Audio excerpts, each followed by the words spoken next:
Good morning. Wonderful to see all of you here.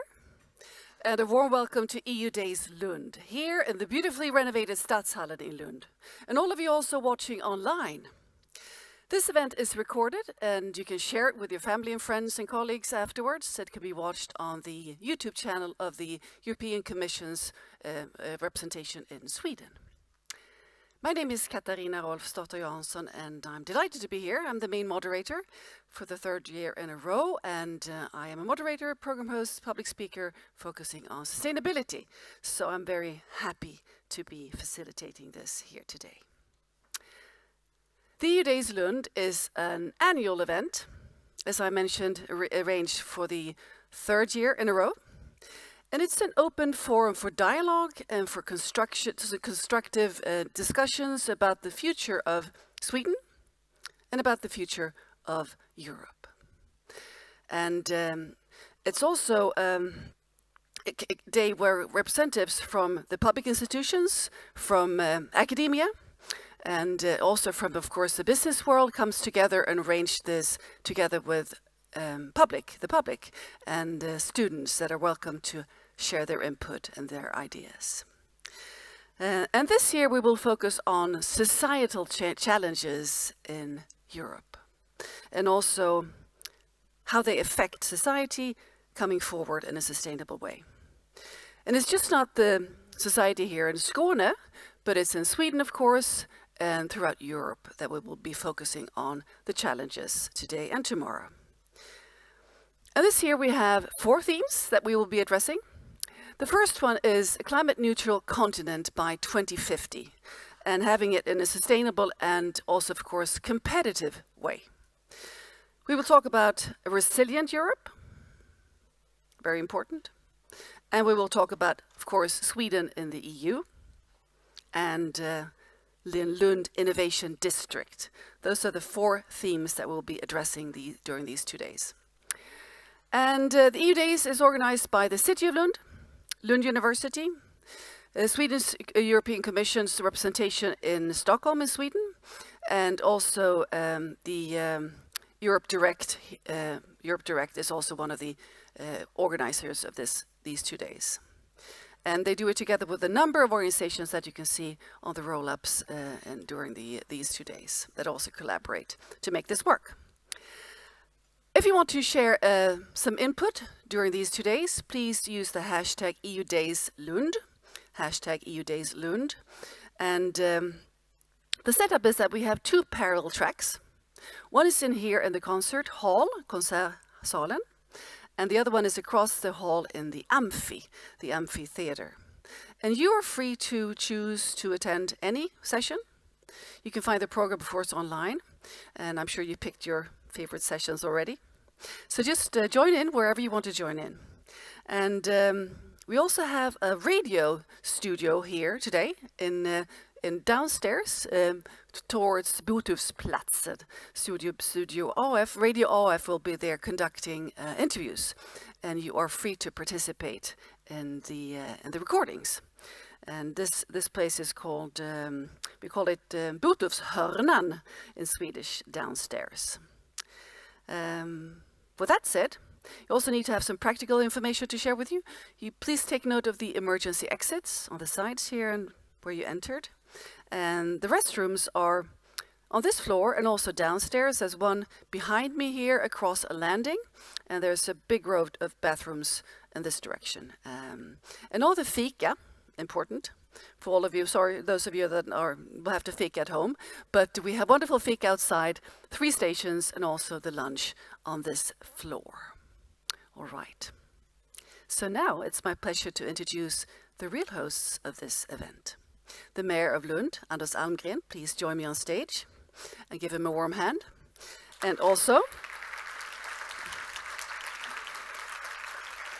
Christina Eneroth, Pro-Vice Chancellor for External Engagements and International Matters. A warm hand for Christina Eneroth, please. And Annika Wepling-Korcinek, who is head of European Commission's representation in Sweden. Please join me here. So Anders, this is the third year it's on. Third year in a row here, and that we host the EU Days. This year, what are you looking forward to the most? First of all, I want to thank you all for attending these days. I've been looking forward to this event almost a year now, and our experience so far has been that this is actually something this is not like a coincidence, but we are here to stay and try to address the European matters in our city. What I'm most looking forward to is actually the discussions during these sessions, but also in the hallways outside, and to bring the European agenda and how to address it back to our home city. You know, in like almost every city, and especially in ours, that has a strong international outreach. About 60% of all the decisions we take in City Hall, in this very room actually, depends on the European joint politics. So I'm really looking forward to interchange and listen to experts and professionals in the various fields that we are going to experience these days. And I think it's actually more or less a responsibility for a city like Lund, which is one of the leading cities in Europe concerning science, innovation, and the fight against climate change, to also bring the European agenda back home to our country, home to our region. So I'm really looking forward, especially for the discussions and the talks, even the small talks. Thank you very much, Anders Almgren. So, Christina, what does EU mean to Lund University? Well, it's a big question. It's a big question. Good morning, all. Really nice to see you here. Well, it's been said that Lund University is the most European of all the Swedish universities. That is a question that is up for debate. I'm positive that there are some of our sister institutions that would like to have their say on that. But for us, we are very heavily engaged and committed, and I think as a measure you can look at the amount of research funding that we take home from the EU. And if you look at that measurement, Lund University is by far the most successful university.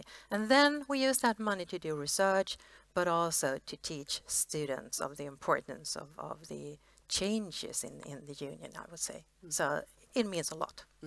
Thank you, Christina. Annika, what does the Commission and the representation in Sweden hope to achieve by being part of this, arranging this event? Yes, thank you. And I also want to welcome you all to the EU Days in Lund. It's really nice to see so many here. And yeah, actually, it is a bit strange thinking of it that we have EU Days in Lund, because the Swedish government or the Swedish parliament, they don't organize Sweden Days in Lund or Sweden Days in any city for that sake. And we have been a member, Sweden, as a member for almost 30 years now, but it's still not part of the normal discussion. We don't have EU as part of our political debates about, and if we talk climate, if we talk transport, energy, economics, it's not there. So we still need to have these kind of meeting places where we meet and join and discuss and actually focus on these EU policies. So that's really what I hope to see here, that we keep in mind the EU policy, but we also join it with the domestic policy, that we see that it's part of it. We are part of, it's part of a democratic process, it's part of our everyday democracy. We will have an election in June 9th next year. So keep this in mind that it's not those people down in Brussels who do EU policy, it's actually us. Mm-hmm. So why would you say it's important to discuss the EU and the relations, well, Sweden's part of the EU these days? Well, especially right now, because I think we are in a very new situation. The whole global situation has changed in the last 2-3 years. We are not where we were just when we had the first EU Days in Lund 3 years ago. We have a war in the middle of Europe, and this and also a completely new global security situation, and this influences us. This influences our economy, our democracy, our security, of course. And I think it's also it's important to keep in mind more than ever that alone is not strong enough. And being 27 together, we have a completely different way of that we can cooperate, and we can be a stronger union and go back to the original values of the EU, which is actually a peace project. And that's why I think it's important to discuss this right now, because of security, because of economy. We have to keep in mind that EU is one of the 3 largest economies of the world. We have a great potential here, and we have to see it and live it, and just not focus on only the negative parts. And lastly, for our values, for democracy, and there are less and less global actors standing up for these values, and we cannot take them for granted. We have done that for a very long time, but it's dangerous. It's dangerous to take them for granted. We have to keep discussing democracy, freedom of speech, LGBTI rights, non-discrimination, all these that most of you sitting here being young students take for granted, but they are not. You cannot take them for granted. And that's why I think it's crucial to keep on talking about the EU, what unites us, and what we can do here in Lund, Sweden, Europe, the world. Well, thank you very much, Annika, Kristina, and Anders, for arranging this. Thank you. Thank you. Thank you.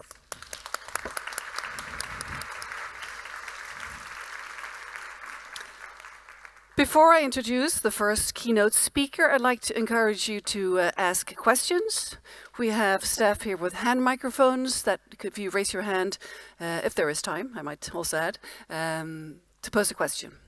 And so stay alert. And if there is a pressing question, I'd like for you to be able to ask it, and get it answered. All right. The first keynote speaker, it's a great pleasure for me to introduce.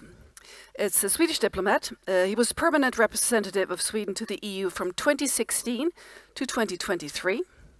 And before that, he was ambassador to South Korea and also state secretary. Please give Lars Danielsson a warm hand.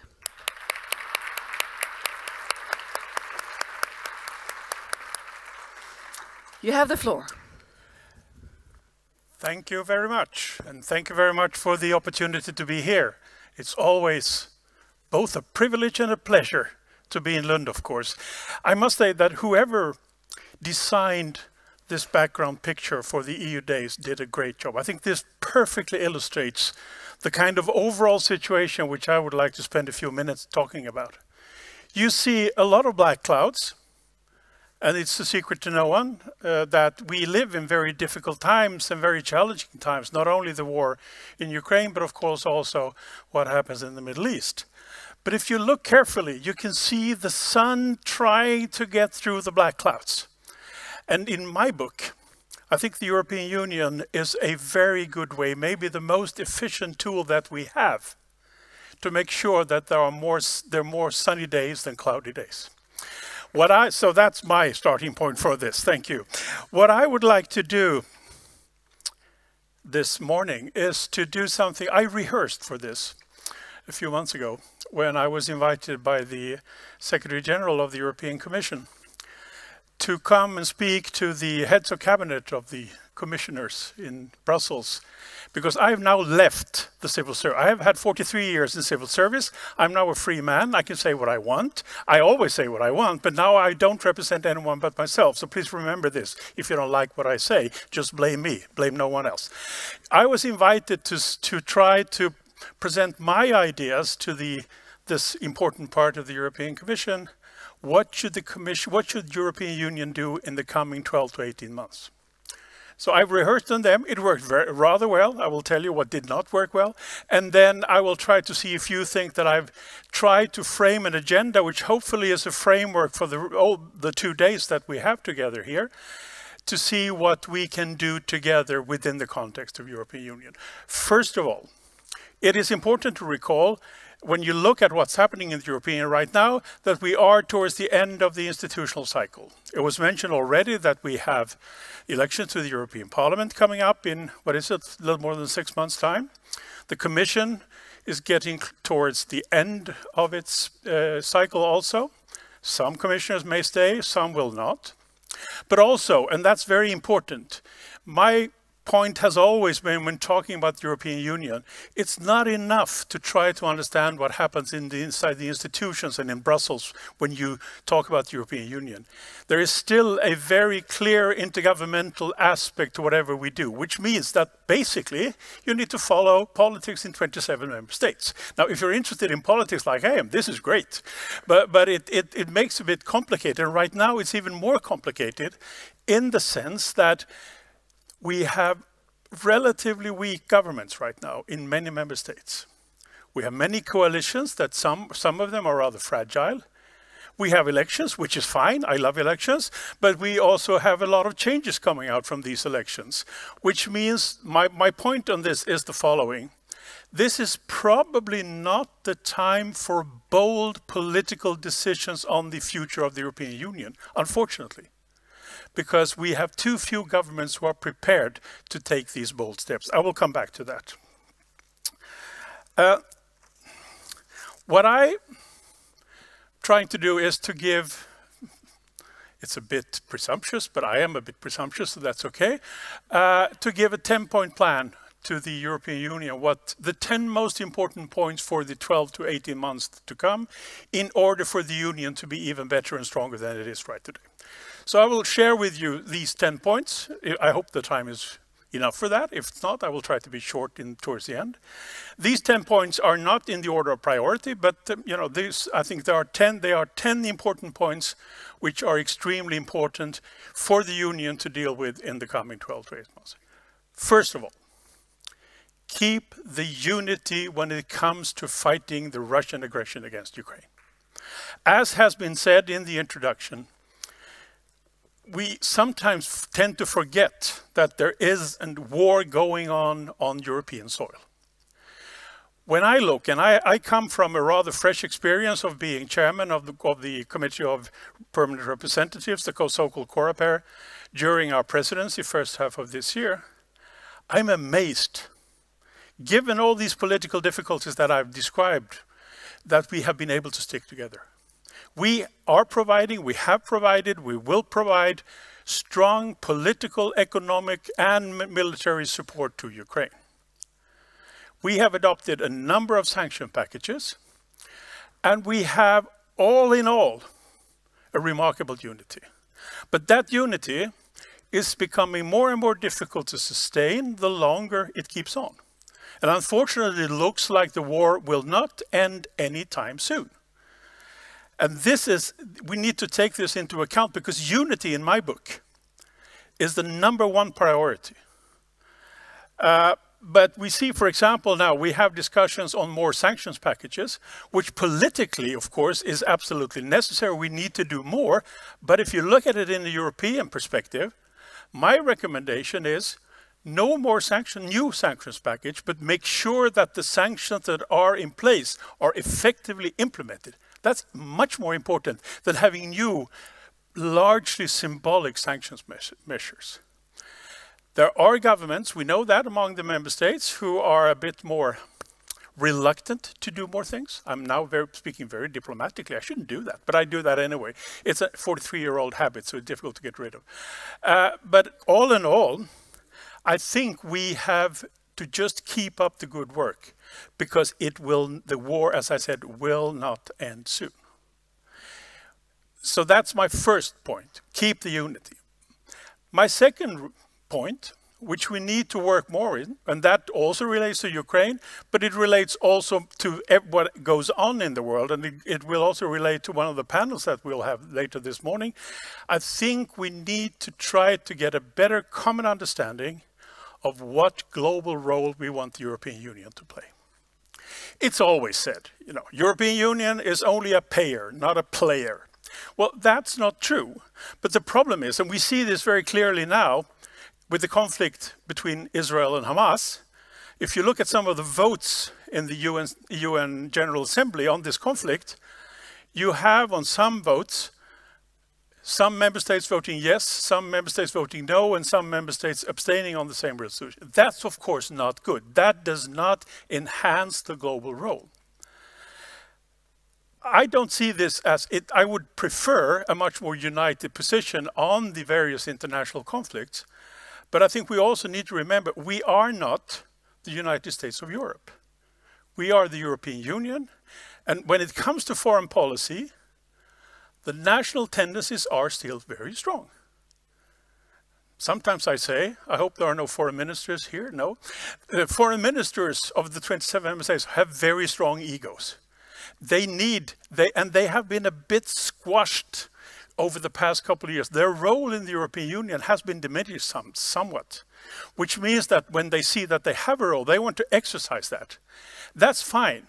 I mean, I'm proud over the foreign policies of the European Union in general, but I think we will have to live with a lot of diverging views on foreign policy issues from the European Union, partly because we are not yet in a position where member states fully trust the institutional representatives of our common foreign and security policy.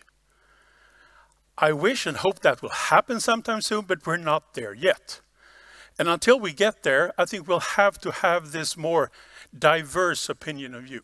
The important thing, though, when it comes to our global role, may not be the exact positions on individual conflicts.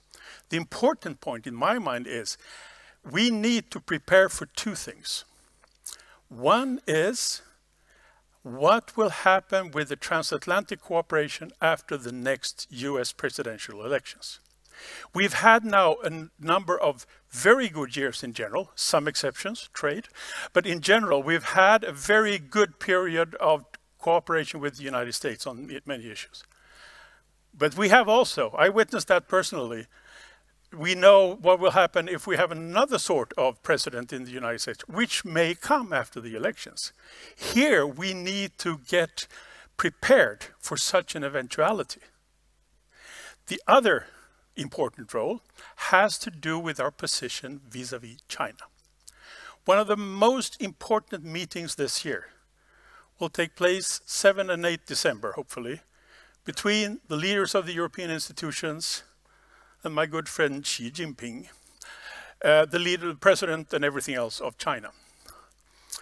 That is extremely important because China's role, as we all know, has evolved, not always in a constructive way, but it has certainly evolved. Its importance has increased tremendously. I think we have a good chance to continue to develop a joint European position when it comes to how to deal with China. The President of the European Commission has done a great job in that respect, I think, but we need to do more. We have problems with the assertiveness that China shows in various areas, but we cannot completely cut our links with China. How do we do this? This, I think, is the most important discussion that the European Union needs to carry on for the next 12, 18 months. And we should do it not in isolation, EU27. We should have a much closer dialogue with a number of countries around the world who are to a large extent like-minded with us.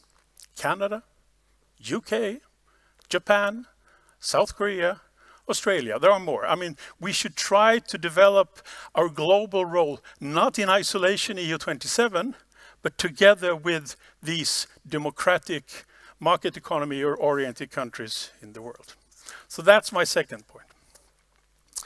My third point, what we need to do, and this could be the subject of my entire speech, it's preparing the European Union for enlargement. Many of you may have seen that last week the Commission presented its report on the reform progress in the countries around us aspiring for future membership in the European Union.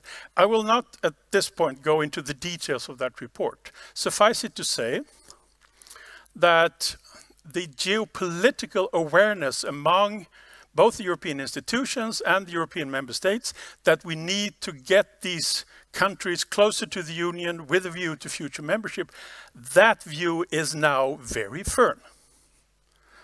But, and this is the important discussion which is only starting and it's starting very slowly in this country. What kind of union will we have when these countries come in?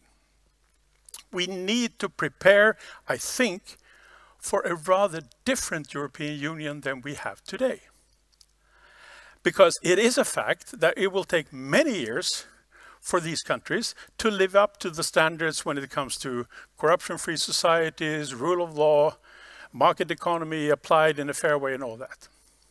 What we see now is a discussion which is starting on the assumption that these countries will become members eventually, but we see suggestions coming forward of a Europe in different speeds. This is nothing new. We had this before. But now this discussion is starting more in earnest. We had earlier this autumn a very interesting report from a Franco-German expert group who looked at it. They sketched a future European Union in 4 tiers, where the present European Union, the present EU27, would only be tier 2. Tier 1, the nucleus, would be those countries who have the euro as a currency, which does not yet include Sweden. Tier 3 would be those countries aspiring for membership, being candidates. Tier 4 would be those countries who would like to have a relation with the EU, but do not want membership anytime soon. Countries like Norway, Iceland, Switzerland, and so on. Now, the interesting thing is here that we may have a situation where this nucleus, this inner circle, may decide at some point that they want to move ahead with more integration.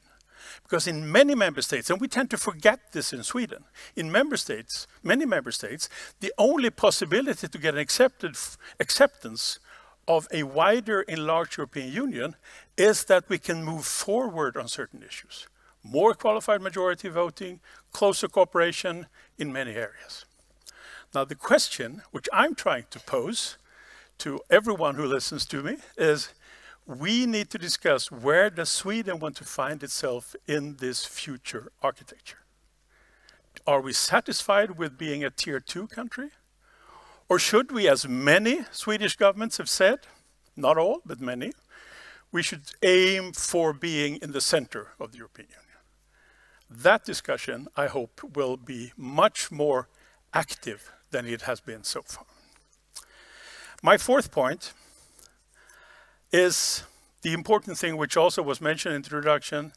We need to continue to uphold the strive to ensure that the rule of law and the principle of the European values that are so important for you, that they are still being upheld.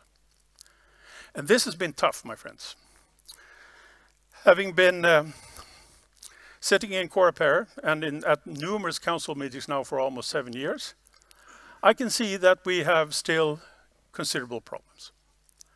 We have a few member states who are changing, have changed their judicial systems and other systems in a way which is not in conformity with the principles of the treaty. That's very clear. Now this may change because this is of course a political process. We just had elections in one very important country, which may change that country's perception of rule of law. Let's hope so. But we still have the problems prevailing. What we have seen is that our power, our political power to convince all member states to respect these principles have not been very successful. But, as often is the case, the principle of money talks has worked. When we started, and when I say we, I mean the Commission and the Council, when we started to say to certain member states, you will not get the funds that you are entitled to unless you live up to certain principles, then things started to happen. We probably need, unfortunately, to continue that process. Let's hope that things in Poland, to speak bluntly, will go now in the right direction. I have my own personal hope, but here I meet a lot of skepticism. You know, the rotating presidency of the Council, it's Spain right now, it's Belgium, first half of next year, second half of next year is Hungary.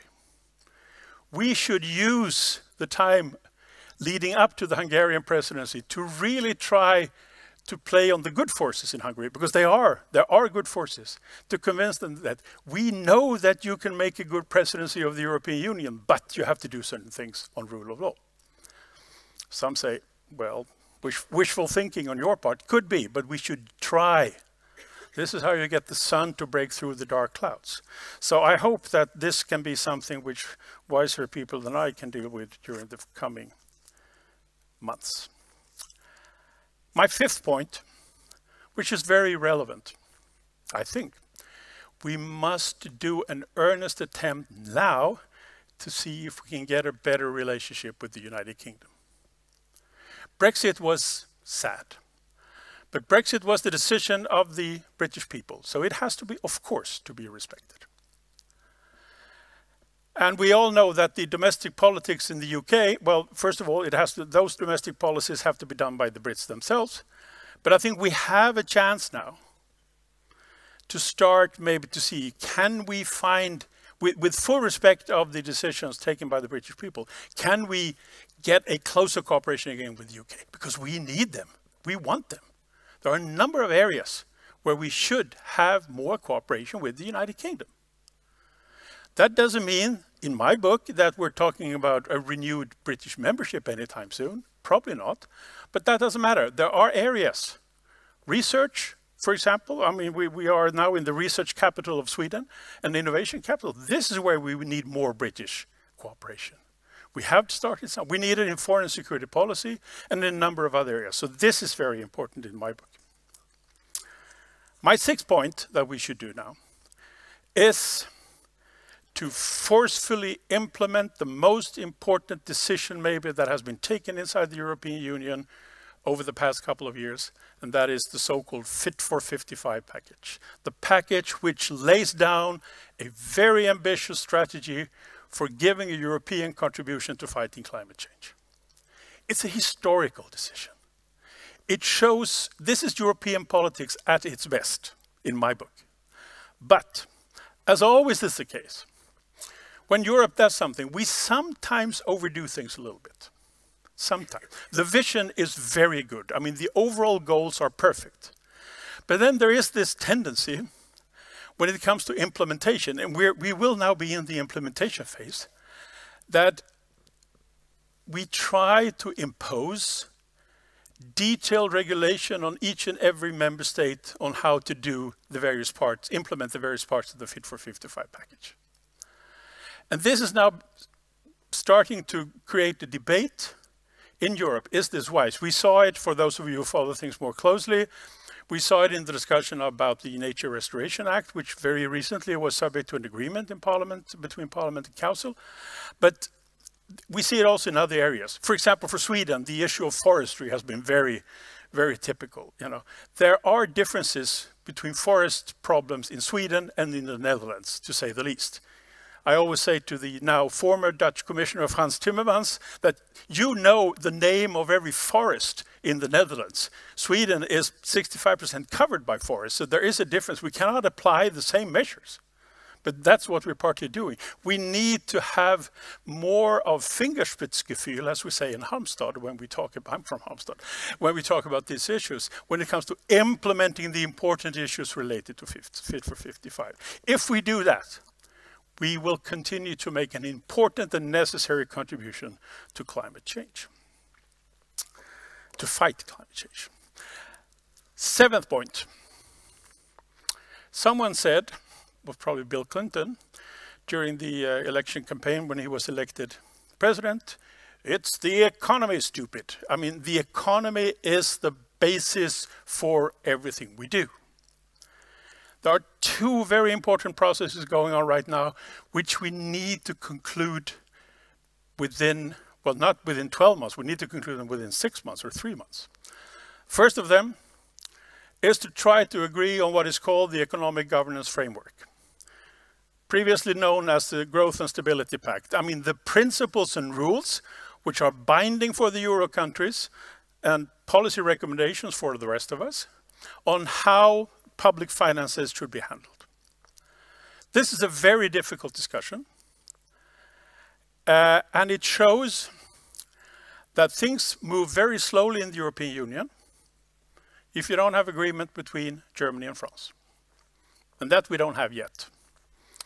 We had the finance ministers meet the other day, and it's very interesting to hear my good friend Christian Lindner, the German Minister of Finance, and Bruno Le Maire, his French colleague, speak about saying, yes, we're almost there, and then they enumerate the number of issues where they're not there yet. And that's fine. This is politics. This is how it should be.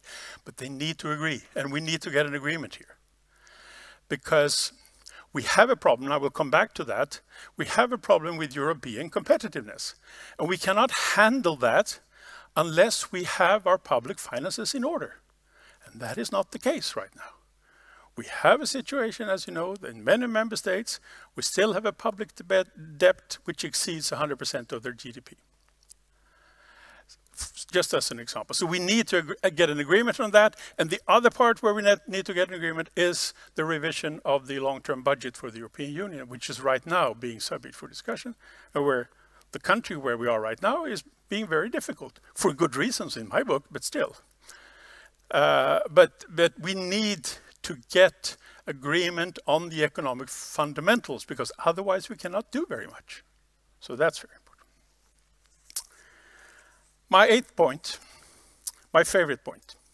We need to continue to work on competitiveness. I look at Anna Stellinger here, she will talk more about that later. What we have done, this is I think one of the achievements of the Swedish presidency first half of this year, that we have now a better framework for how to deal with competitiveness issues inside the European Union. We will have, hopefully, a system where every decision we take, everything we do should be measured against also how does it affect our competitiveness, because we have a competitiveness problem. But now we're in the process of filling that framework with content. We need to work more on the implementation of the internal market, one of the great achievements of the European Union. We still haven't completed the internal market for services, for example. We have an ongoing discussion about the importance of trade within the context of our competitiveness, where there are different opinions. We made a lot of progress, I think, during the previous commission. I see Cecilia here, when it comes to moving free trade agreements further. It's been slower since, partly for systemic reasons, but we need to ensure that we now have a situation where we could be able to have free trade agreement with Latin America, various parts, Mercosur, Chile, Mexico, with Australia. We have it with New Zealand. We're on our way with India, and we need to pursue that avenue. But my friends, a union which concluded a free trade agreement with Canada, the most like-minded country in the world to the European Union, and we have not been able to ratify that agreement in all member states. That's a shame, in my book.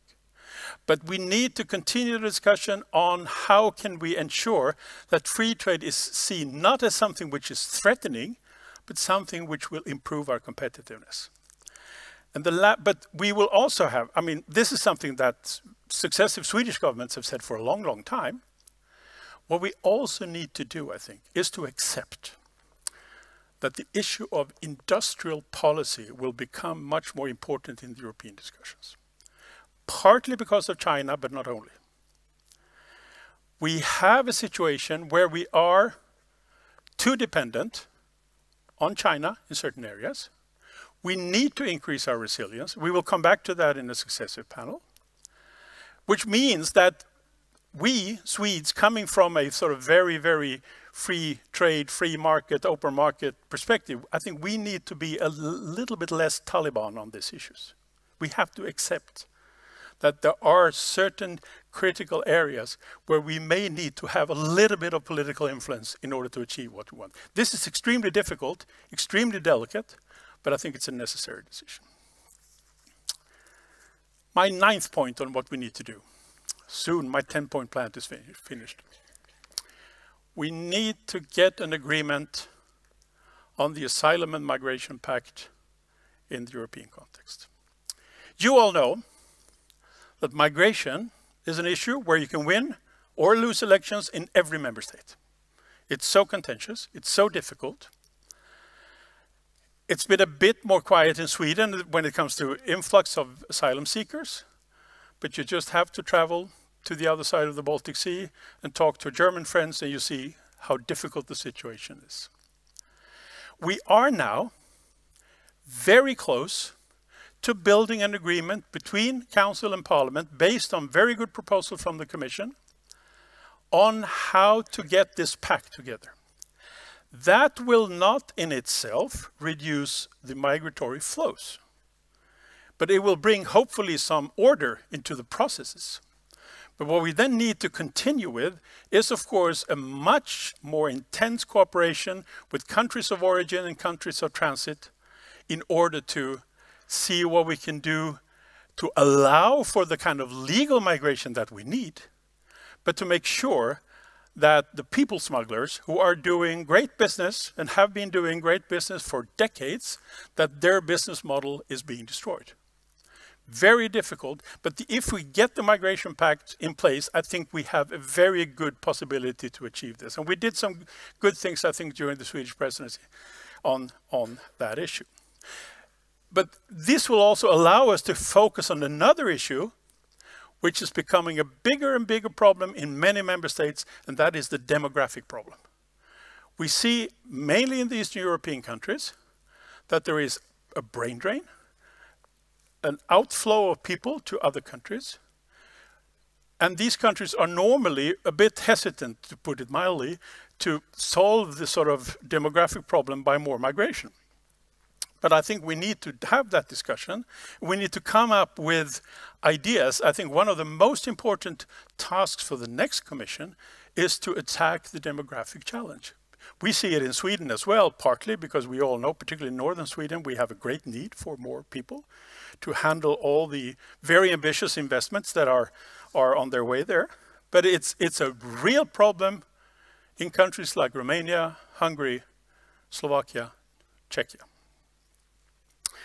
My last point in my 10-point plan is that we need to do whatever we can to make sure that we get a good European leadership for the coming 5 years. Leadership is important. Unfortunately, it is. It matters.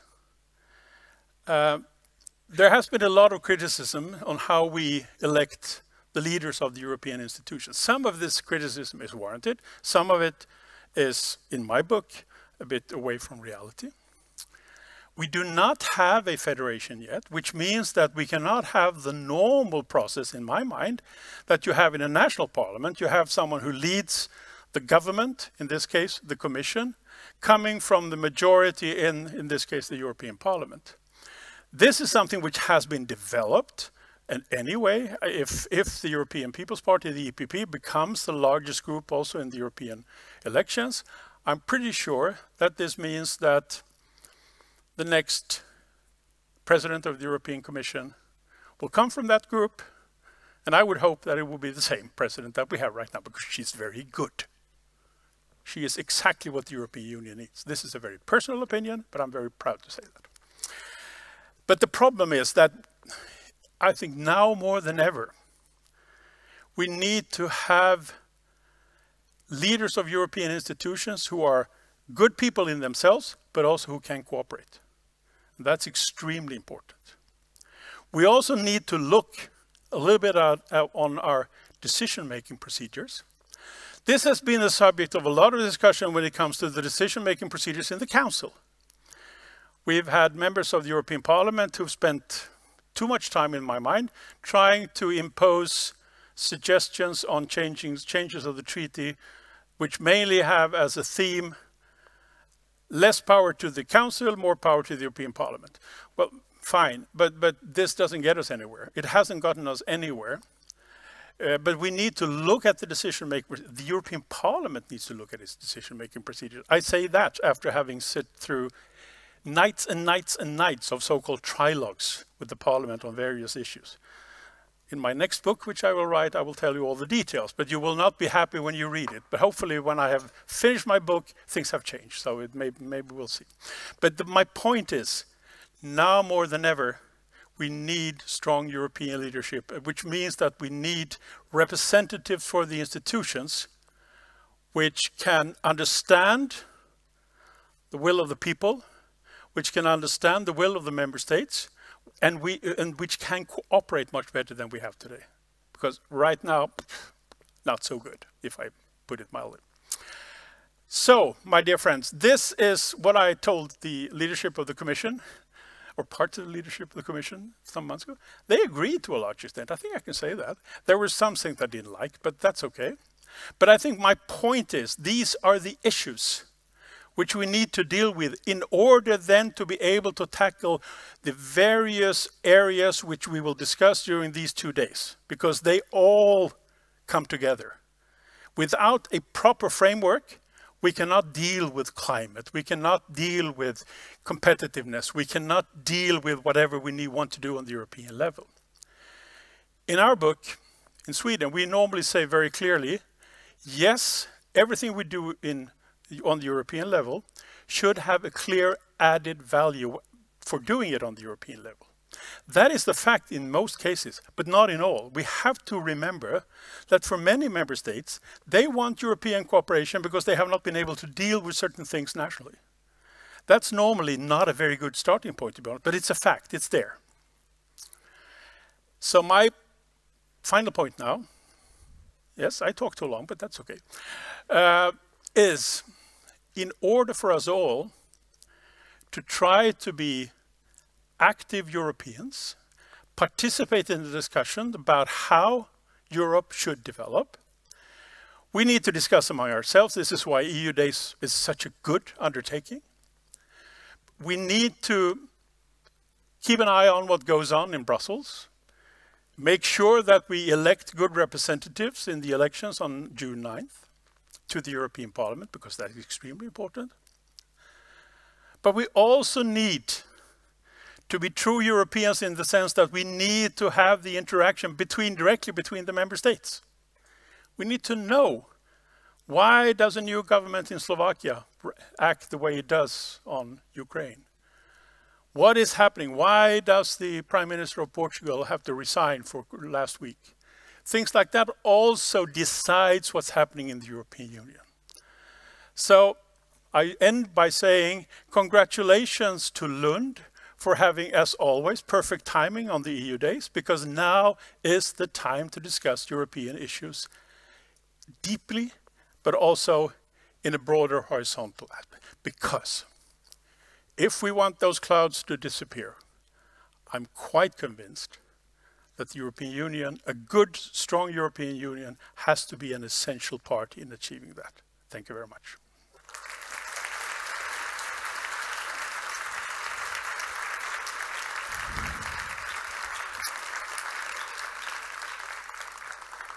Thank you very much indeed for sharing your very constructive and I'd say also very positive list on the view of how we can collaborate and enhance the work in the EU.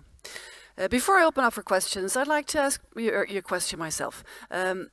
Apart from arranging the EU Days, how can the different sectors of society be better, and also of course looking into the election coming up on June 9th, to inform and also to enhance the possibilities of people actually coming to the ballot?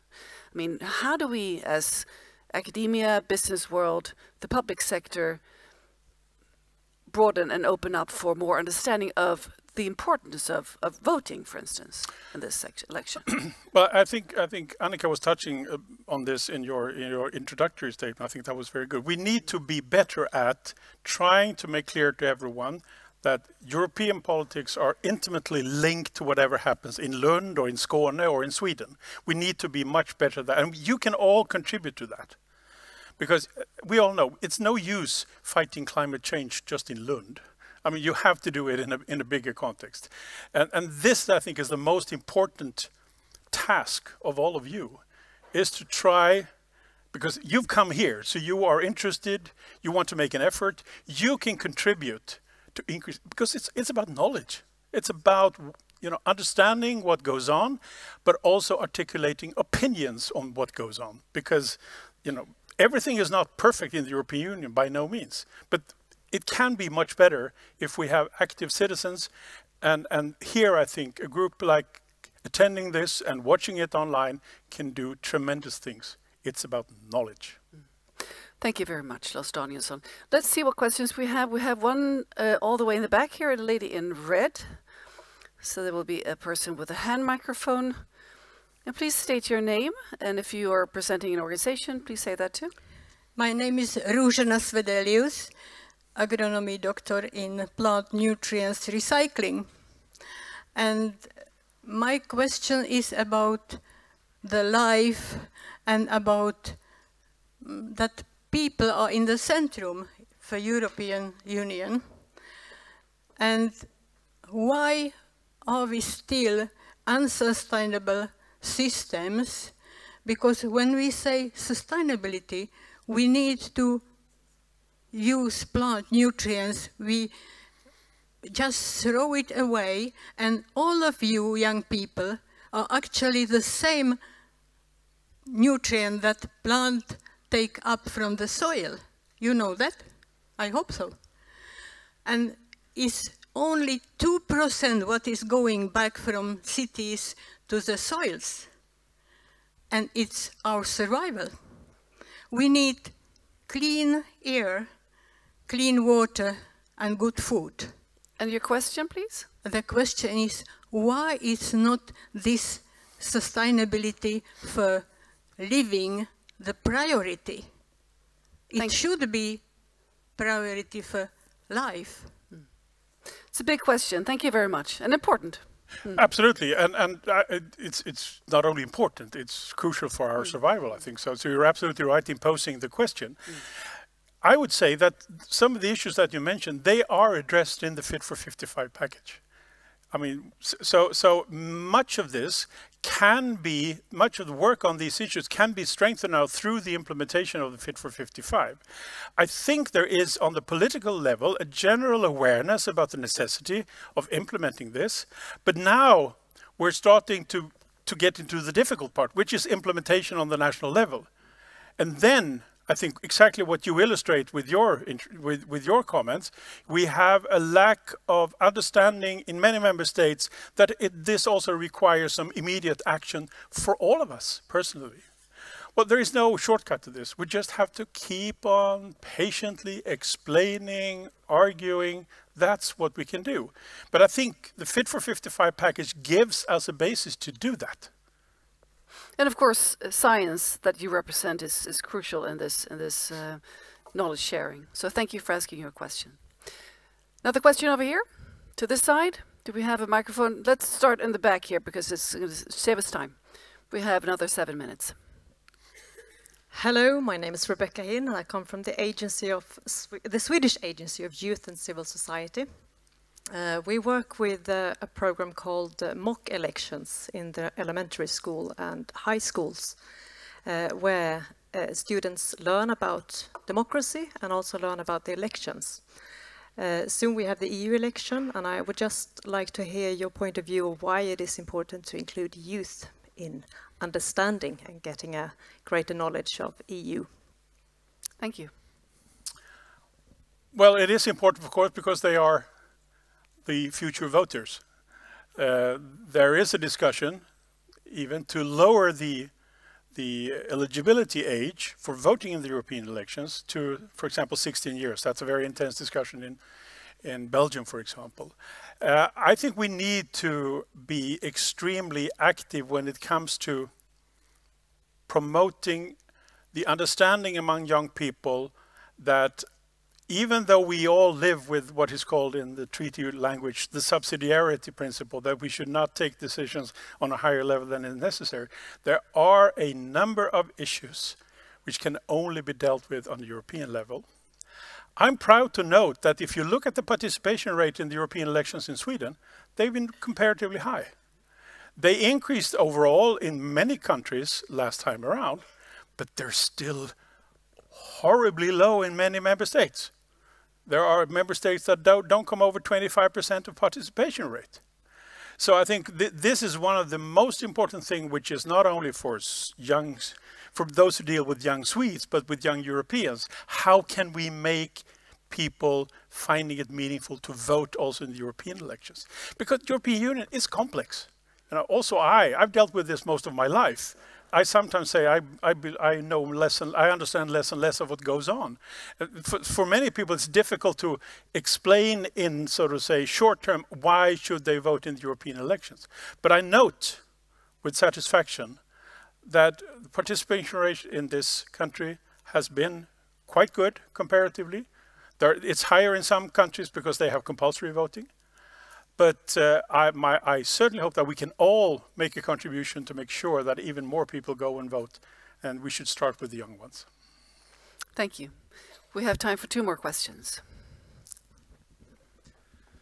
Thank you very much. My name is Ole Schmidt, and I think you an excellent speech. And the last appeal, I totally agree on. You did mention the euro, but not perhaps specifically and directly.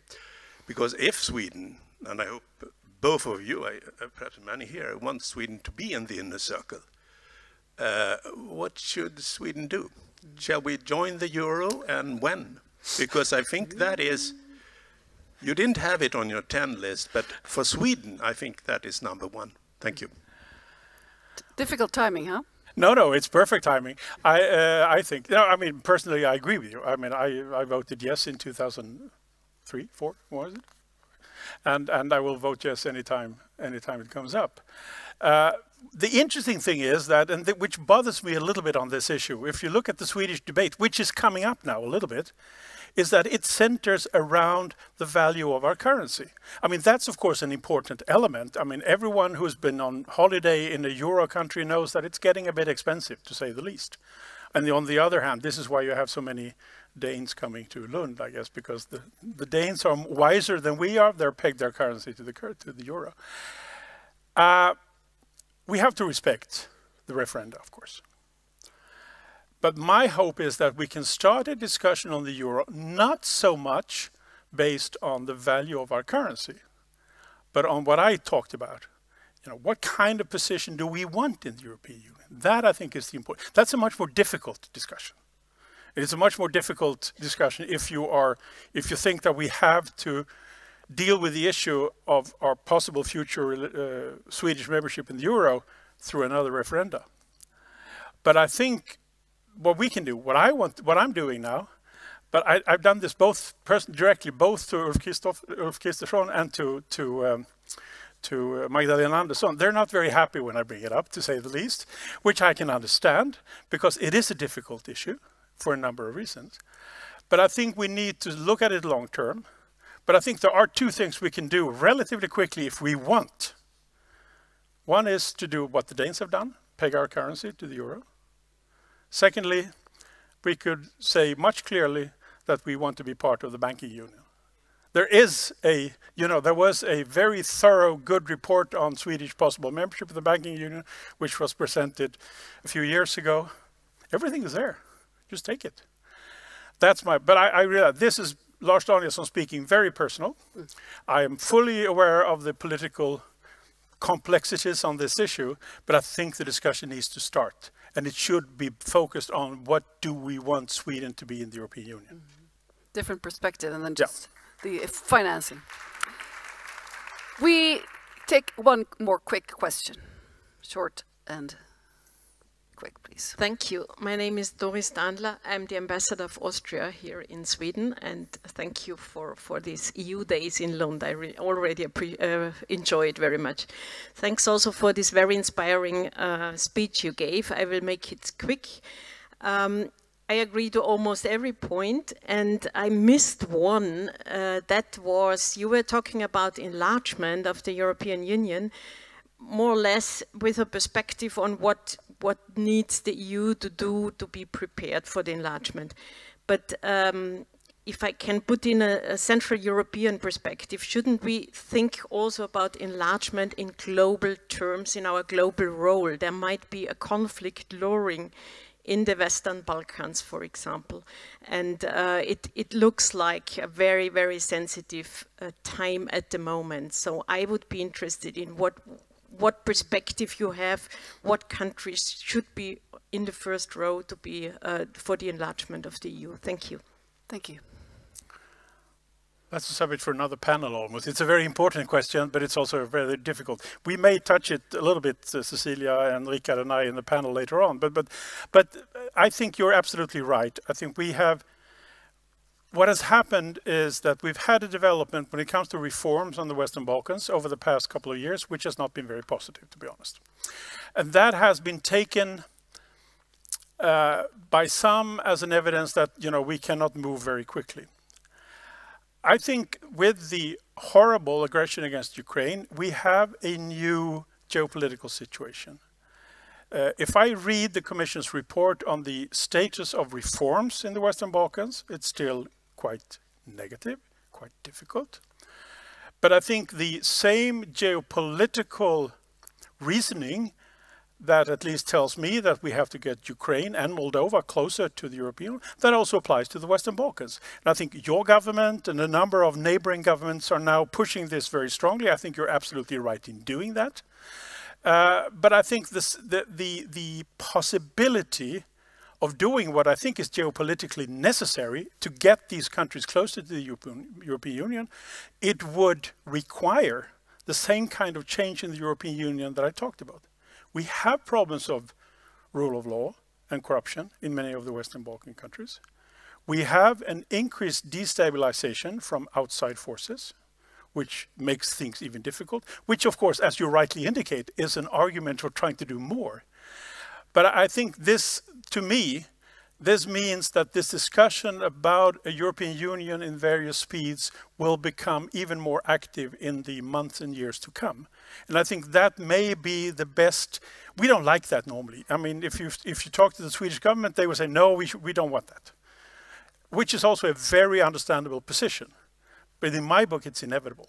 And it's the only way to get, for example, the 6 countries on the Western Balkans quicker into a more closer European cooperation. Gradual integration is something which we hear more and more about. And I think that's necessary. Otherwise we will not. But of course, it requires also. We cannot, I mean, I've sat through a number of discussions between Serbian ministers from Serbia and from Kosovo. They cannot be in the same room, almost. We need to deal with those kind of issues before we can move further. We have countries in the Western Balkans which are doing great things. They're trying. But they're politically fragile. And they are subject to destabilization from the outside. So it's not an easy issue. But you're absolutely right. We are focusing a lot on Ukraine for obvious reasons, but we need to show that we can do what Gerald Ford, the former US president, could not do. He could not walk and chew gum at the same time. We should be able to deal both with Western Balkans and Ukraine, Moldova at the same time. I think we can do it, but it requires certain changes in the Union.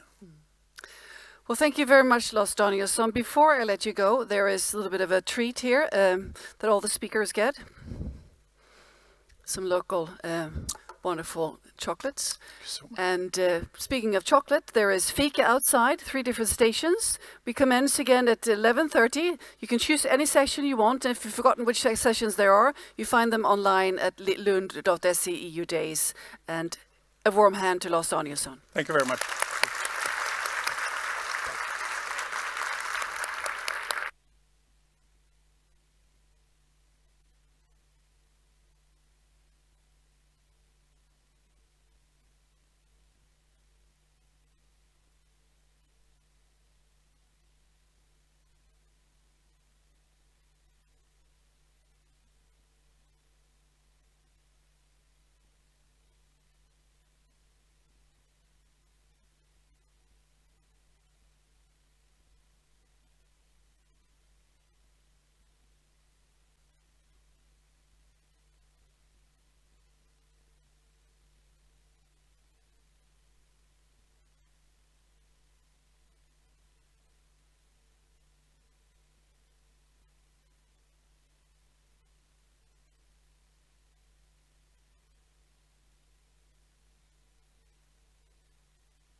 Okay, I think time is now already 1 minute past our starting time, so I should be getting on with this panel. Welcome everyone to this session on the theme of a resilient Europe.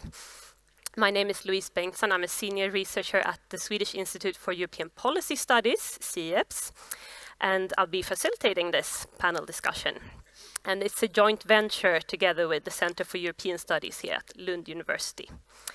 So resilience is one of those buzzwords that seems to appear almost everywhere, and it also seems that it can mean almost anything in any policy area.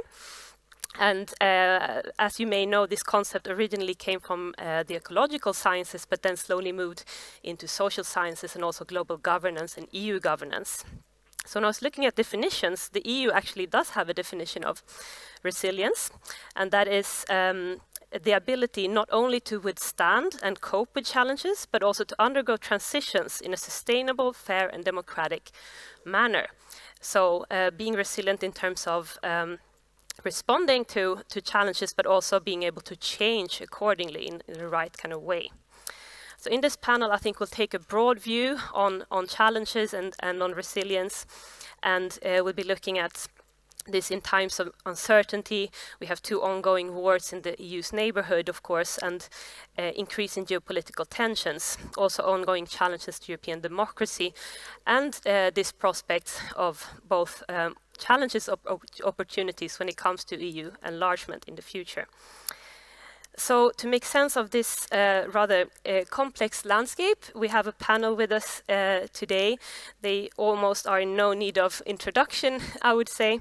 To my left here is Cecilia Malmström. You're a political scientist and former liberal politician.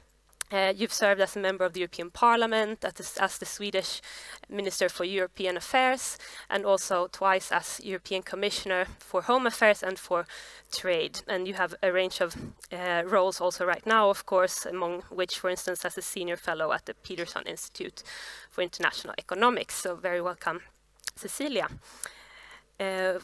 We also have Lars Danielsson, of course, our keynote speaker earlier this morning, a previous Swedish diplomat and civil servant, and until very recently you were heading the Swedish permanent representation in Brussels during the Swedish presidency also, of course.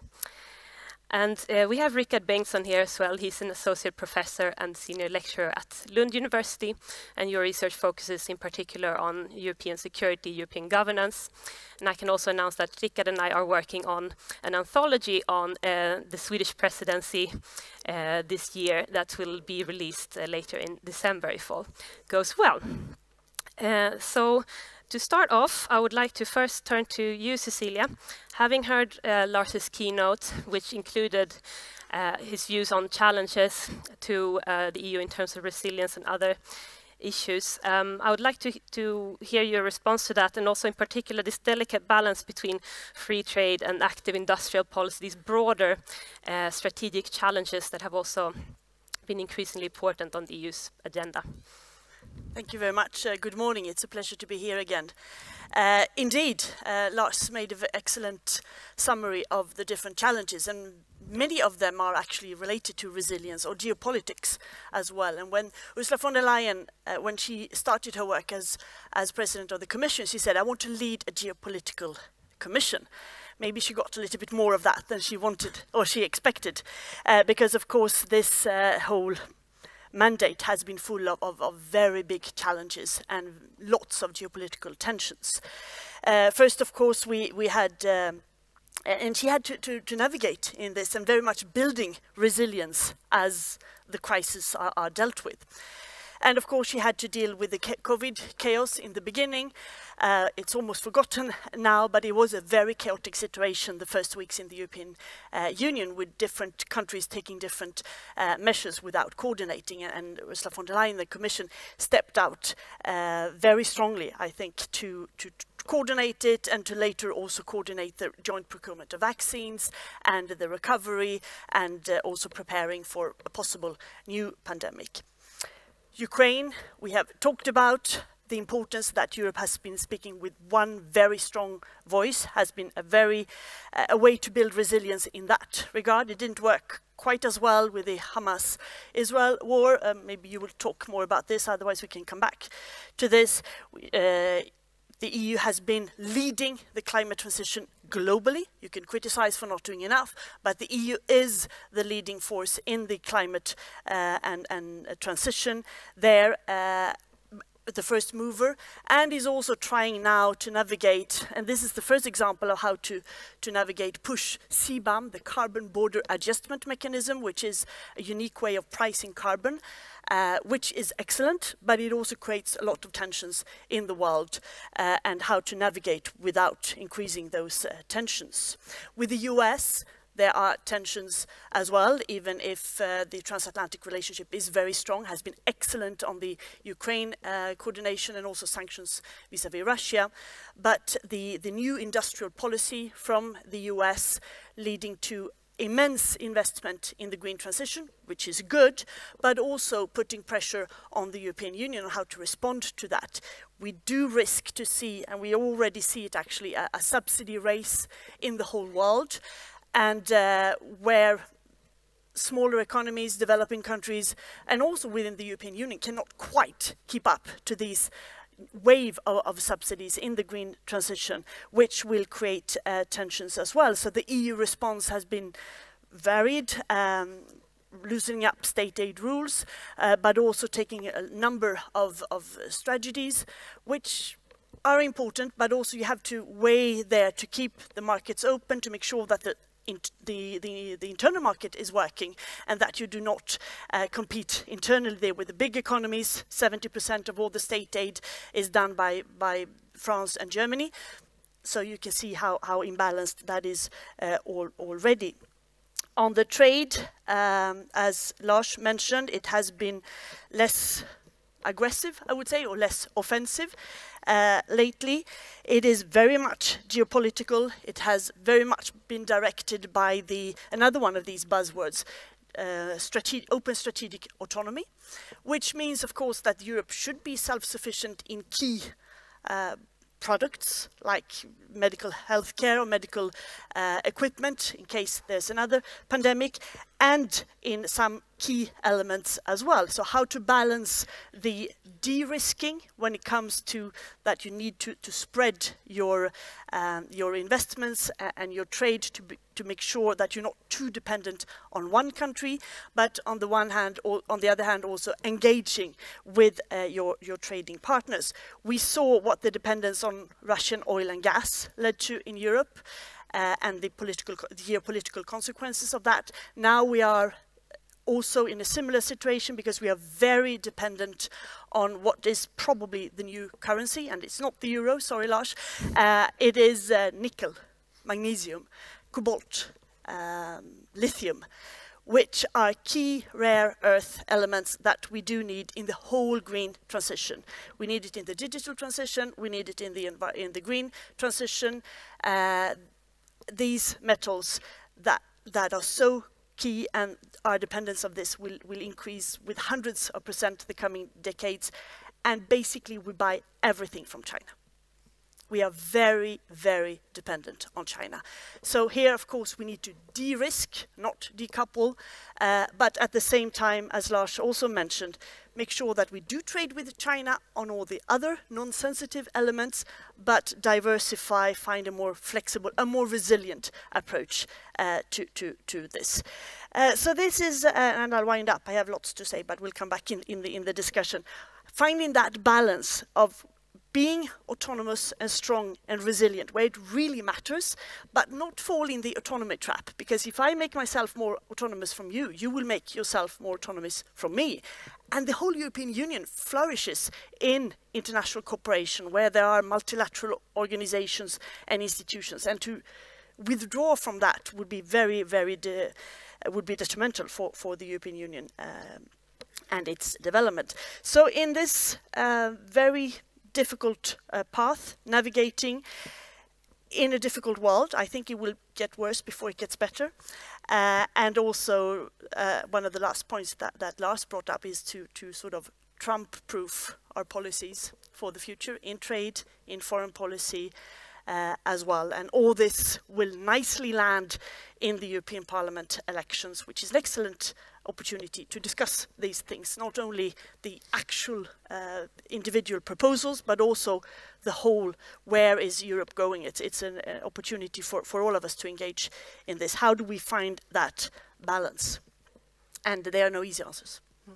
Thank you, Cecilia, and I'm sure we come back to many of these topics also in our discussion.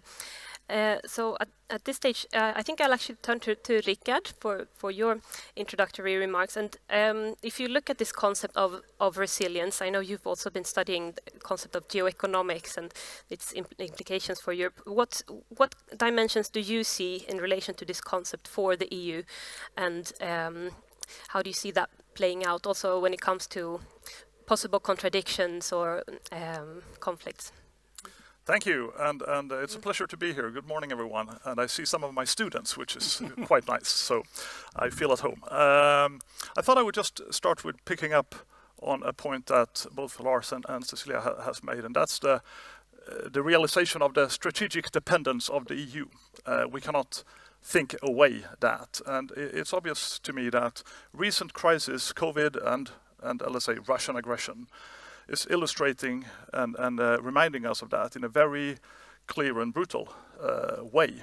And when Cecilia then says our dependence is now on China, I think this is quite an interesting and important dilemma, that we try to avoid, get away from dependence on Russian fossil fuels, for instance.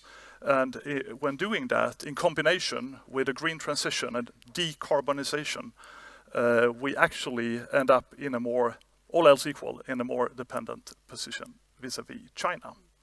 And the question, the dilemma for the coming months and years is how to deal with that. And I think there is agreement here in the panel that you cannot quit relations with China. You cannot decouple, as it's sometimes called. You have to somehow work with this fact, but you can do certain things to balance that, and there may be strategic issues then in the coming months and years to discuss in terms of how to relate externally to China, but also what can be done inside the EU to deal with this. And I'll come back to that in a second.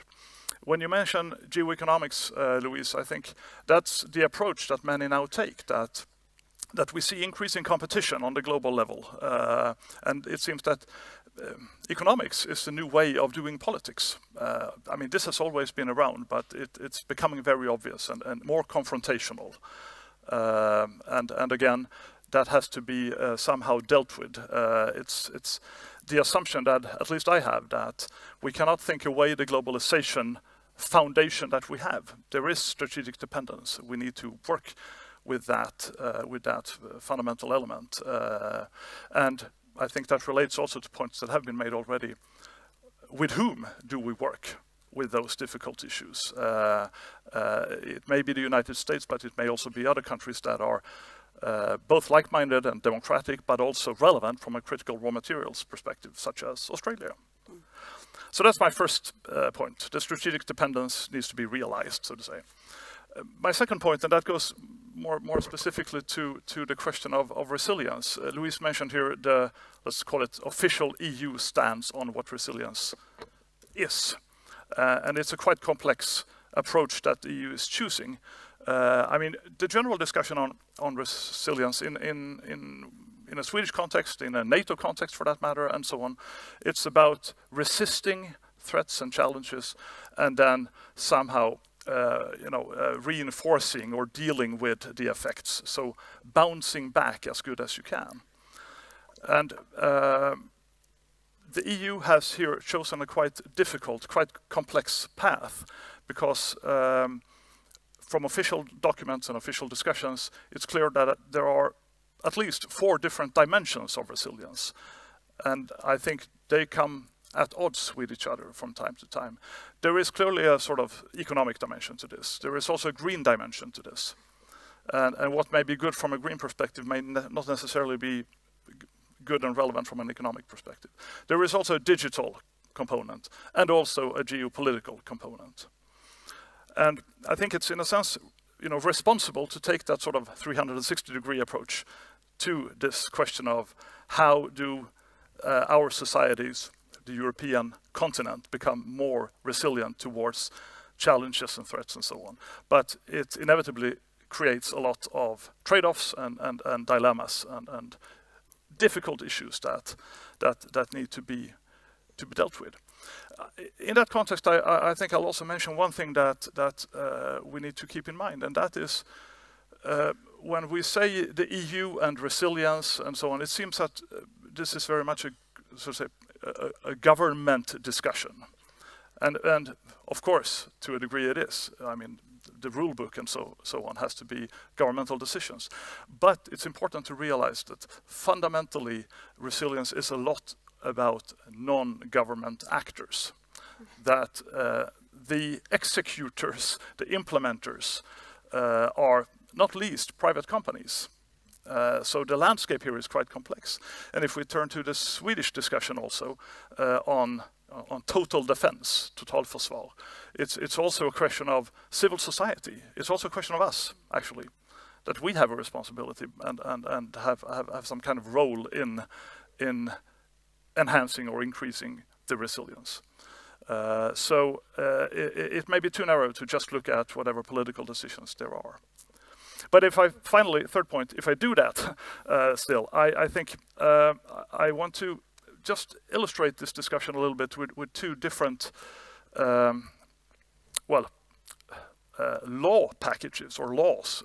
One is not really in force yet, but just to give a sense of the complexity. We have in the EU something called the Critical Raw Materials Act, which is a proposal at this stage. And it's not yet a law entered into force. But I think both on the council side and on the parliamentary side, there is agreement on this. So it's this night, actually. Yeah. So it's now a process of implementation, so to say. Now, if you look at the details, that's a very interesting piece of legislation, I think. On the one hand, it highlights this, the negative side of being so dependent on third countries, as it's called, but it's effectively about China. And therefore, the ambition is to reduce EU dependency on single third countries to no more than 65% of what the EU, whatever raw material that we're discussing, that the EU is dependent on. At the same time, in the same law, there is both the ambition to stimulate diversification, but also to promote recycling, we can call it. And that's an interesting question also, because to that is a question of where do this processing, recycling take place? And sometimes it seems that EU proponents argue that should be done in the country of production. In other cases, it's to be done in the European context, which again creates tensions and dilemmas. But that's the Critical Raw Materials Act. 1.5 minute, please. On the other hand, there is something called the Critical Entities Resilience Directive, which is already in force, and it's not so well known, but it's a quite interesting piece of legislation, which is clearly about this. The complexity of implementation that Lars talked about also, because it obliges the member states to make risk assessments of all critical societal functions, and by 2026, some months, also have a strategy for dealing with that.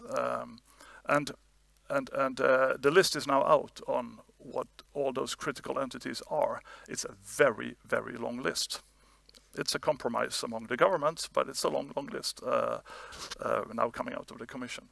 So I think there is an internal way of dealing with resilience. We can strengthen ourselves, irrespective of the dependence patterns, so to say. And final point would be to say there is yet another element here, and that is sort of systemic resilience. If now the EU is so dependent on global value chains and global flows and so on, this becomes effectively a question of flow security, you could call it. And therefore, it makes sense also to try to make the global system of exchange more resilient. Not pinpointing individual actors, but rather the institutions. I'll stop there. Thank you. Excellent. Thank you, Rickard. And we've now gone on a pretty broad tour on what resilience might mean, in covering so many different policy areas and also various actors. But Lars, if we zoom in a little bit on high politics and hard security and your domain of decision-making in the Council, I mean, it's clear that we have a decision-making problem and perhaps a cohesion problem when it comes to common foreign and security policy. And at the same time, in your introduction, you were saying now is not the time for bold reforms. But what can we do to increase the EU's decision-making capability in these times when it's really needed, and when it comes to the EU's role as a common foreign and security policy actor? Well, that's of course a very relevant question. You know, I think when we deal with these issues, we have to all the time keep in our mind the fact, which I talked about in my introductory statement, that we approach this problem of foreign and security policy with more national reflexes than we have in many other policy areas. We need to have that into account.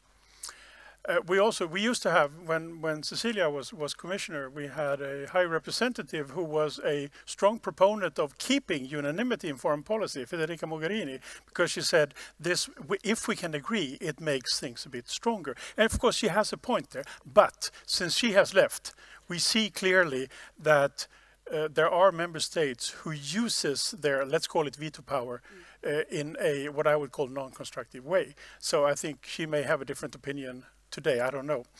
I think sometimes, I mean, we shouldn't compare ourselves too much with the United States. I think when it comes to decision making, it has to do with the fact that we are not yet United States of Europe. We may be it one day, but we're not there by any means. And we should also be realistic about what we can do globally from a political point of view, because we do not have the military capacity to back up our possible geopolitical role. We don't want that. Now, I must say that the increase in the credibility of a resilient Europe in the area of common foreign and security policy, I think rests on the fact that if we continue to have a situation where certain member states actually block decisions just because they don't like gender equality or LGBTQ rights, well, that we need to find other ways then to make decisions. It doesn't work. I mean, we lose our credibility, because if this method of blocking, what it boils down to is that those who do this do not adhere to our general principles and values. And we have to remember all the time that the European Union is in essence a legal cooperation. And it builds on trust between member states. If we don't have that, we cannot do anything. So it's more a question not only of how do we make decisions, but it's also a question of how can we achieve a bigger commonality of values. Because I thought personally, you know, I was very involved in the process leading up to the big enlargement in 2004. We thought that for those countries who entered at that time, as soon as they got into the European Union, then everything would be okay. They would, you know, apply the principles and all. Well, it doesn't work that way. We know now that in order for a democratic society to establish themselves, it's a question of generations, for very understandable reasons. So we need to, I think this is where we need to focus more, because that's how we become resilient. If we get this commonality, it's not a question of more QMV. We can have that. I'm in favor of more QMV, but we need to focus, in my mind, on how do we build these common values, because without that we cannot do anything. Thank you, Lars. And that leads us actually on to my first question for the discussion. Of course, we cannot end this panel without talking about the enlargement that is possibly a reality quite soon. And last week, the Commission released a report stating and recommending that negotiations can start with Ukraine and Moldova, and that Georgia should also become a candidate country. So, Cecilia, do you think that enlargement can contribute to the EU's resilience if it's done in the right way? And what can we do to make it not undermine the EU's resilience? Absolutely, I think it can contribute, and it's a geopolitical must. It's a moral imperative to do it. And of course, we're not going to Ukraine is not going to join tomorrow, but the signal that this is sending to Moscow is very important, and to the Ukrainian and Moldovan people as well, that you are welcome, you are one of us. You need to do your homework, and you have to admire the Ukrainians despite the war. They have, hundreds of people who are working to align their laws on the EU laws to try to catch up to what they need to do. They're not there, obviously, but this is very important. And by them joining, and also the other candidate countries, we will have a much bigger market. We will have a much bigger sort of continent and much more oomph as a European Union. But we should not underestimate the difficulties. This is going to be very difficult in the candidate countries. Some of them are, quite ahead. Others have a lot to do. And also it will need painful reforms in the European Union, not only on the institutional decision-making process, but we are here. The German foreign minister said the other day that Germany is actually ready to not have a commissioner if it's a rotating basis. Is Sweden ready to do that? Is Estonia, Slovenia? Don't think so. But that is only one thing. And then they have the budget, the structural funds, the common agricultural policy has to be reformed dramatically, and the overall budget needs to be increased.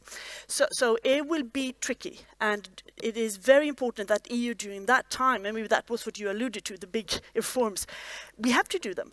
But we need also to focus on all the things that we have listed here, the relations with China, with the US, the environmental issues, the geopolitical challenges, and so on. So in the end, it will make us absolutely more stronger and more resilient, but the road there is tough, and it requires very strong leadership and courage. That is pretty clear. And if I turn back to you, Lars, in your introduction you were talking about Europe at different speeds and the multi-tier model, but what do you think will happen if the candidate countries kind of get stuck in this third tier? And do we need another enlargement methodology to kind of let them in depending on progress in different policy areas? Is that possible, or will that undermine the EU's resilience? I'm not sure we need a new methodology. We changed the methodology a few years ago in a way which I thought was quite good. We were a bit hesitant at first, but I think it was quite good. I think we have to look at this, as Cecilia rightly pointed out, we have to look at this in a geopolitical context, because this is where we are right now. And that means that, up till now, the European Union, maybe everyone does not agree to the concept of ever closer union, but we've basically tried to build the union closer and closer. I think we are now entering a period where we'll have to accept more of divergences, but then we have to make sure that we can close it further down the line, which means that whatever we do now to speed up the process of getting the countries that we're talking about closer to the European Union, we have to set the rules for this in such a way that they are not excluded, that they know that they can accept, in the end, full membership, Euro, blah, blah, blah, Schengen, what have you, but that the requirements have to be quite strict, because otherwise these parts of cooperation will not work. But I think what we will have to accept now for a while is more of divergence. I had long discussions in the relevant committee of the European Parliament on this issue. They hate me because of that, because they don't like this. They had 350 proposals on how to make a closer union now, which is fine, that's their job. But I think this is important, that we accept that the geopolitical realities right now are such that we need to focus on, well, it is also promoting a resilient Europe. And that means that we may have to have a longer time perspective on when we can go further in the integration. Do you agree, Rickard? Yeah, I think first of all, perhaps I would say that we already have this model of four tiers or different circles or so, and also for the current EU members, the membership is not the same for all countries. So it's already quite complex, and maybe this discussion that is coming now is more about getting an, let's say, explicit and orderly arrangement for this complexity. But then I think that the enlargement discussion now is a bit, it's a necessary discussion given Ukraine, but we at the same time here and rightly so, that it has to be a merits-based process, and therefore it will take a long time. Because sometimes when I hear that, you know, it's negotiations about membership, it's not a compromise between country X wanting in and the current EU members. It's not that kind of negotiations. It's rather, you know, adapting to what is already the legal body of the EU. And that is very massive and very difficult for the countries that we are discussing now, Ukraine and the Western Balkan countries and so on. So I sense it's a long perspective here, a long time perspective. But conclusion is that yes, it's contributing to resilience for sure. I think von der Leyen in her statement last week with the report was presented, it was partly instrumental, you know, this is good in many ways. It's also a historical obligation in a sense. But there is this, the strength of the EU is increasing if this is taking place. And I agree with that. So a long-term perspective and perhaps also a need for resilience on part of political actors to not lose faith in the process. And Cecilia, of course, rule of law and democracy is very central to this, these processes and these negotiations. And but we also need to remember that citizens need to be on board when it comes to such a fundamental change that this might become for the European Union. And so what is needed for the institutions in terms of democracy and transparency and legitimacy, you think, in this prospect? Well, a lot of things are needed, obviously. I do not agree with the general concept that there is a sort of structural democratic deficit in the European Union, but of course we can do a lot more without changing the treaties. We could increase transparency. We could, you alluded to it, and I'm looking forward to reading that chapter if you want some insights from my point of view on the trilogues, for instance. It is a democratic disaster. It's when you can't make laws in public, you go in the Commission, the Parliament and the Council go into a room and they spend long time, many nights, and then it goes on for a year sometimes before you can agree. It's very efficient, but it's so far away from citizens, and laws are being made in there. And that's, of course, cannot go on. You have to increase the transparency if you're going to keep that method, because almost 80% of all the laws are in is it 80%? Yeah, something like that, yeah. In trialogues right now. And you have to increase the transparency. You need to get the documents out. You need to make sure that citizens and journalists and researchers and others can follow that. You can increase debates. You can make the European political parties' agenda much more visible and part of the election campaign. You can make sure maybe that the debates are taking place simultaneously in many countries. You can involve national parliaments much more in the cooperation with the European Parliament. So there are lots of things that can happen. But of course you mentioned the rule of law, and that is one of the trickiest issues, apart from the war in Ukraine, obviously. Because that has also led to sort of enlargement fatigue that went on for so many years, and that's why from the European Union side we let the Balkans down for many years. I mean, we said yes, you're candidate countries, but nothing happened. In my commission, my boss, who I love very much, but I disagreed with him, he didn't even appoint a commissioner responsible for enlargement, and that of course sent waves saying that, you know, it's not going to happen. It wouldn't have happened anyway, but you could have still had someone responsible for it to make sure that the process went on. And the rule of law, which we know is a problem in current member states, but also very difficult in some of the candidate countries. That you know, you have to address it, and you cannot compromise on this. And that's why I think the European Union also needs to be more transparent when it comes to money talks. It's making sure that this is our common budget, and it will increase, so we will all have a bigger stake in it. You're not going to get this money unless you do the necessary reforms, or you withdraw from withhold the reforms that you're planning to do in your country, undermining the rule of law. And that has to be brought open to the citizens, and we need to increase the public debate on this. Lars, how do you think that the respect for the rule of law and for democratic principles can be ensured in practice in the forthcoming enlargement negotiations, and if it is a non-negotiable thing? I think that I mean, Rickard was absolutely right in saying that we're not talking about negotiations. We're talking about these candidate countries. How can they adapt in what way to the present rules? But I think that what we need to have in the negotiations with these countries is a strengthened rule of law requirement, which probably goes beyond what's in the treaty right now. Yeah. Because the treaty is, after all, it's Article 7. I mean, it's rather general. It states a number of principles. I think we need, but what we have done is that we have some experience, not all that good, but we have some experience with how we dealt with Romania and Bulgaria after they entered in 2006, and then there was a verification mechanism where the Commission and the two countries concerned had a dialogue. You were probably involved in that during your time, and that has now been dismantled after what, 15 years almost. I think we need something of that kind because, again, this is a cooperation based on legal principles. So, and without trust between the legal systems, it will not work. So I think this is where we'll have the real negotiation, because we're threading new ground partly, I would say. We have some experience, but our main experience is that we didn't do enough in the negotiations during the big enlargement, for example.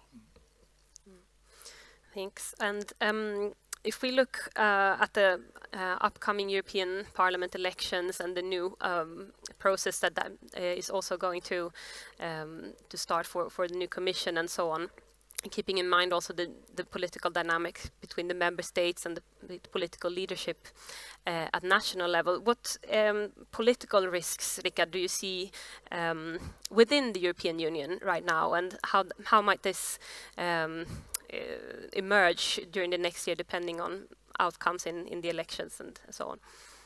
Oh, that's a difficult one. I think there are different risks in different parts of the system, so to say. But I think I come back to this issue of the importance of what is going on. That we somehow take for granted that this is a process that is, it's running. It's every 5 years. We take our democratic system for granted, and there are elements in a number of countries that are, I think, quite worrisome in terms of polarization, in terms of how younger people are not appreciating the democratic system the way older generations are, and so on. So in that sense, there are systemic issues. But also then domestic politics that was mentioned by Lars earlier in the different countries of the EU. Making that point is also saying that this is, for each individual country, the EU level may not be the most important one. There are different dynamics that override, so to say, what is the European interest, abstractly speaking. That will take different expressions, I think, in different countries. But it's I think that's a challenge for the system as such. Lars? Well, to be very frank, belonging now to the free world, so I can say what I think. I think the biggest challenge now is to deal with the very Eurosceptic right-wing populism that is now very large in many countries, almost all countries, because the message of many right-wing populist parties in Europe runs counter to the European way of doing things. That's the way it is. I wouldn't give up totally our hope. I must say, when you're ambassador in the country that has rotating presidency, you have the privilege, I guess it is, to sit in on the European Council meetings and listen to what the leaders say. We have now a very prominent right-wing populist sitting in the European Council coming from Italy. And if that's a right-wing populist, I'm not that worried, to be honest, because she's very smart. I mean, she has a narrative which is, I don't agree with everything, but there is a story there which I think makes sense. And what she has done, for example, when it comes to Italy's position, when it comes to Russia and Ukraine, is quite something, compared also to other previous Italian governments. But I think in order for us, we have to deal with the fact that there is a political force out there. There is some on the left wing, but left wing is so weak these days. But there is some left wing populism. It's basically right wing populism that is has an agenda which basically is a question about dismantling much of what we've done. And we need to deal with that in the proper democratic way. And that I think is the biggest challenge. Cecilia, what is your worries, or what are you? No, I'm worried about this as well, and I am also worried about the sort of normalization of that discourse, which means that the other parties, to the left and to the right and to the center, sort of maybe not agreeing with the right-wing populist agenda, but backing and not taking the debate instead of challenging it all the time. And we see signals of that in lots of countries, and that has to be done. We have to say that, you know, we're part of this. Point out all the good things and all the important challenges that we need to solve together, but also don't duck in the difficult discussions. Yes, this will be hard, but the alternative is even worse. And you know, we're in this together.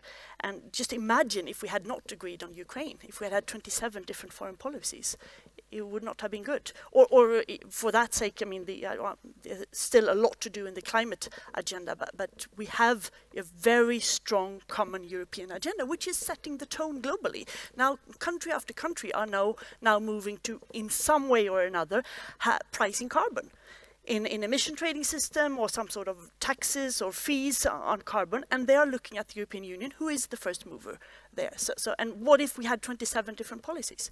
So we still need to come back to that, and don't be afraid of the debate. So I see we are almost running out of time, but maybe we have time for one last question. And of course, another important election that takes place next year, and we already heard Lars alluding to that in his remarks, the US election. So they have elections next year? I must have missed that, yeah. So what political implications might a change in administration in the US have for the European Union, and can we somehow prepare for that, or is it at all possible? Maybe Lars, what? Well, we have to prepare for it. I think that it's partly already there. I mean, we've had 4 years of Trump. We may have something else after the next elections. It might be a Trump 2.0 or something, we don't know. Ironically, from a sort of an economic and trade point of view, it wasn't all that difficult. It was more difficult on the political security side. This is where the problems were. So I think, of course, we can deal with that as well. But the point is, I think we need to, as I said in my introduction, we need to try to get a little bit more agreement on what the European role should be in such a, let's call it, less cooperative atmosphere across the Atlantic. And that we don't. It's by definition, it's very difficult to discuss that. You know, I think tonight, there is a discussion in Copenhagen where Charles Michel is doing his tour and he's inviting a number of prime ministers. I know our prime minister is going there. That's what he said when he called me earlier. And I think this is the kind of issues they should discuss in very small. Sometimes it's good with small chambers. They shouldn't be smoke-filled, but they should be small and they should be private, because this is very sensitive, and that's the only way that we can increase our preparedness, because it may come. I mean, we know that all elections are difficult to predict, but it seems like this one is particularly difficult to predict. And perhaps some final remarks from you, Cecilia. Do you see that possibly as a challenge in many ways to the European Union, also when it comes to the elections in the US? Yes, when it comes to the openness and. I mean, absolutely. There is a danger, and it's even there now, that the US support for Ukraine will diminish considerably. So we have to step up. The transition support, the reconstruction support, the enlargement agenda has to be stepped up. Mr. Trump has said that if he comes back, he will introduce a general tariff for 10% of everything that the US imports. That will have very big effects on the global economy. It will have economic effects on the national economy of the US as well, absolutely. But that we need to be aware of. He thinks that trade wars are good and easy to win, and he will try to do that as well. So we need to step up our own house in order, but we also need to reach out to other allies, other friends, other like-minded, to work with them and try to reform international organizations, try to reset some sort of multilateral order in the world, and to be sure to reach out through trade and political cooperation as well, because it could be bumpy in a year. Bumpier. Bumpier. Thank you so much to all of you. There's a lot to be prepared for, and possibly a lot of change to be done. A round of applause for our speakers on this panel.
As soon as we came up here, it all fell silent. It's 1 more minute. I don't know. Are we supposed to be exact on cue for the online? Yes, okay. So 1 minute of still discussing among yourselves.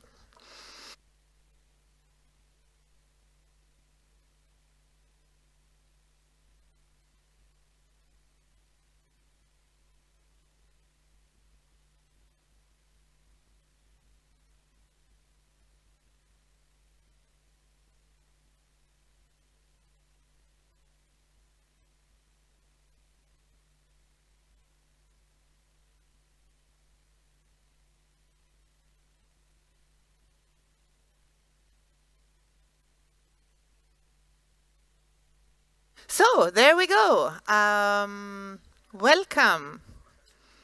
Welcome to this seminar on long-term competitiveness of the EU and how can the EU build on its strength. It's very nice to see so many of you coming back after lunch and still keeping awake. And we will keep you awake, and we would want you also to participate. So we will have a bit of a panel discussion, but then I will also invite you to ask questions. So during the start here, please think of questions that you would like to pose to the panel. And well, my name is Annika Wepling-Korsnäck, and I'm head of the European Commission's representation in Sweden. And I am happy to be your moderator here. And with me, I have an eminent panel. I have Anna Stellinger, Deputy Director General International EU Affairs for the Confederation of Swedish Enterprises. I have Joachim Sander, a lecturer in EU and International Trade Law, School of Economics and Management here in Lund. And Oskar Eneroth, head of the International Department of LO, so the Swedish Trade Union Confederation. Welcome to all 3 of you. And you might have seen an additional name in the program, the State Secretary Jevrel, who unfortunately could not make it. And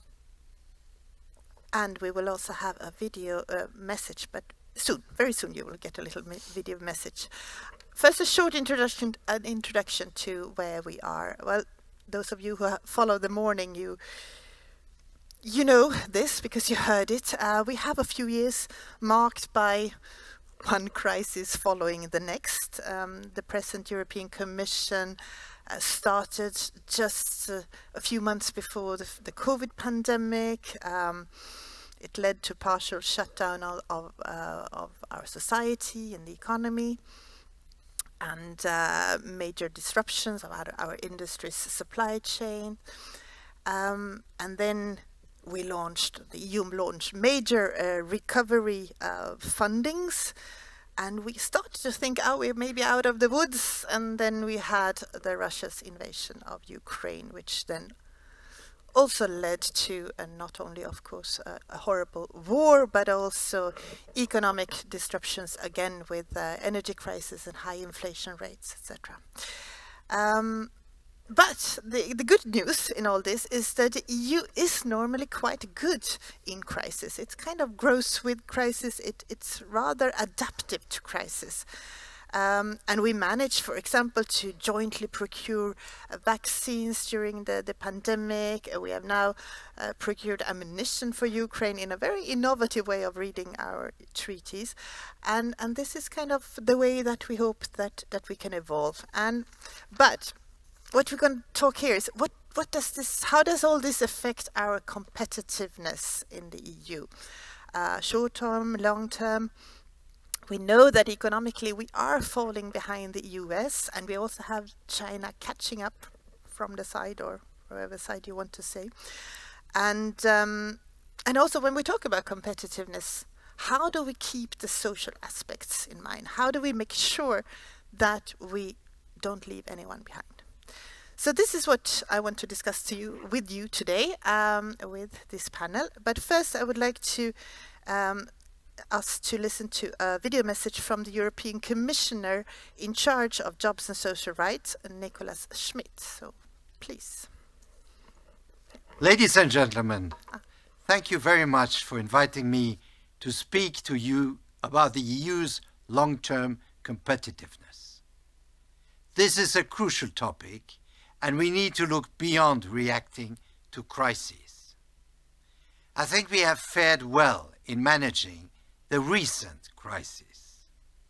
But crisis management alone does not build a robust and future-proof economy that secures our prosperity and global leverage for the years to come.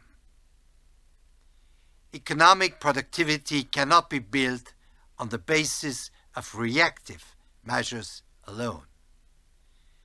As Commissioner for Jobs and Social Rights, I believe the answer to our long-term competitiveness and crisis preparedness can be found in a more social Europe. A key lever for this is investing in people. Investing in people because people need the skills to navigate an ever-changing labor market. Investing in people because people will come up with innovations we need to master the green and digital transitions. This is why we put people and their skills at the heart of our long-term competitiveness package adopted in March of this year. This package provides a longer-term competitiveness vision in an increasingly challenging geopolitical context, looking beyond 2030, the year for which most EU policy goals have been set. Importantly, it strongly focuses on skills strategies and recognizes that Europe's social model represents an important competitiveness advantage vis-à-vis its global competitors. As Commission President von der Leyen said, the best technology is only as good as the skilled workers who can install and operate it. And for this reason also, the Green Deal industrial plan puts skills into the center of the EU's drive for competitiveness. With the European Year of Skills, there is an even bigger emphasis on this topic than ever before. We are massively investing into our human capital through active labour market policies and the up and reskilling of people. EU funding of around €65 billion is crucial to this end. Our goal is to equip Europe with the right skills to turn the twin transitions into a real opportunity for our competitiveness, for the planet, and for people. One of our flagship policies to achieve this is our Pact for Skills. The Pact for Skills brings together more than 1,500 signatories of all types of stakeholders, businesses, social partners, academia, associations. Through 18 large-scale skills partnerships, the partners are concretely supporting the training of more than 10 million people. This way of collaborating is important to drive the EU's skills policies and thereby the EU's competitiveness forward. On that note, I wish you all a successful panel debate and indeed fruitful discussions throughout this conference. Thank you. Thank you, Nicholas. Well, Anna, we talk about competitiveness as if this would be some kind of, that everybody would know what it means. What does it mean? What does it mean when we talk about competitiveness, and why does it matter? Good question, and I would like to first say thank you for the invitation and congratulations to Lund and the organizers for putting together such a high-quality debate. I've been working on EU affairs for 20 years, and I think that if every town did what Lund does with the EU Days, we would have a fabulous EU debate in Sweden. So bravo to all of you. Well, competitiveness, it has become the new buzzword. Everybody talks about competitiveness in Europe. It wasn't always like that. Let me just take 2 or 3 steps back. Competitiveness has been more or less forgotten on the EU agenda for quite some time. I'm slightly exaggerating, but not that much. We had a Lisbon agenda that finished in 2020, and since then the issue of competitiveness, the hugely central topic of competitiveness, has not been high on the political agenda in the EU. Now, there are various reasons for that. We have heard some this morning. We have had a geopolitical kind of complicated global situation. We have seen the ugly face of what the world can produce when it comes to crisis, pandemic, wars, tensions, and there has been so much else on the agenda. But, and this is an important but, competitiveness, a competitive Europe, a strong Europe, a forward-looking Europe is our best protection in a complicated world. And I must say that the Swedish EU presidency that we had this spring, 2023, made a big difference. When you are president of the EU, it's very difficult to put something new on the table. Basically, you have 6 months. Now it's Spain, then it will be Belgium, and then it's Hungary. You have 6 months, and you more or less take all the files and all the dossiers, and you try to push them forward. There's always a crisis or two, and you have to deal with them and muddle through, but normally you never get to put a new topic on the table. The Swedish government and the Swedish presidency did so. They put the hugely important question of building a stronger and competitive Europe on the table at a time when there was so much else looking for focus, asking to be dealt with. And I think that this will, I'm sure, in a couple of years' time, make a big difference. And by the way, when I speak to other European colleagues or ambassadors or organizations, I often get the question, what does Sweden want with the EU? We know what you don't want. We know that you don't want minimum wages, you don't like the platform work, we don't like the forestry, we do not like the taxonomy, we weren't pro-recovery fund. There's a whole list that other European countries know that we do not want the EU to deal with. But it has been very tricky to ask, what does Sweden really want the EU to focus on? And now we have the answer. A truly competitive European Union that is up to the task to build strength in a geopolitically complicated world. Okay, that sounds like quite a big task. It is a big task and a great achievement. Then I haven't really prepared you for this, but I will pass on then to Joachim. Building on what Anna just said, what would the EU need to do to achieve this, to be a truly competitive power or part? Well, that's the billion-dollar question, isn't it? And it's also the problem, I think, perhaps, with words like competitiveness, because who doesn't want Europe to be a competitive global geopolitical player, right? Everyone wants that. But how do we want to reach that? That's, I think, the #1 issue we need to focus on. And I think that we have a lot of tools. We have developed a lot of tools for this. Not all of those tools Sweden are too happy with, to be honest. So I think that's where we need to start. I think we need to... I like basketball, right? I love basketball. And when you play basketball, you talk about fundamentals.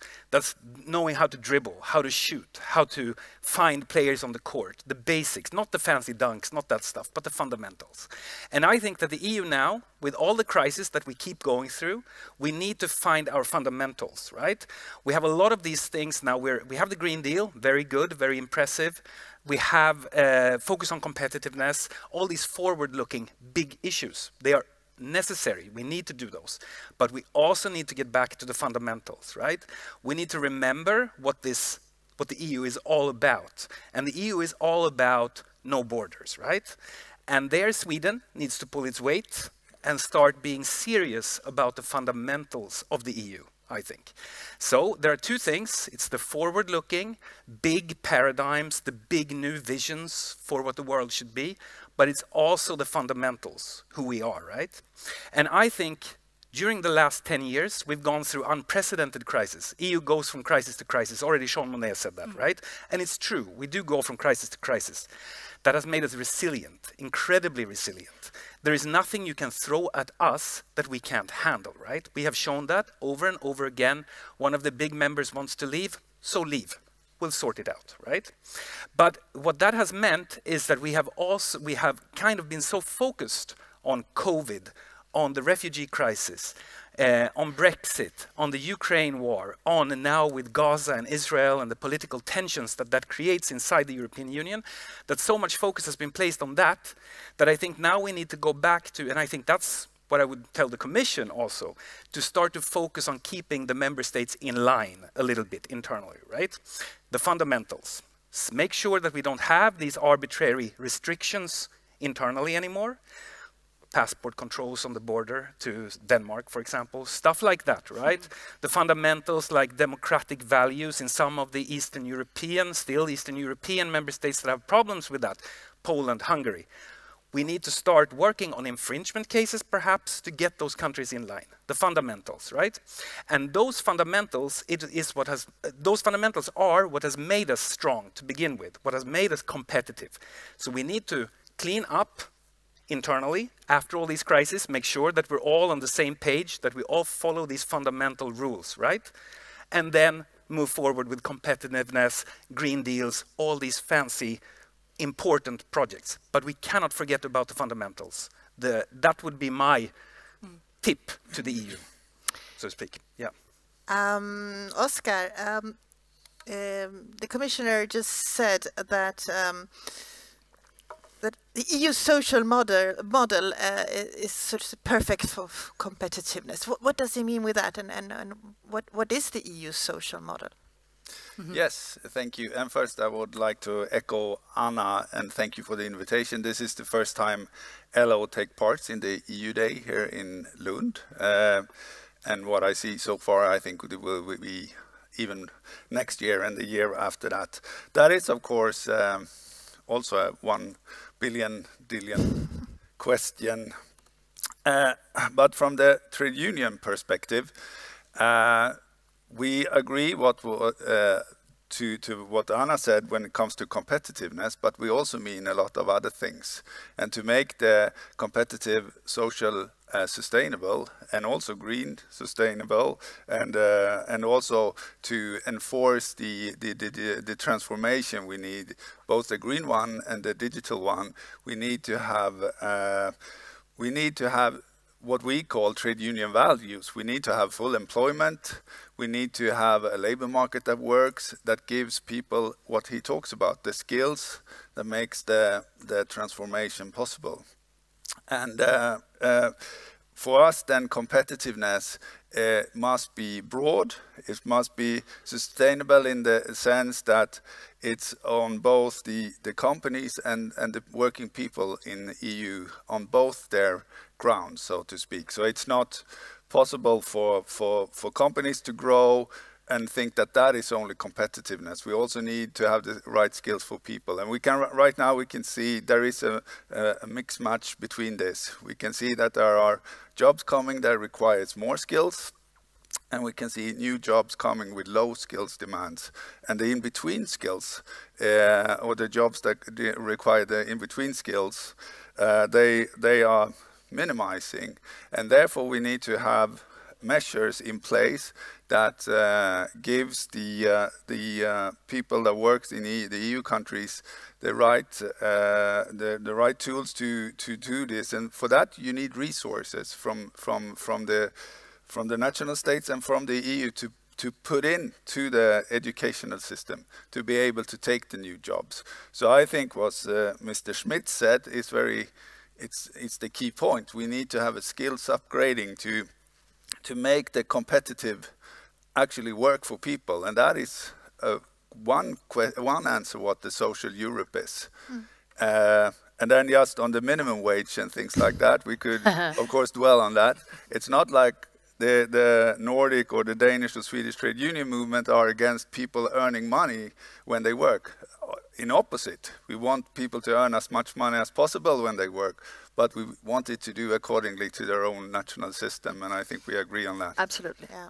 No, let's not deepen ourselves too much into that. We are in total agreement. Yeah. We here on the stage, we agree. No, but I'm also a basketball player. The fundamentals, yes. It's still kind of fluffy. So no borders, more skills. But what is holding if we now say competitiveness, if we now kind of say that means that our companies are thriving, that they can export on the internal market, but also externally, etc. They have the flows that they need. But what's holding them back? What's more in the fundamentals than what Anna?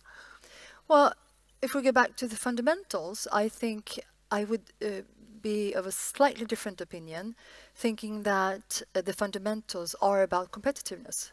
And competitiveness is getting back to the fundamentals. It means focusing on skills, getting European workers good jobs, having growth in Europe again, having a single market. I mean, it's a hugely fabulous invention of the single market, 30 years old. And we can't sit back and say that it's done. The work is not done. We have so much more to do in order to make the single market work again. Get the single market work.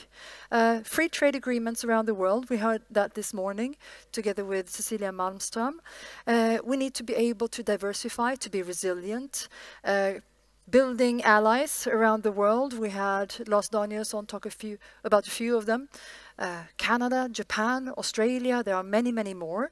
That's also the fundamentals. Removing legislation that is too complicated. We want legislation. Sometimes you hear businesses, I'm a business representative here, saying that we should pause all legislation, there's too much of it. I wouldn't like to pause it and then go back to where it was. We need better regulation. We need good rules. We want the same easy, transparent rules over the 27 countries. It's getting back to the basics when it comes to the green transition. I mean, we have Fit for 55. Now we just need to do the work. And that needs to be done together in partnership with the companies, those who are the ones that will be innovating, putting products on the market that will help us in the green transition, coming up with all the fabulous solutions that we see way up in the north of Sweden, for instance. It's about digitalization. I mean, we're still not there, and we have AI around the corner, not even around the corner, it's here in the room with us. We have infrastructure. I mean, for me, competitiveness, and I think that the Commission is on the right track here, putting forward a competitiveness agenda and also putting Mario Draghi in charge of getting a report on competitiveness for the next summer. We need the back to basics fundamentals in order to get the EU back on track, because it's not irreversible. The EU is lagging behind US. The EU is somewhat also lagging behind China and other countries in the world when it comes to productivity. Growth, global growth, will mostly happen outside of the EU. We do not have all the innovations that we would be able to have, but it's not irreversible. Let's get back to the fundamentals, work on the competitiveness agenda, do it together with a rather forward-looking, and I'm positive when it comes to this. I think that the Commission is on the right track. The EU presidency did a great job. Now we just have to make sure that we get all the countries on board, also when times get difficult. You said that we handled the COVID crisis well. The EU handled the COVID crisis well, but there were a few shaky months. And this is where we also need to put the full attention on the fundamentals, getting back on track, and then we have some kind of deviation. I totally agree. We need the Commission to be clear about the way ahead. Thank you. Yes, you mentioned that EU is lagging behind the US. Joachim, do you have any thoughts on that? I mean, what is the US doing? Of course, we can't compare ourselves because we are not the United States. We are still a European Union, with whatever that means. That you all know that means that we are not a confederation. We are not a federation. But can we still see some comparison? Can we draw some positive or negative comparisons? I think we can. I think, first of all, I don't think it matters so much if we're lagging behind the US or China. I think what matters is that we are growing at a pace that we're comfortable with, right?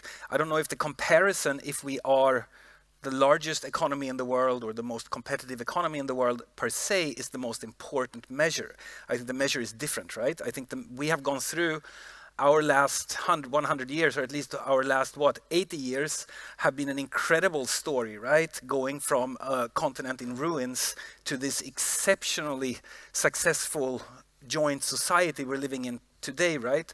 Some countries are still going through those phases, like China, like Africa is maybe the next one, some South American countries. We can't expect to grow at a rate, at the same rate as countries that are going through those huge transformations. We already went through that transformation, right? So we have to find different ways, perhaps, of measuring that.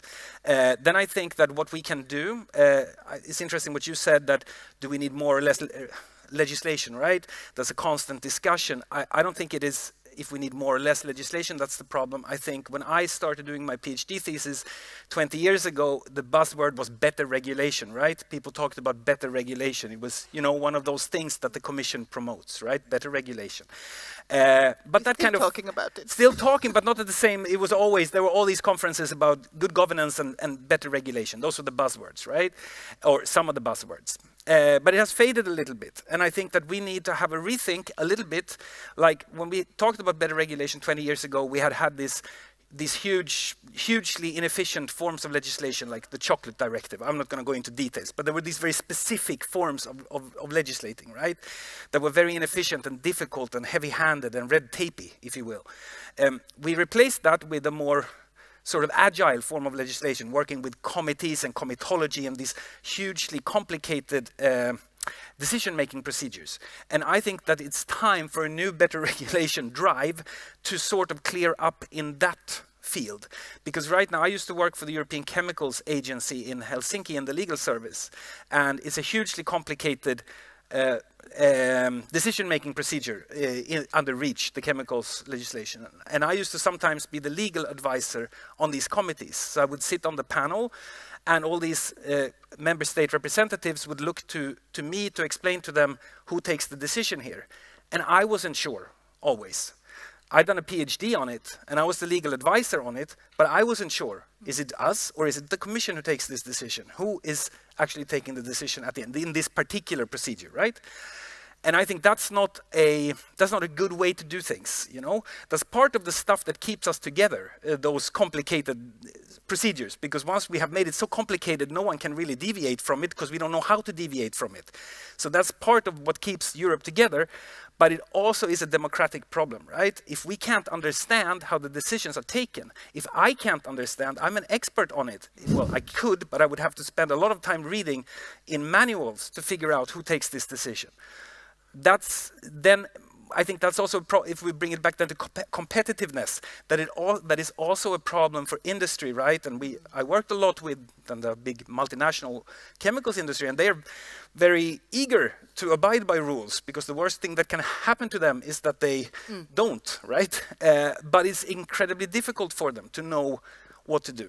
And if we then compare with the US situation, if we bring it back to that strand, and I've also I know something about, well, if you take the example of chemicals regulation, the US has an easier way of making those rules, right, than we have. They have a more cost-benefit based approach to it, which we lack in Europe today. So I think there are lots of things, but I think it's a big issue, right? It's not something that we solve on this stage, but it's something that needs to be rethought from the ground up a little bit, all these decision-making procedures, actually.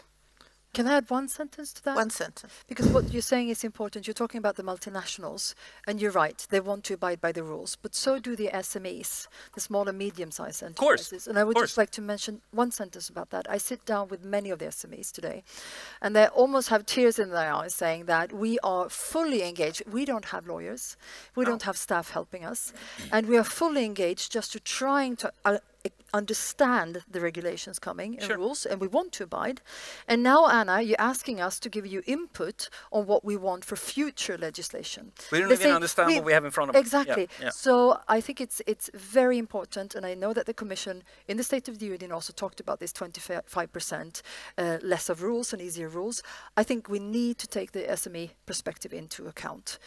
Multinationals can cope. Of course. SMEs, hugely difficult. I took the example of multinationals because those are the ones that have the resources to even take a meeting with the decision makers. The SMEs you don't even see because they are boggled down in their day-to-day. Yes, it's true. It's true. Oscar, we will take us back a bit to the social aspects, and when here Joachim mentioned also the growth rates, and the, of course there is always a risk that we talk about competitiveness and then we risk talking about it and also developing it to the price of social fairness. Do you see this happening more and more in Europe, or do you see that there is still a convergence? What is your analysis on that? Yeah, and there is a lot of thinking around what you say. If we go back to fundamentals, and I think that's maybe what you're asking, is if we have the multinational, the SMEs, and below that we have the workers, that is going to make this happen. And what is very important is that, as you said, we don't want to have, we need to explain why EU is relevant for people, for workers. Why is it important? We have an election coming up soon, and people are supposed to go to vote for something they maybe don't understand. So I think that is one crucial thing. And if you then see from a worker's perspective that you have a competitiveness built on that is not social just, that is not sustainable, then the question will be, what's the benefit for us? Why do we want to have directive and legislation on different things that's making my life even worse and even more difficult? So yes, the social agenda is very important, but it must be designed in a way that it is beneficial for all workers. If you are a professor or if you work wherever you work, and I think we lack that kind of perspective. And and that's positive. The Commission now launched a social dialogue, now launch an inclusive economy. That could be a way. We have done this before, and we haven't seen any strong results for that. But we never end to hope for that. But I think the social dialogue, which means you bring together social partners as ourselves, the universities, regional, everyone together to find a common solution for what we look for. And then just to take on the trade agreements and the perspective of US, if you ask me what can we learn from the US, I would first say nothing when it comes to workers' rights. Okay, we could see a growth in trade union membership in the US bigger than since the 60s, but it's from 8% to 9%. Okay, they won a collective agreement for car workers in Texas and so on, but and the screenwriters. Yeah, and the screenwriters. You're right. Yeah, so there are positive elements in that, but I think it's very important that we from the social Europe, where we have a good tradition of cooperation, we need to, I would say, rather learn them to show good example for that. And then, of course, they can bring in science and other things that we can learn from. But I think that is the core thing. But I think the fundamental is to actually tell and explain for workers why is the EU a benefit for you in your daily life. Mm-hmm. Thank you. Yes. Now I would like to open the floor for questions. I hope you have some. Anyone? Yes, I have someone in the back.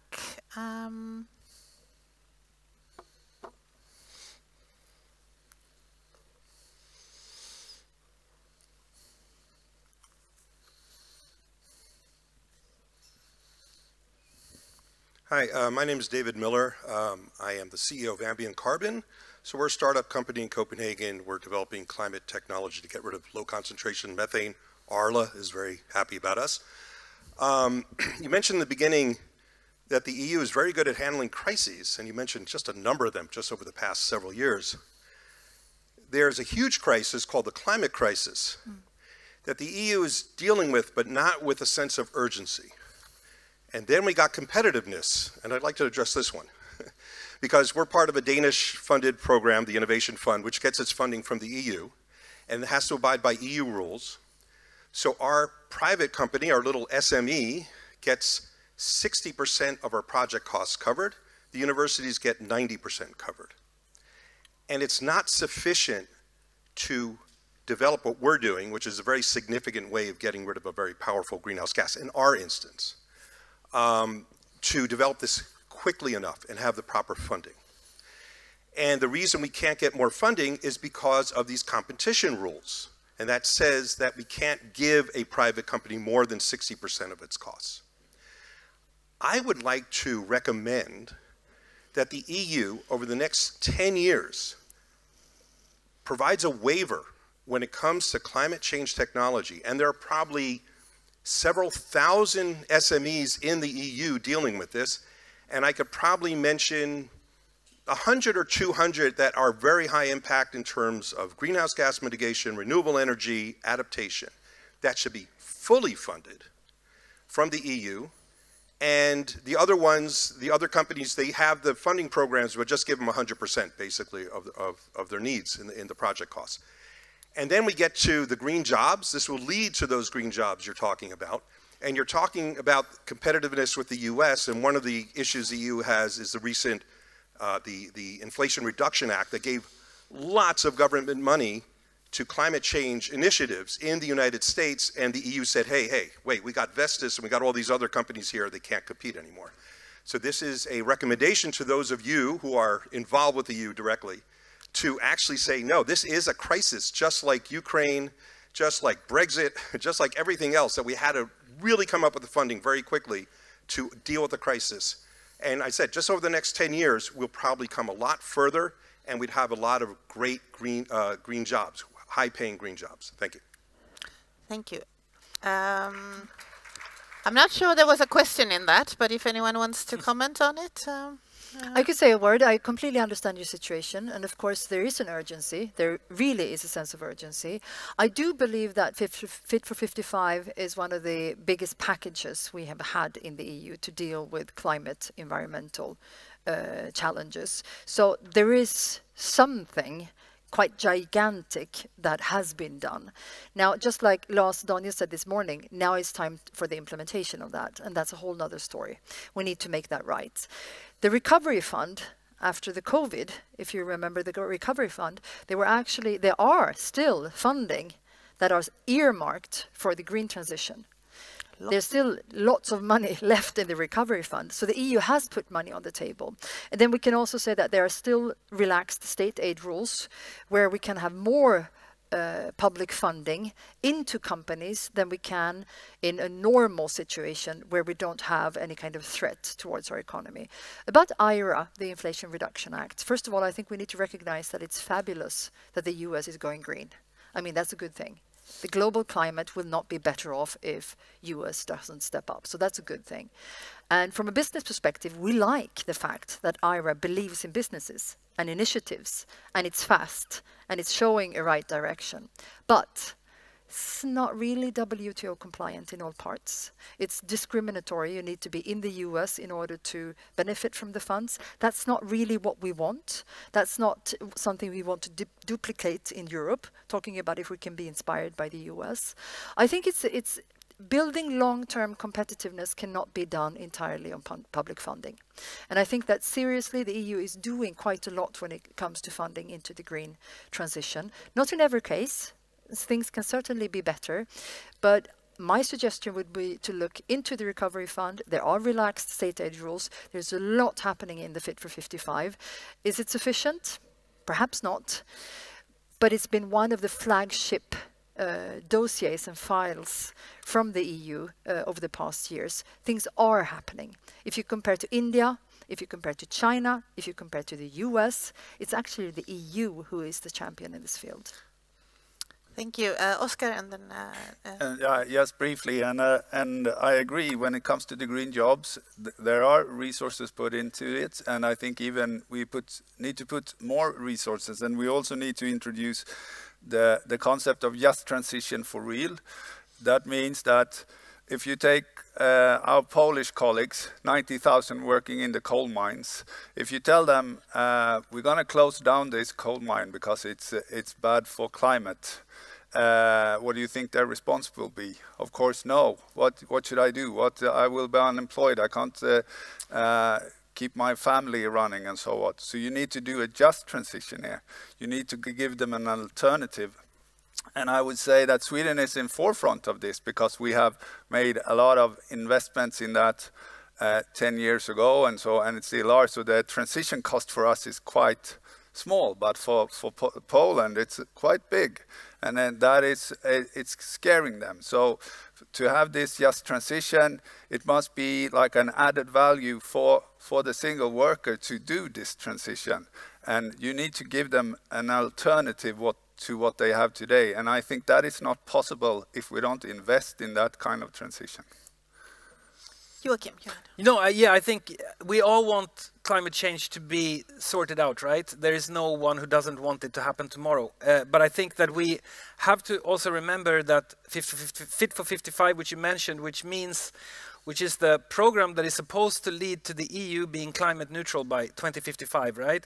That is an incredibly ambitious plan. It doesn't sound ambitious to us who wants it to be fixed tomorrow, right? But if you consider that it's 550 million people, we have the coal miners, we have people who are losing their jobs over this, or might lose their jobs if we are not careful in how to do this. And we might risk losing support for it. Fit for 55, the whole project, the Climate Act, the whole thing, is the most ambitious climate project anywhere in the world, right? There is no one else who's more ambitious in this than us. And I just said that we shouldn't compare ourselves to others, so that maybe is of some sort of limited value, what I'm saying. But I just want us to be aware of that, because it often sounds like the EU is not doing anything. But the EU is doing more than anyone else.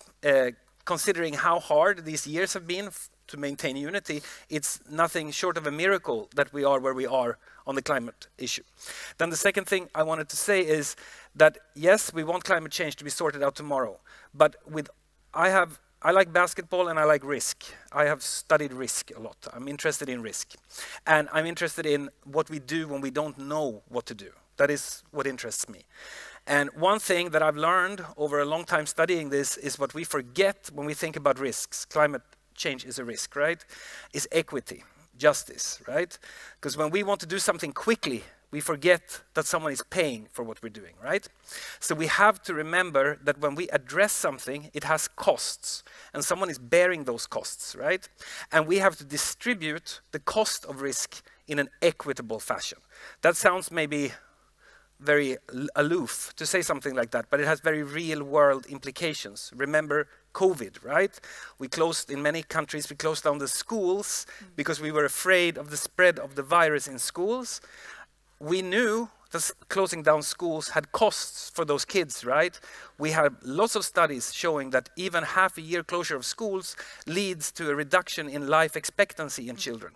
So we pay for that safety, that imagined safety of closing the school with someone else's lives, right? That's no other way to see it. And when we are very afraid of something, like we are with climate change for good reasons, we need to be extra careful that we're not paying with someone else's life for a short-term gain, right? So those things we need to factor into it. That's just what I mean. Think of equity when you think of risk also. Thank you. Any other question? Yes, here in front.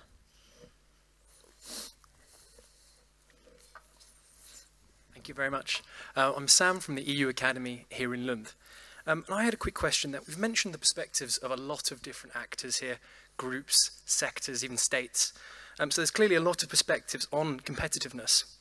But in that sense, will or should competitiveness be built from the top down, from the EU level, capitalizing on the opportunities of the single market? From the bottom up, capitalizing on national and local SME perspectives and making sure people are not left behind?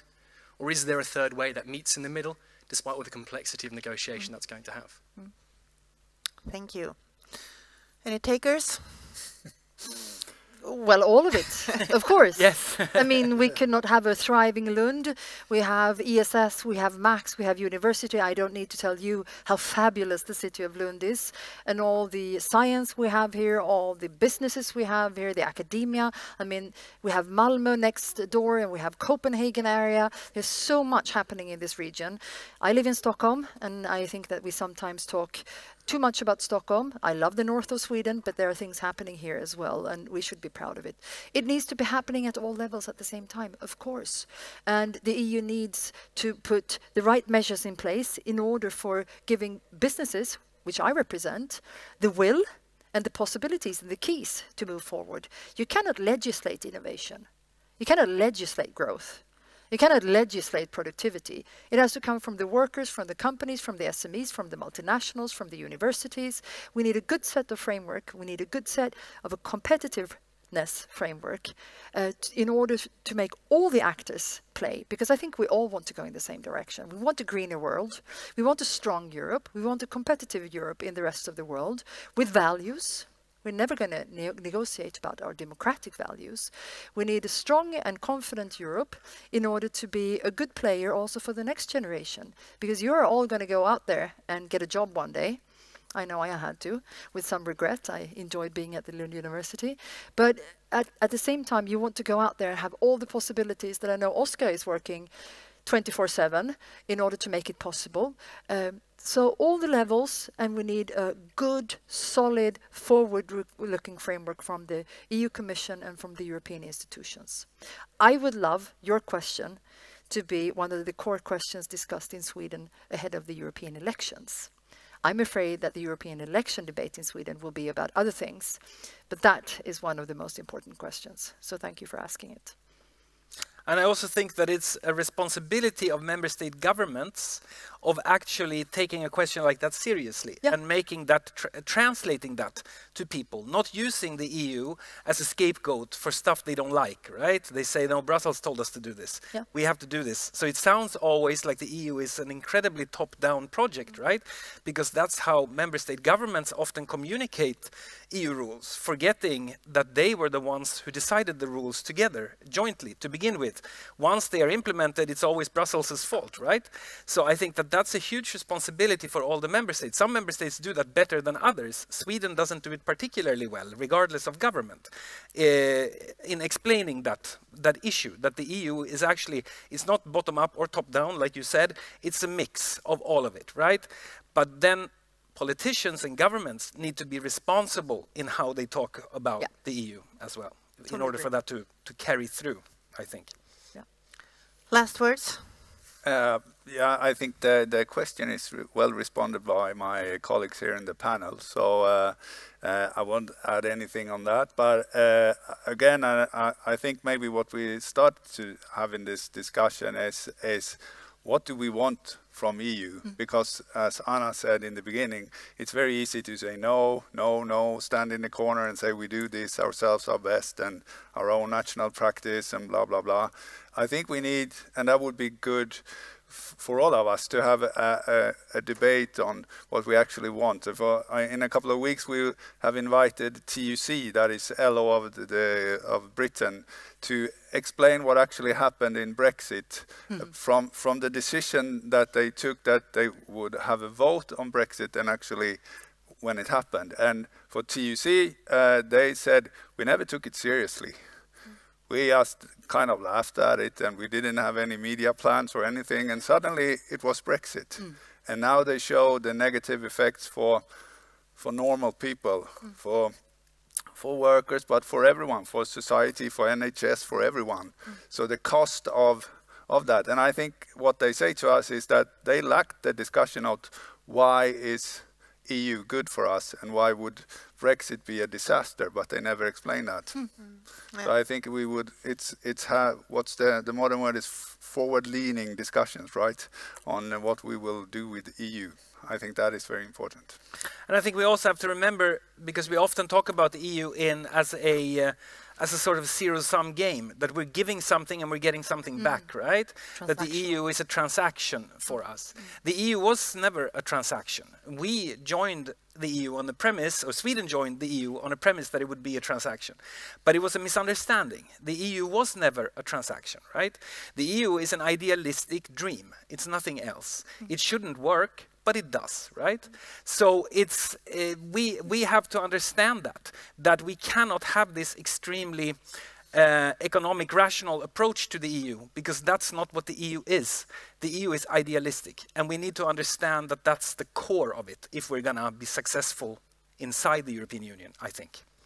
Thank you. Then we will have to wrap up this seminar, and I think we have learned a lot about competitiveness. We have learned that Sweden have moved away from the famous, in Sweden we have a model saying no, and EU is a bumblebee that can fly even though it shouldn't be able to. So I think we have learned a lot from our panel, so thank you very much for that. Thank you for those who have watched online, and very big thank you to the audience for coming. Thank you. Thank you.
welcome back. The EU has decided to try to become the first climate-neutral continent by 2050. And this, of course, requires significant steps. During this session, we will talk about how this transition can happen. We will talk about what businesses can do and what businesses need from the politicians. And as at the other sessions, please prepare questions, because I will leave space at the end of this panel for questions from you, the audience. All right, we will also talk about what will be addressed at COP28 during this session. So if you have any specific questions about the COP, you can pose them at the end. My name is Katarina Rolfsdotter Jansson, if you didn't meet me this morning. We have a panel talk, and it's my pleasure to introduce, first of all, on this big screen behind me, Kurt van den Berge. He's Director General for the EU-Commission at the Directorate for Climate Action. And I'm going to twist myself a little bit here so I could look at you from this side. Terrific that you are able to be with us here today, Commissioner. And with us also in real life, Clara Hellstedt, who is from she's from the Swedish Energy Agency, where you are head of Sustainable Industry Unit. And please join me here, Clara. Carl Mikael Strauss, head of section Swedish Environmental Protection Agency, is also joining us for this panel. And Henrik Jakobsson, who is founder of and COO at Ecolution. And from IKEA, we have Malin Pettersson Beckerman, who is head of Sustainability Partnership and Engagement at Inter IKEA. That's important, I've learned. So, let's see. Director, I hope it's okay if we look at you from this angle, because otherwise we will twist our necks looking at it's fairly high up the screen. Good. I'd like to address the first question, the overarching question, starting with you, Commissioner. Your big points on how this transition to climate neutrality can work and should work. Please share your thoughts. Well, thank you very much for inviting me. Just for the record, I'm not Commissioner, I am Director General. Director General, my bad. Commissioner, just to make sure there is no misunderstanding yes, about my... Yes, that was a misread for me. No problem. So how will we make climate neutrality work? Well, we will make it work because the climate asks it. Because we have agreed the ambition for climate neutrality by 2050 with all member states and the European Parliament in a democratic way, but also because it is good for our economy and our prosperity. When we launched the European Green Deal in 2019, it was designed as a growth, innovation and investment strategy, because we knew we had to do this not only for our climate, but also to maintain our competitive advantage as Europe, and to ensure our energy independence, but also to stimulate innovation in our economy, which is really the key to productivity growth and to welfare. And we were often told then, well, why does Europe do this alone? Why are you inflicting all this pain on our economy? We know in 2023, what we see is that we risk being overtaken in the speed of this green transition by other parties in the world. The US has its Inflation Reduction Act, which is attracting a lot of interest from investors. We have China investing double the amount in renewable energies. China is investing more than the rest of the world combined in renewables. And we have Africa that is really positioning itself as the continent of the solutions for the green transition. So the worst thing we could do at this point in time is to slow our transition. We really need to stay the course. And there I'm afraid to say that we're a bit concerned about what is happening in Sweden. Sweden has always been the leader in this transition to climate neutrality, but we see some signals lately that Sweden is starting to hesitate a little bit and may not be able to achieve its goals for 2030. How will we achieve our targets? Well, we now have a clear plan in place for reducing our emissions in Europe overall by more than 55% by 2030. We do this with a clear plan that will work, that is enshrined in law. It's based on carbon pricing. So we put a price on carbon. We use the revenues that we get for innovation industrial innovation and social programs, and we link this with regulation where necessary, with target setting, for example, on renewable energies, and making sure that we have the funding framework in place so that we help mobilize the investment that is needed. That is now set. We will now turn to implementing what has been agreed for 2030, which is basically a big innovation and investment program. We will pay a lot of attention in the coming months and years to industry. We know that we're creating an enormous market in the future for clean tech and green products in Europe. We cannot sustain our ambition in climate if that market is only supplied from outside of Europe. So we also need production, manufacturing and business in Europe. That's why we have initiatives like the Net Zero Industry Act. We are working on carbon capture, storage and use to help our industry.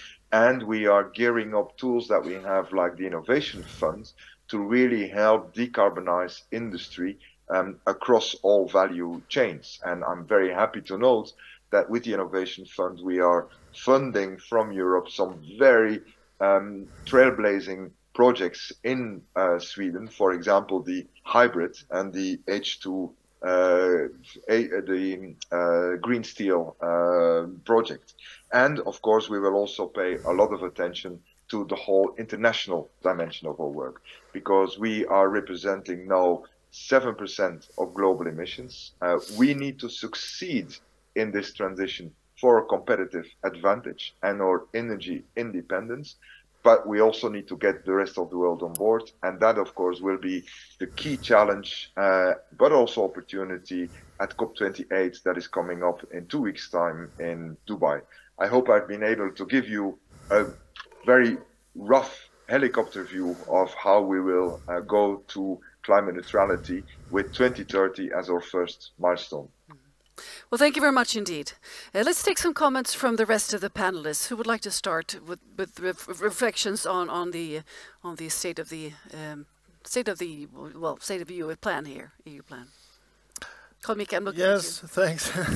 Thanks for being here. Yeah, I can do the start. We heard before about this funding race, and you talked about the funding framework, and actually that is what we all is a part of. And I think what we need to do with the public funding is to share the risk with the market. And that's actually what we do with the funding, but we also need to find out where the limit is and where the border is to the private market, where the other type of funding should have a major role. And that is actually what we are doing all the time as an agency, to find this border and limit. And I think we have some support from the EU's regulations framework for doing and finding that border. So you'll talk more about the tools a little bit later on in the panel conversation.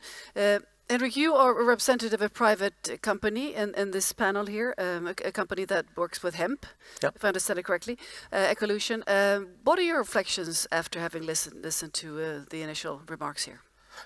It's a little bit on what you're touching on, risk mitigation, because we're just been out on this tour, trying to source capital to expand, since we're an impact-driven company, but somewhere you reach a waypoint when you need to actually do the big expansion to get real impact. And when you're going out doing that, and you're going to go from a small company to a medium company, and you need to accelerate that, the risk in it is something that's hard for investors, for agencies to take, more or less.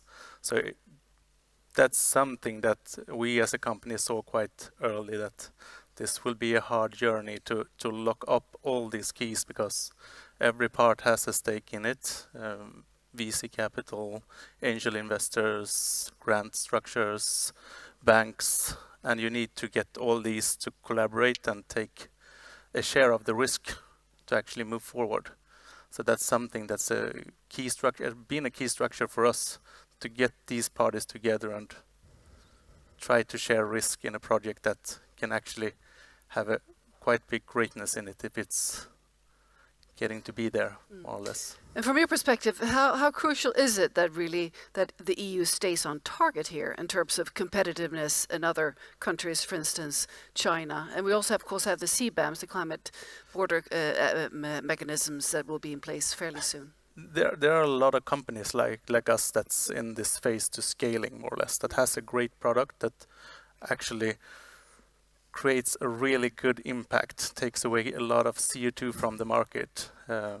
But if you don't have support from the EU, from the grants, you don't get that initial boost of money for the VC actors, angel investors, and all them to actually feel a little bit more safer.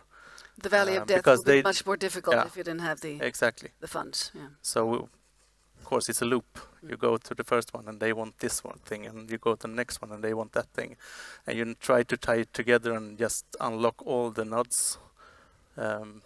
It's doable. It could be a little bit easier maybe if you loosen up the regulatory parts a little bit.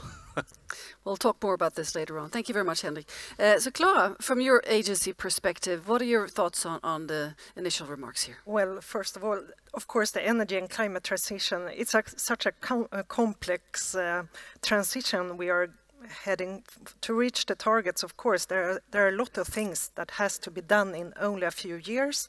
And we could see that, of course, technology development is important, and we need to scale up different technologies.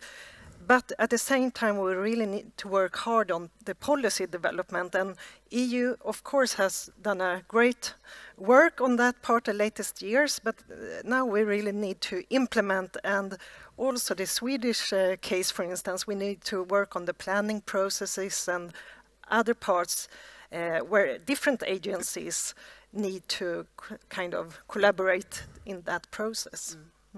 Thank you. And your reactions to the remark on Sweden seemed seemingly backing off a little bit off target? Well, I think there are many very good examples in Sweden on where we are really heading in the kind of front when it comes to climate transition, and we have from the EU Innovation Fund, for instance, several supports. So there are many things, but of course it's a right now maybe it's a bit of a we need to see that some parts in the such as the planning processes and the electrification discussion we have had in Sweden, there are things that has to be moving forward the coming years, I would say, to support the transition in other ways, only than technology and public funding, for instance. And today, you might know this already, there was a press conference at 1:15 about the new policies within the Tidöavtal when it comes to climate. Yes. So, to be continued. Yeah, we'll know more after we've been able to watch that press conference. So, Malin, from Inter-IKEA's perspective, what are your reflections when you listen to the first remarks here? Well, first of all, we really appreciate the leadership that the EU is showing in the area. And having said that, we recognize also that we need to work on a global scale with policymakers and governments and companies together, and to share challenges but also look at solutions. And we're a home furnishing business, as you know, present in over 60 markets. So we fully understand also the need of coming together to find common solutions to global problems.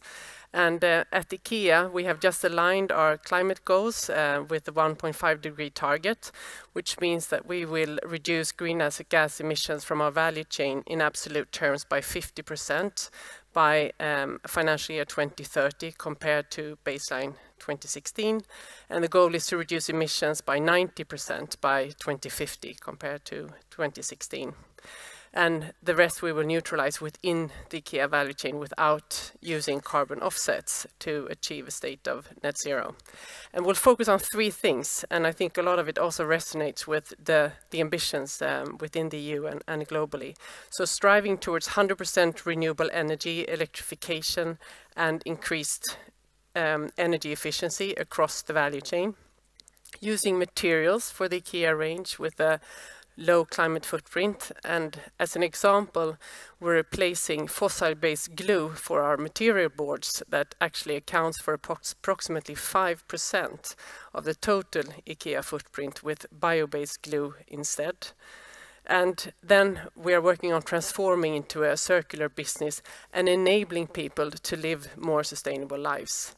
And here also we see a great need for clear frameworks, global definitions and infrastructures that really supports circular economy. We know we need to use more recycled materials to lower our climate footprint, and we also need to make it easier to repair and refurbish and remanufacturing our furniture. Thank you very much, Bolin. Director General, how does these comments from the business perspective sound to you here?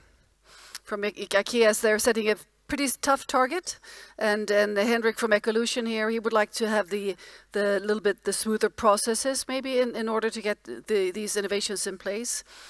What can you say? Well, I'm very encouraged by what I hear from the panel members, and I really would like to commend IKEA, for example, for its really very progressive and ambitious work in becoming climate neutral and circular.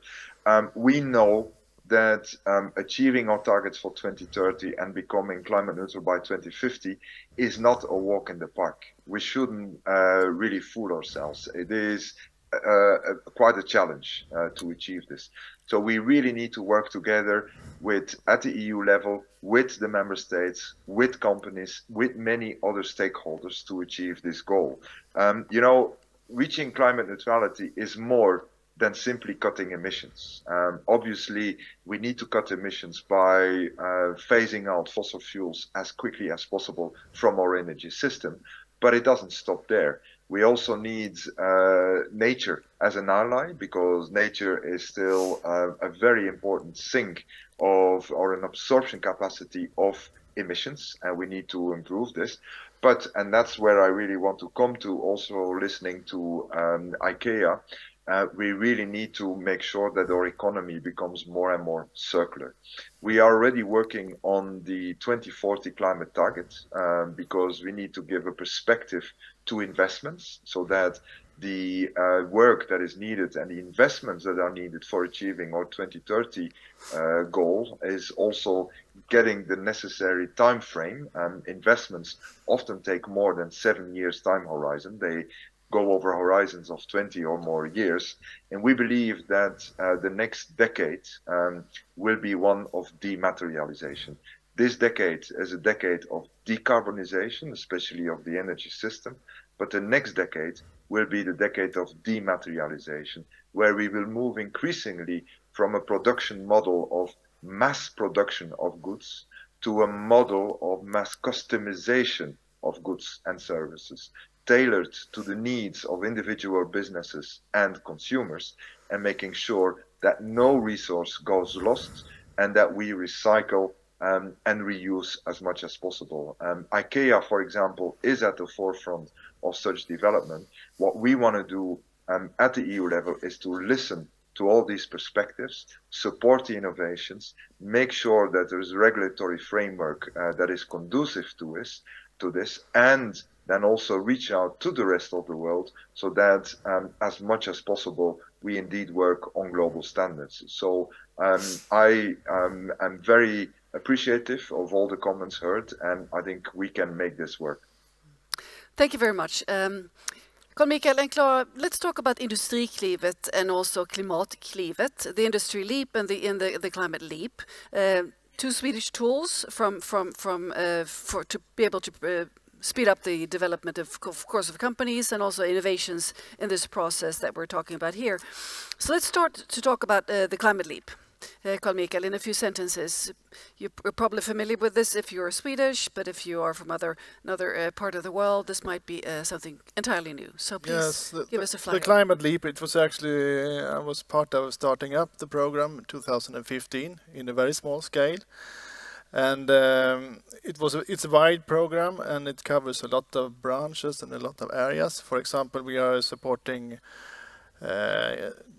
electric infrastructure for charging electrical vehicles. We are supporting industry with a different type of producing and a lot of types of energy saving programs and so on. And also a lot in the agriculture, because the whole agriculture area is full of fossil investments that needs to be changed. So quite a big part of the climate leap has supported reduction of CO2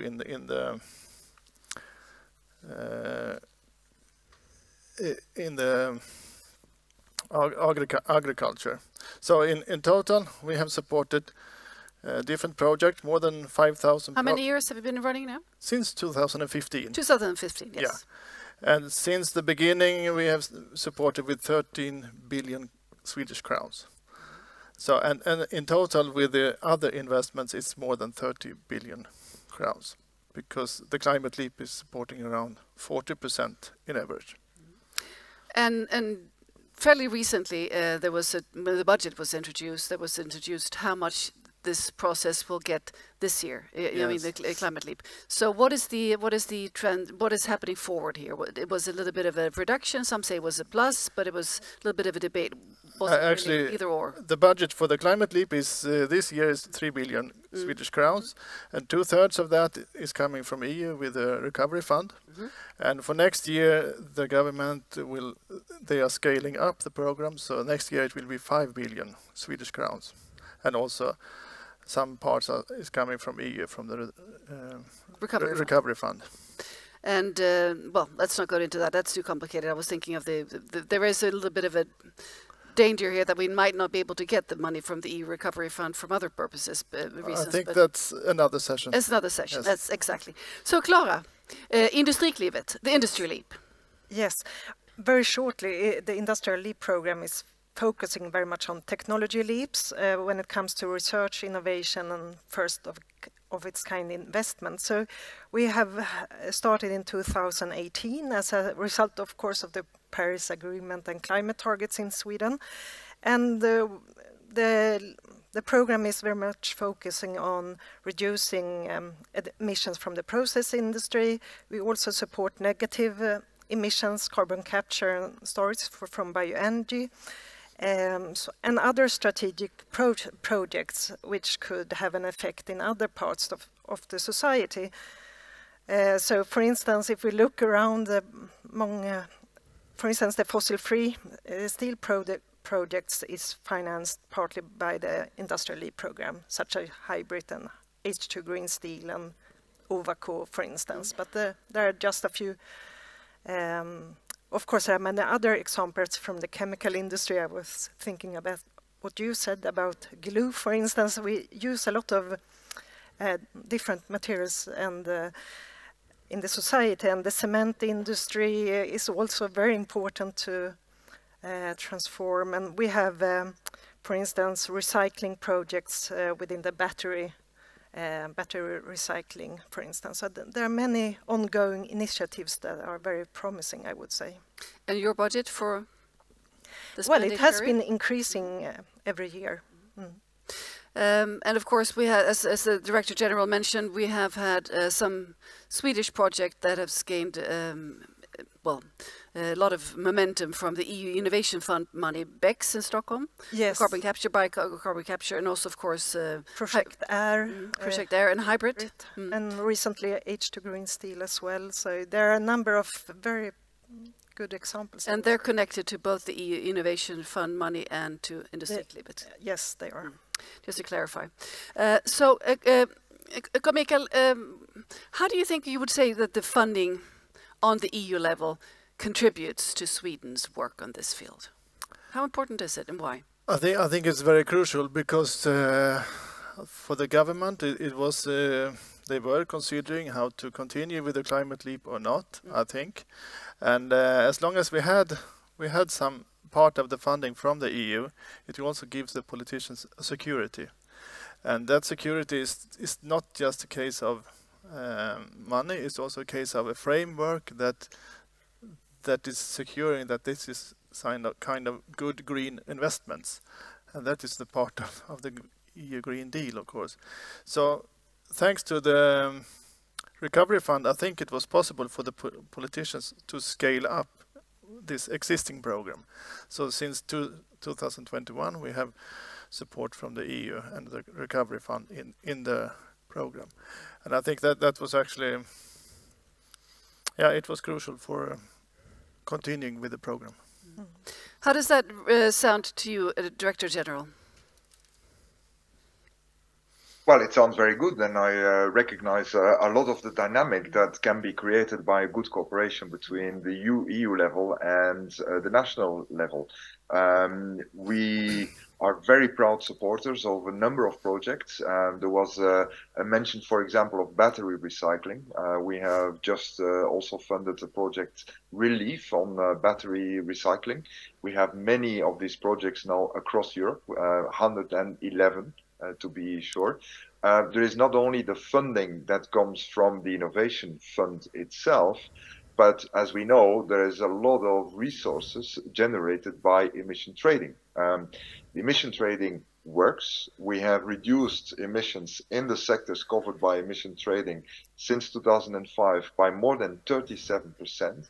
And very importantly, and this is rarely mentioned, the ETS has raised revenues since 2013, so the last 10 years, of 152 billion euros. Last year alone, 38 billion euros in 1 year. These resources go back to member states, and we have now agreed in the revised emission trading directive that 100% of these revenues generated by ETS should go to energy and climate. And we are making a very strong case from the European Union that this should go to industrial innovation as well as social policies. We are gearing up the Innovation Fund to become a real tool, a European tool for a green industrial strategy that will be a reply to the US Inflation Reduction Act. And just to give you one example, next week we will launch in Brussels the first ever European auction for subsidizing the production of renewable hydrogen with a budget of 800 million euros. This is a first ever.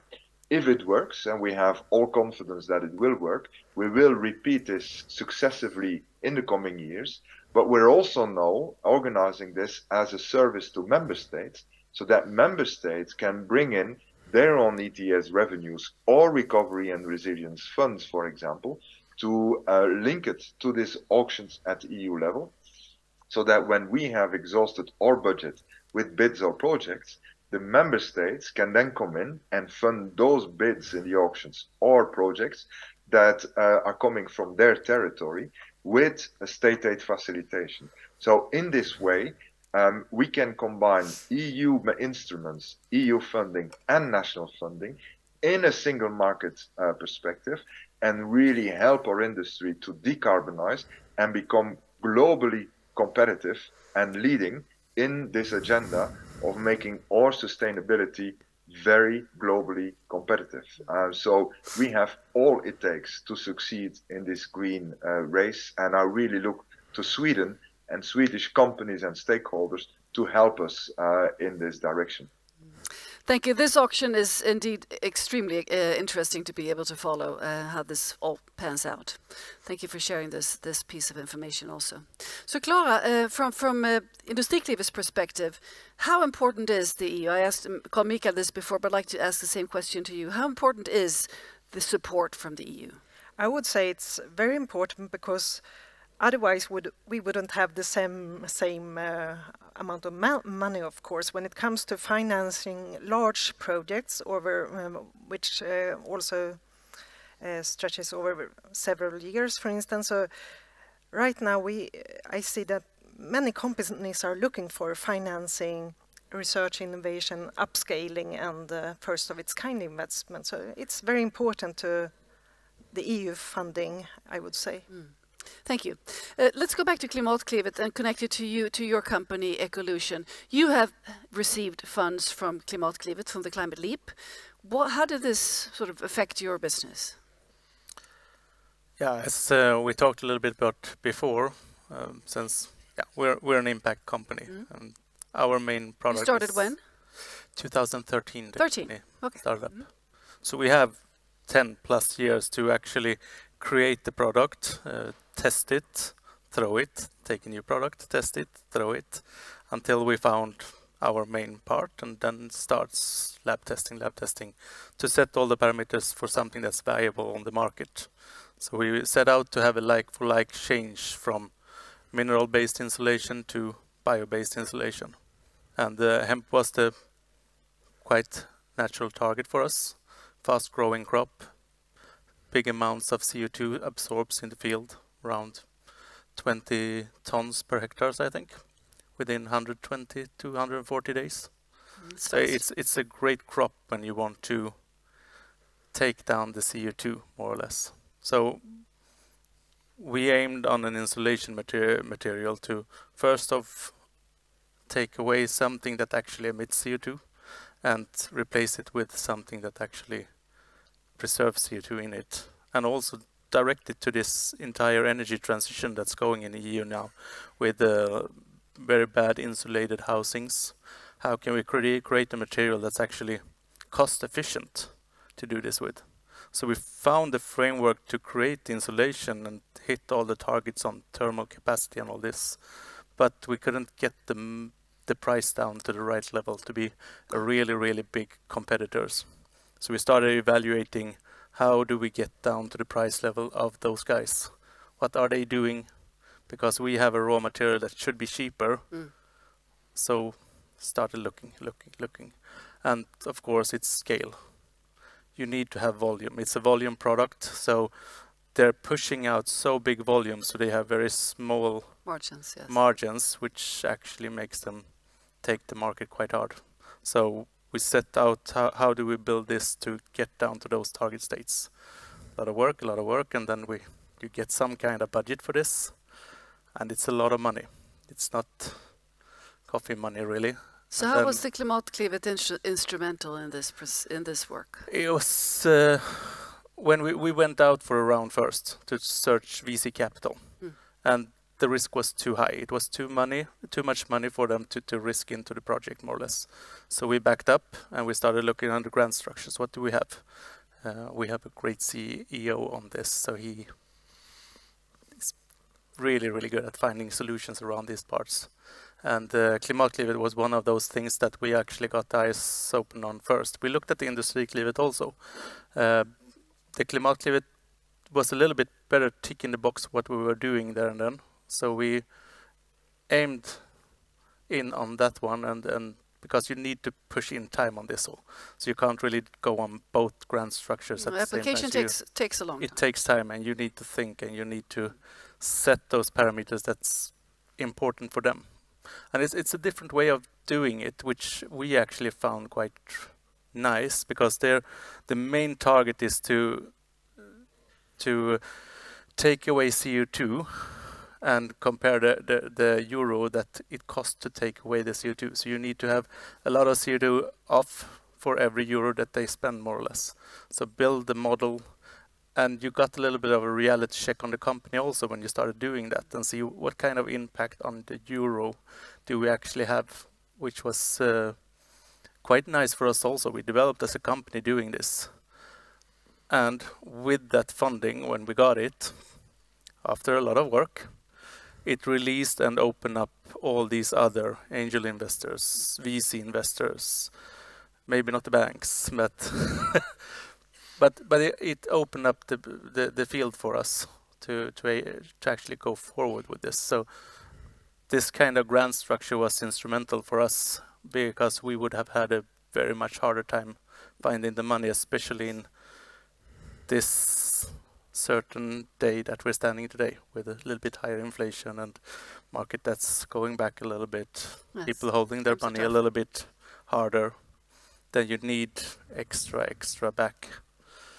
And it's also, for us, it's also really nice to have the government in our back also, that the government and a player from them that actually looks at the project and sees the benefits and sees the potential in it.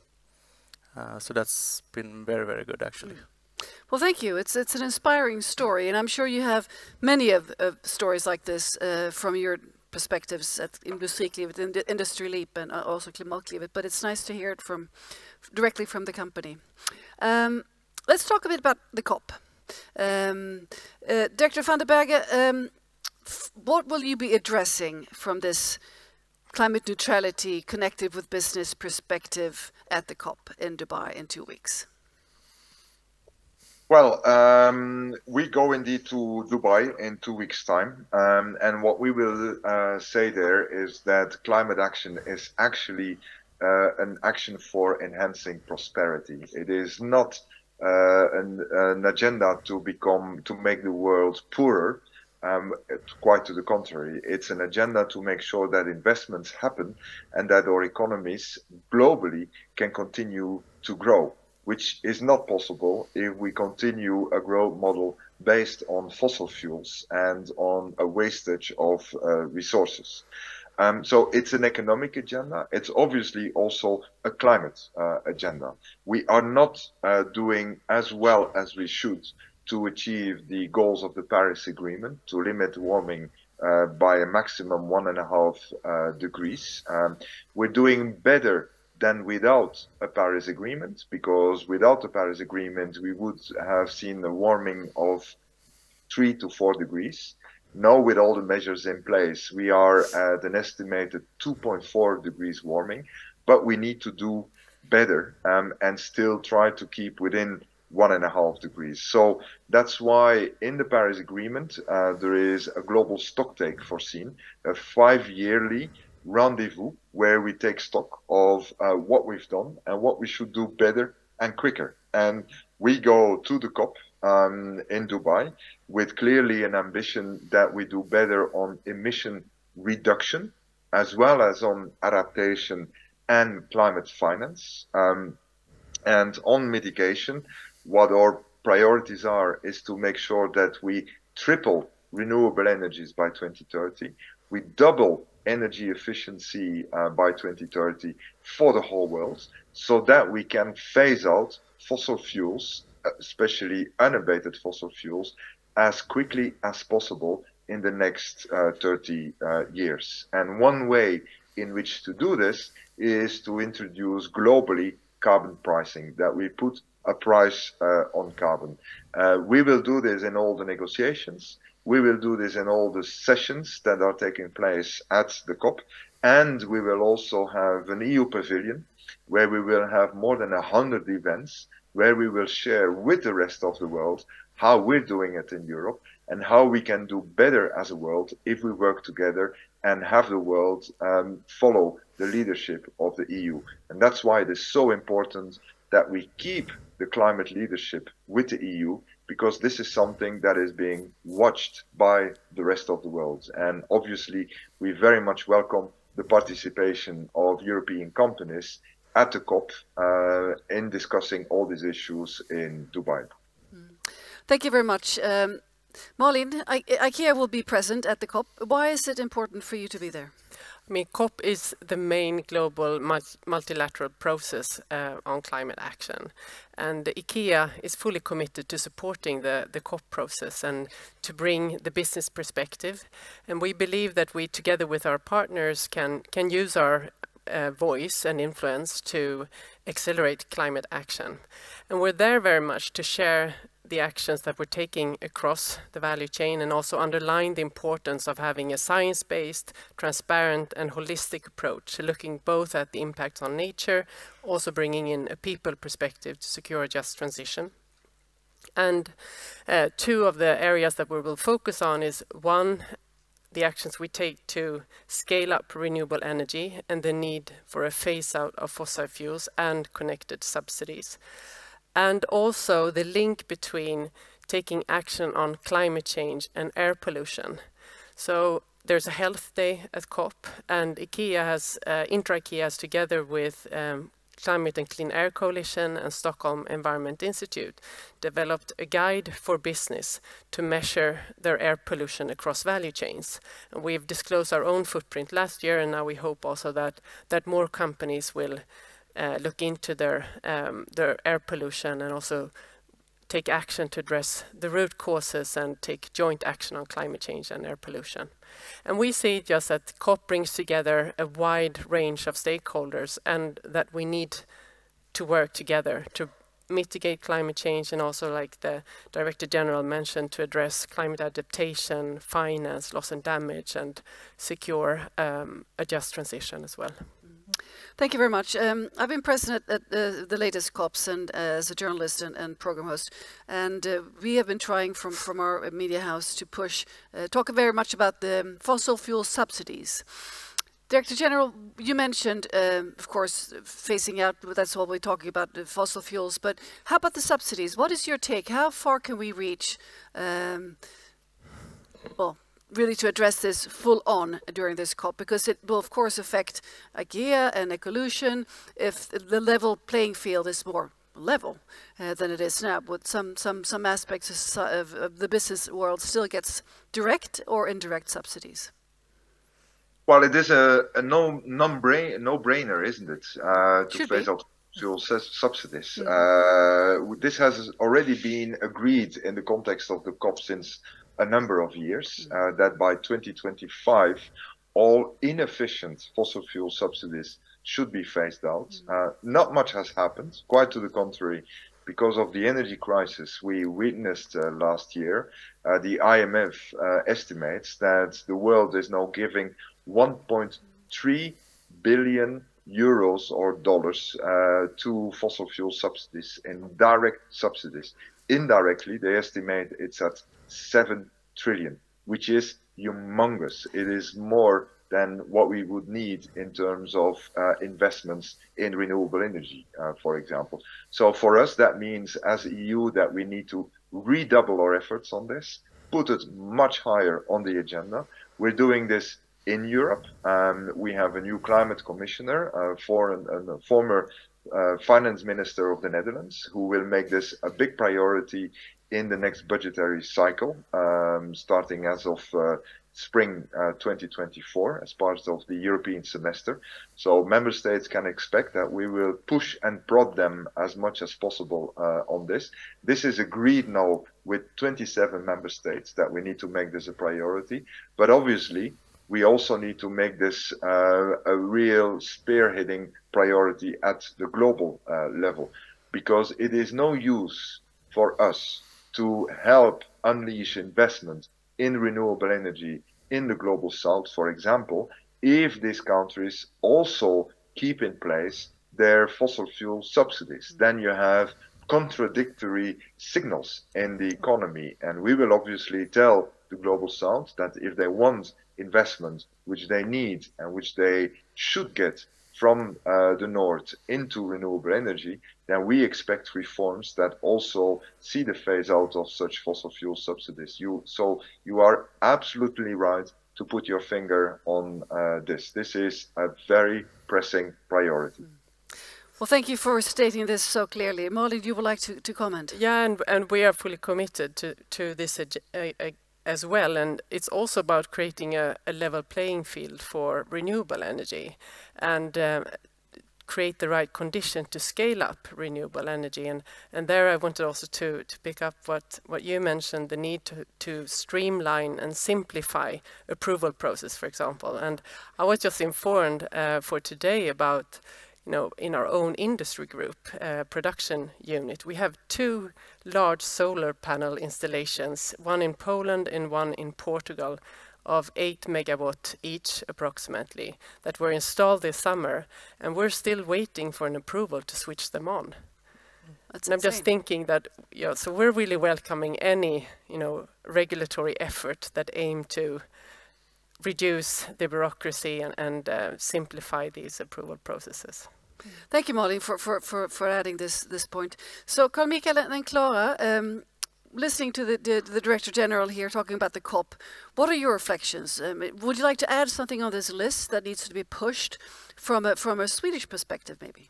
I think we have already mentioned many of the most important things, but of course I think we need to collaborate a lot, and it's between public and private sector, of course, but it's also between countries, and we have this new value chains that are evolving during this transition, and it's so important to find new ways also to collaborate through the whole system, I would say, because things will change a lot, hopefully. So, Thank you, Clara.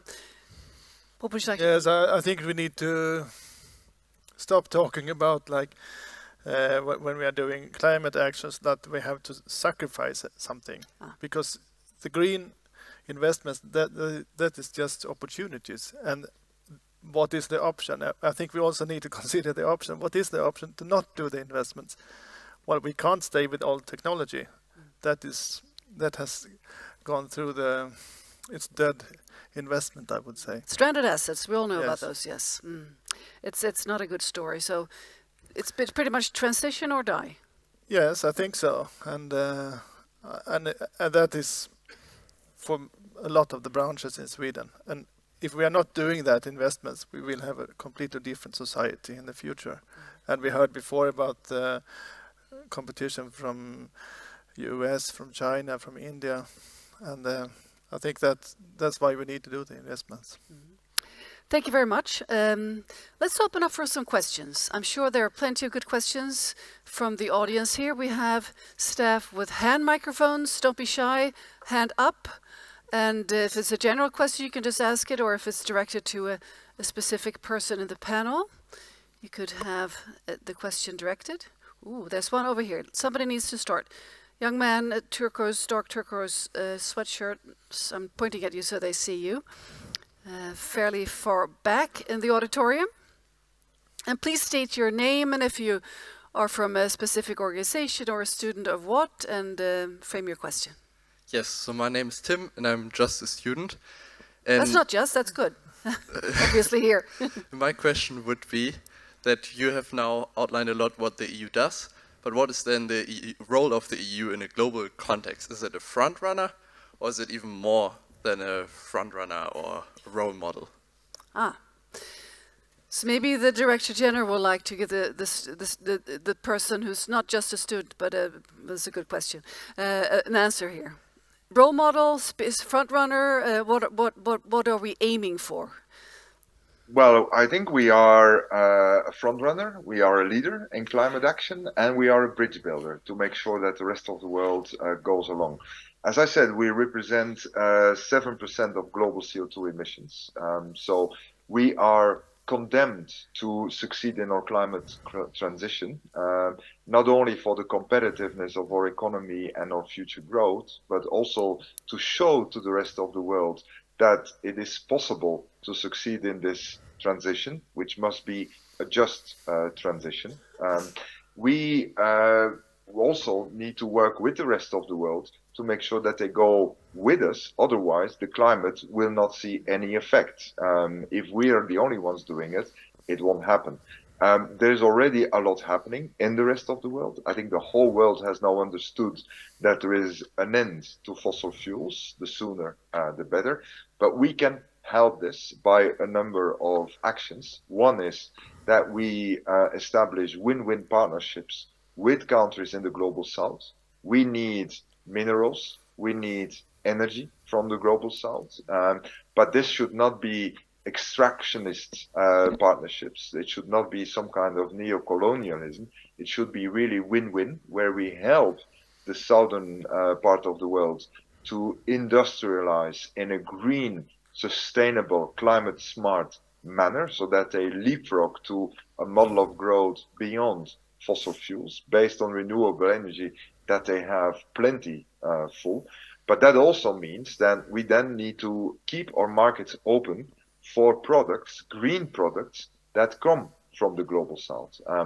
We have still a big power in Europe, which is our purchasing power. That is a power that we still have.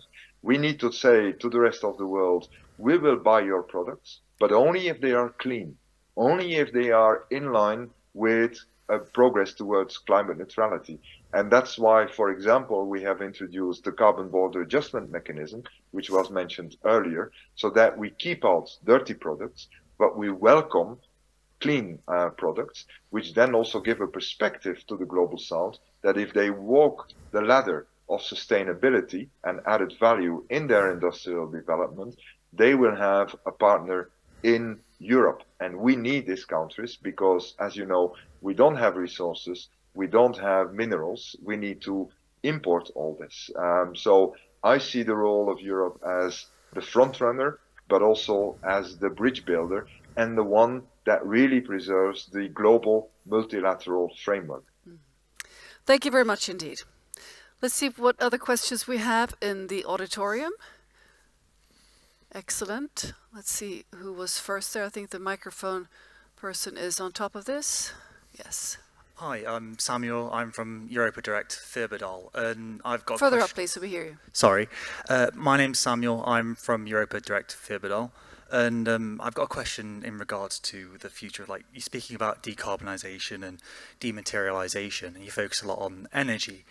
But I'm wondering, what role will plastic play in this? Because obviously that comes from fossil fuels as well, and how will this be reduced, or will it be reduced? Is there anything you can say about that? Mm-hmm. Thank you very much. Malin, you use a lot of plastic in IKEA, and I know you have a plan to phase it out. Could you give us a little bit of a tidbit from that? What is your approach to plastics? Yes, absolutely. So we're looking at a lot of material innovation to replace fossil-based plastic, and also we have removed single-use plastic since it was 2020 or a couple of years ago from our global range. And we need to, from the very beginning, when we design our products, look at what is the best material for that function. So we have a very ambitious agenda to replace plastic, only use it for the appropriate functions. And yeah, this is something that we're really working on now. Thank you. Director General, do you have any words for us about plastic? I'm sure you do, from the EU perspective. Yes, plastics is an important challenge and area of attention for us. We have, for example, introduced already a couple of years ago the Single-Use Plastics Directive, which is gradually eliminating all single-use plastics. And I'm very happy to see this picked up by companies like IKEA. We are now working at global level on a plastics treaty to see the progressive elimination of fossil-based plastics, and definitely have, as soon as possible, more recycling of plastics. We're also working very strongly on the bioeconomy to replace fossil-based plastics by bio-based plastics, alternative materials, as was also mentioned. And at the same time, we're also working on a strategy for carbon capture and use in Europe, so that we can replace plastics based on virgin fossil fuels by captured CO2 emissions, which would also help in our quest towards climate neutrality. So thank you very much for raising the issue of plastics, which is a very important one. And indeed, you're right. It's not just about energy decarbonization. It's about decarbonizing and making circular all the materials and resources we have in our economy. I take the opportunity to apologize. I'm afraid I will need to switch off at this point. We are actually we're concluding now, so you don't need to apologize at all. Thank you so much for participating, and best of luck at COP28 in Dubai. Thank you. All right, we could take more questions, but I'm looking at the clock. We have another speaker coming up, a keynote, Connie Hedegaard, who's joining us here in 2 minutes. So excellent to have this conversation with you on stage here. Thank you, Malin, for coming, for Clara, Carl Michael, and of course also Henrik.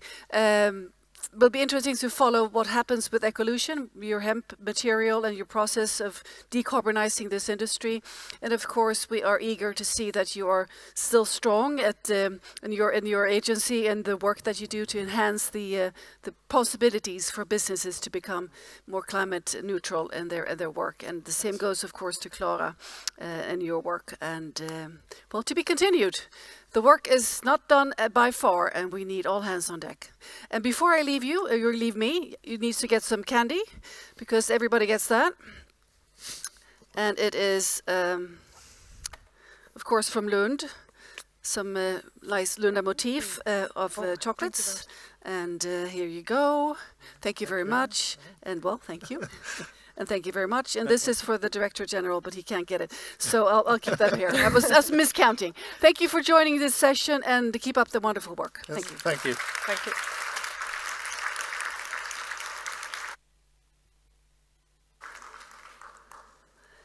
The next session starts in 2 minutes, so if you'd like to just stand up and move about a bit so you have some more blood in your system, or not more blood, but more energy, you can do that.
All right, please take your seats. We have a very interesting keynote speaker waiting for you here to give her presentation, so take your seats, please.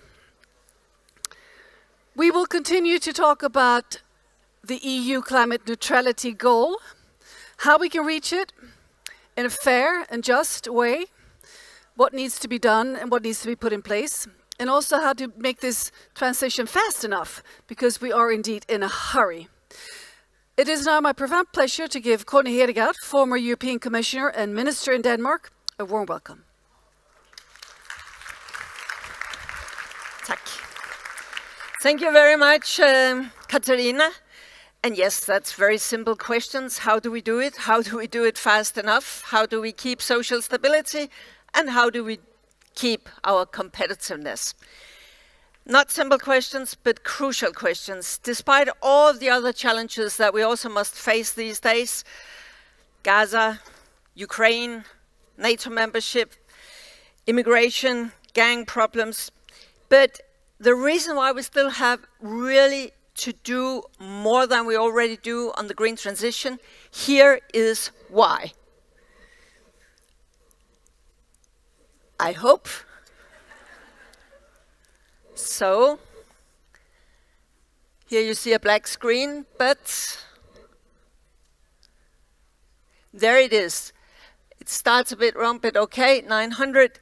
It's the temperatures as they have been measured on planet Earth since 1880 actually, but you can see where it's getting blue and white, it's getting colder, where it's yellow, red and orange, it's getting warmer. And you can see that it goes in some natural variations. It gets colder, warmer, then it gets colder, then it gets warmer. But then just try and see what has evolved over the recent decades, the reasons why the scientists are warning us as much as they can. For good reasons, this movie will end by 2022, the last year that we have full numbers for. I'm not going into a lot of details, just to remind us that this is the world that we have to live in, to make policies for, and also to prepare our businesses and our competitiveness for. I recall up to the big climate conference in Copenhagen 2009, what was it the International Panel on Climate Change said at that time? They said, you still have around 1 decade. But when you get, then we will talk about climate as a theoretical thing. But when we get to 2020 and onwards, then you will really see more drought there, too much water there, water shortages there, forest fires there, heat waves there, failed crops there, all the things that we exactly see now whenever we sort of open a news feed. And maybe some of you saw it for a while, but maybe that's in the global south, where they have fragile infrastructure, poor infrastructure, where they are particularly vulnerable. But no, it's also in California, it's also in Australia, it's also in Europe. It's in Spain, where 95% of the olive harvest was lost this year. It's in Spain and Italy, where the wine harvest this year is failed, it is said. You still have on your inner screen the pictures of the river Rhine last year, where the ships could not sort of sail in the normal way, or in the Po Delta in Italy, where a lot of Europe's food is being produced normally, totally dry. And I could go on and on and on with examples. I will not do that, just to remind us that it's here, it's for real, what the scientists have warned us, that is what is actually happening. And even worse so in Africa, our big neighboring region, who for good reasons would count on Europe somehow to work with them, to adapt and to mitigate. And if we do not manage to do this, then we will see many, many more immigrants, many more climate refugees in decades to come. I know that then faced with this, some people would say, yes, but can't we then, if the problem is too much fossil fuels burned and too much forest chopped down, maybe we could stop growth. Really? We are 8 billion people now. We are going to become, according to UN, somewhere between 10 and 11 billion people when my children have my age. Do you think that globally we will stop growth? It will not happen. So the big question is how to produce the growth that we need in a better, more energy efficient, more resource efficient manner with renewables and other energy sources, but also much more resource efficient, much more sustainable. And those who can find out how to do that, they will also be best placed for the competitiveness of the 21st century.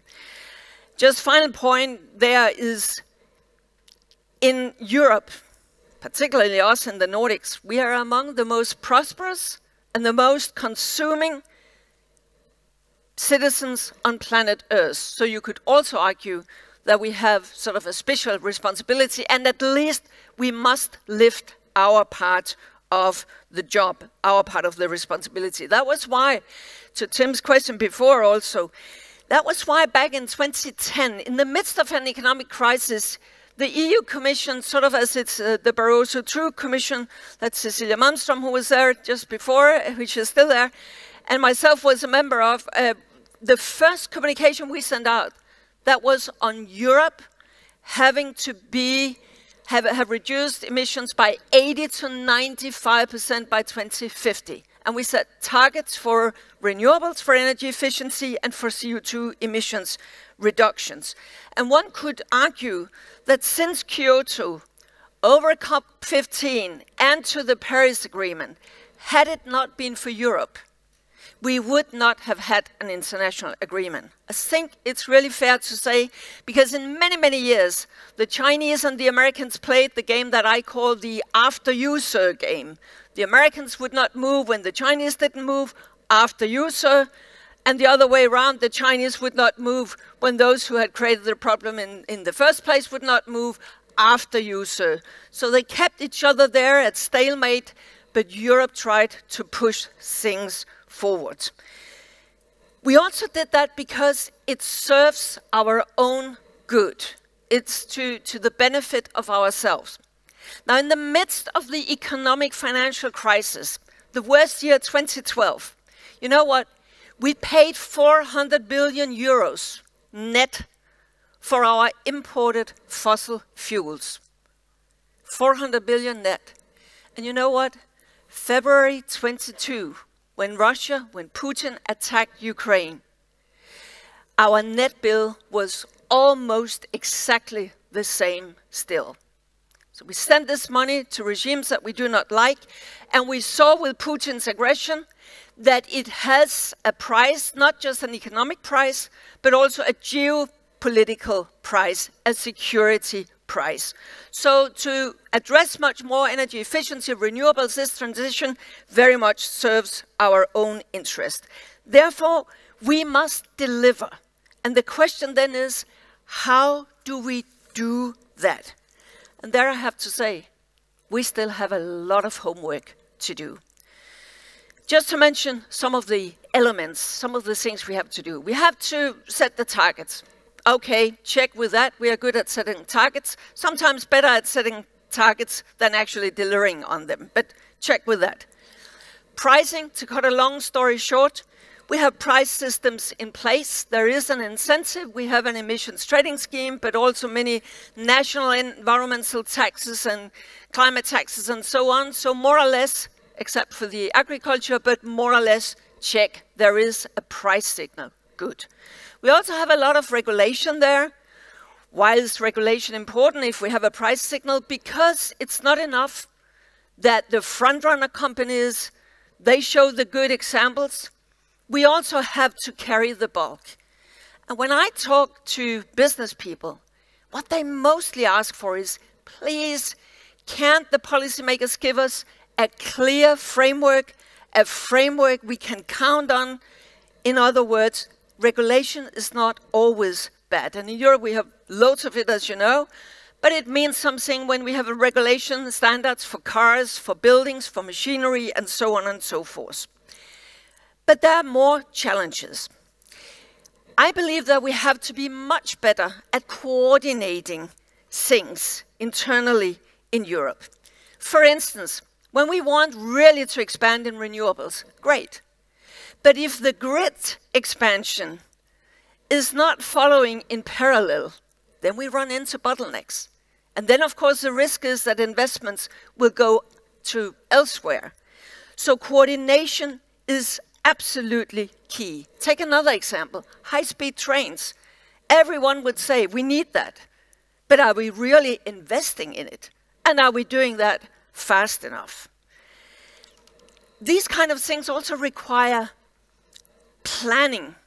And I know that in some quarters, planning sounds like a not too good word.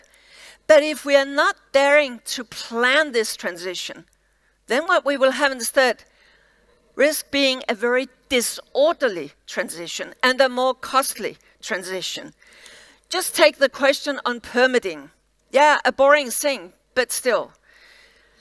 I was moderating the big North Sea summit last May, where Ursula von der Leyen and a newly elected Chancellor Scholz and the prime ministers of the Netherlands and Belgium and Denmark, and they announced plenty of new offshore wind capacity.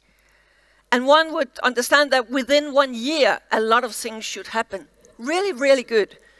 But do you know what the average permitting time is in Germany? It's between 8 and 9 years. In Denmark, it is 4.5 years. So how can we, if we're not doing better on these kind of things, how will we, with credibility, say that we can reach our 2030 targets?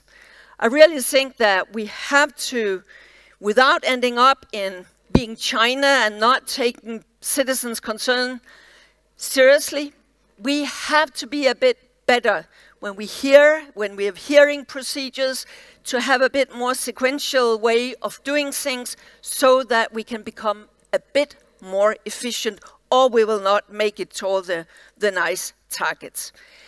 I also believe that we have to modernize our administrations and think through, are our organizations, be it in business or in the investor community, in any workspace, in the municipalities, in the regions, in the state, are they fit for purpose?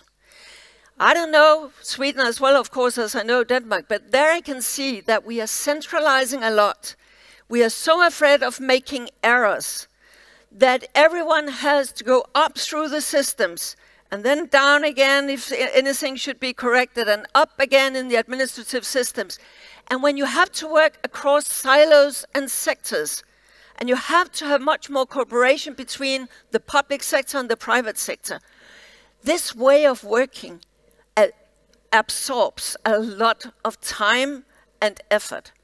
And I think that somehow we have to think whether it's not time to try to push back down to the experts and the people working with things in the systems a little bit more responsibility, where they actually can also take decisions, and we can become a bit more fast. And I really think that we have to get rid of this zero-error culture that we have developed.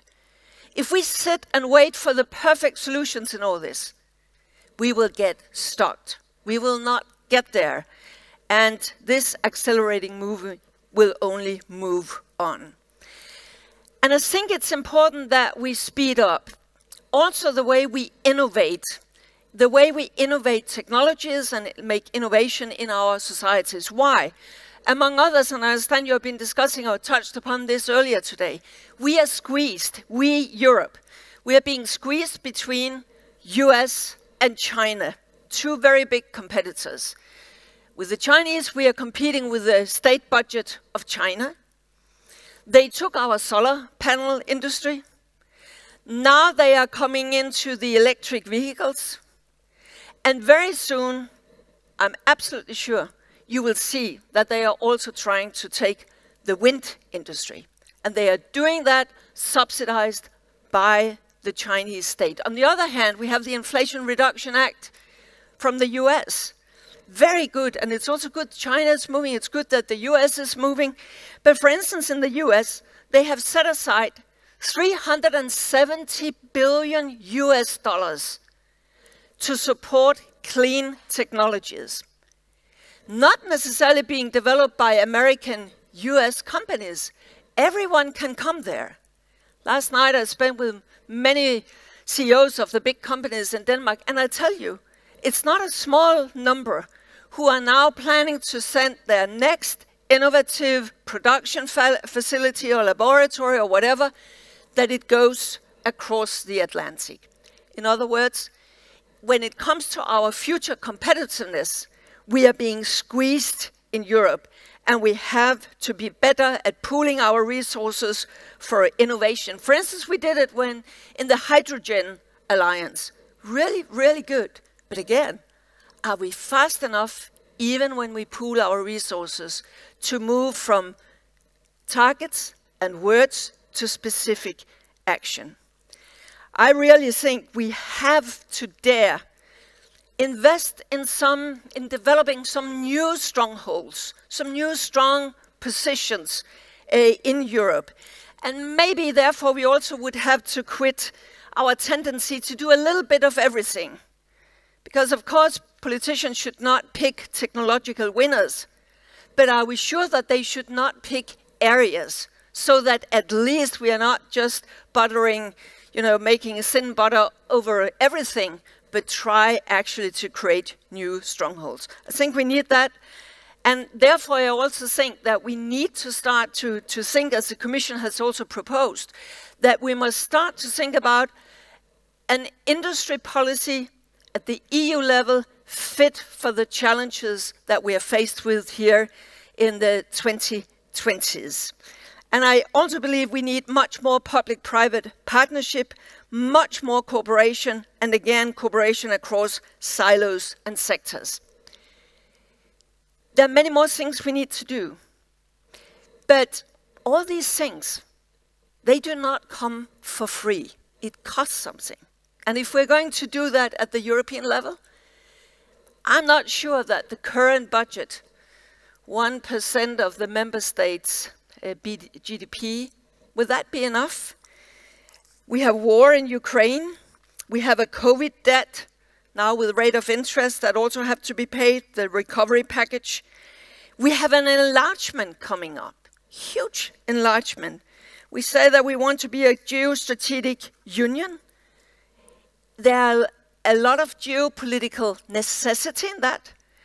And in the longer term, it will pay off for our economy.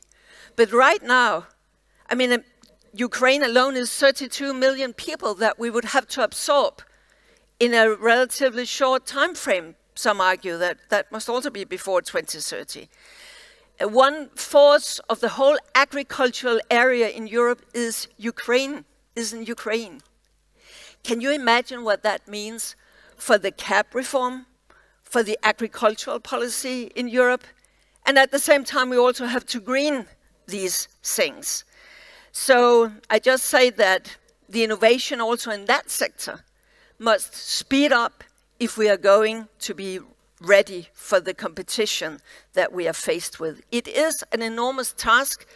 And as a former French minister said to me the other day, how would you convince a French farmer that he will get less subsidies because of geopolitics? I think we can all see there are some very, very big challenges ahead of us there. But I think that we saw examples recently that courage and political leadership actually can make very, very big things. Look how we managed the pandemic, the COVID, and look also how we managed the sanctions and the situation with Ukraine. So EU can do a lot of things, and as I said, all the right targets are set. The will is there, as you also heard from Kurt van den Berge before. There is a lot of will to do this. But we just need to speed up our action. My last point is, I know what is holding some member states back. By the way, now speaking in Sweden, don't know if you're aware of the Paris Agreement. There is this one paragraph saying that you must never backtrack on what you have pledged in climate.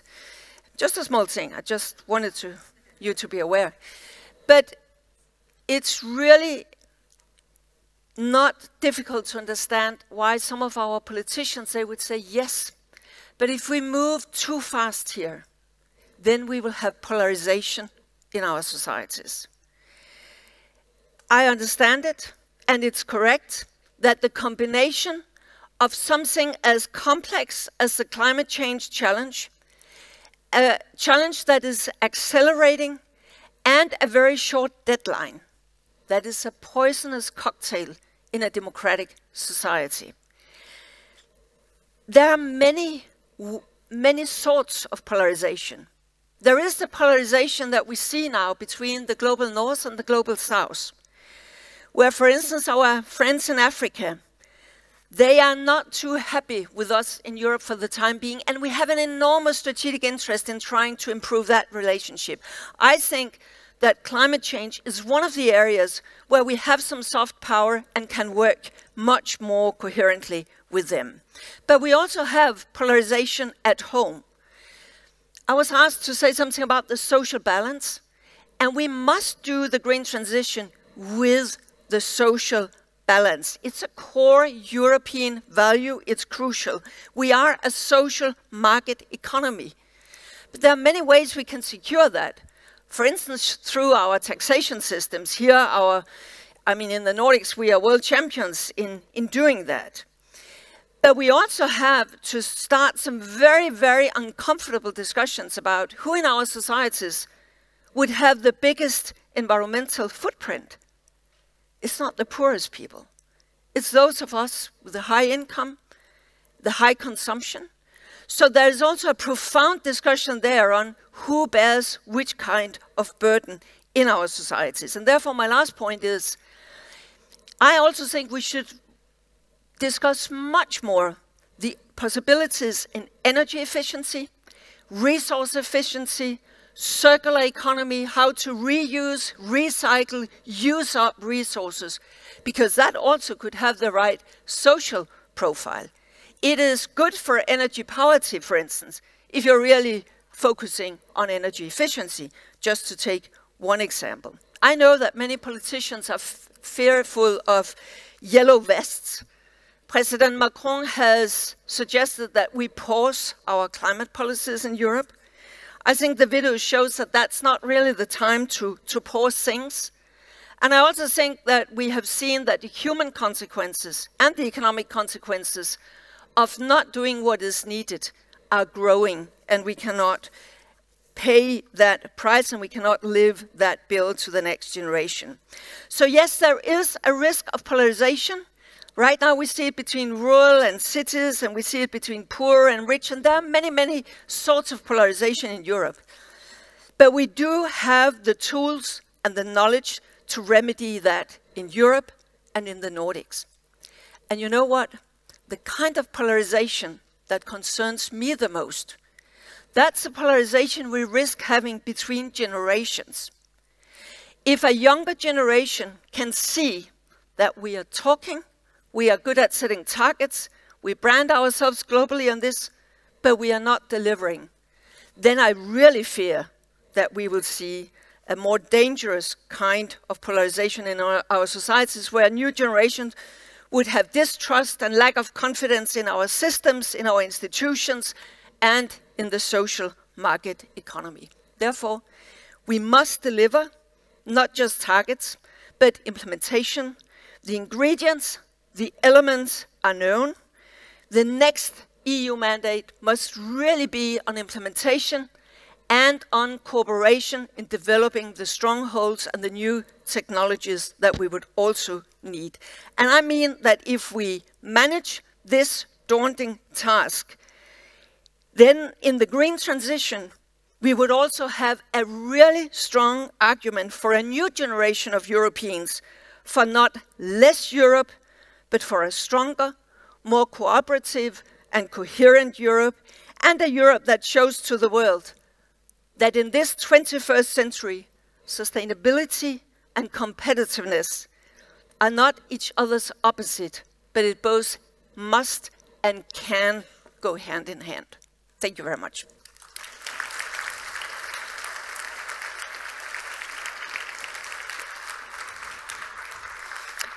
Thank you so much, Connie Hedegaard. I followed your work since the Copenhagen COP in 2009.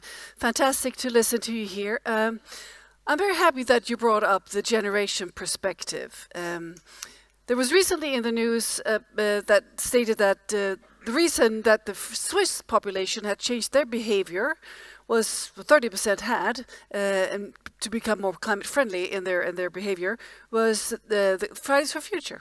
That they actually listen to the young climate activists. So, from your perspective, you are still very active in this climate transition work. What is the importance of activism?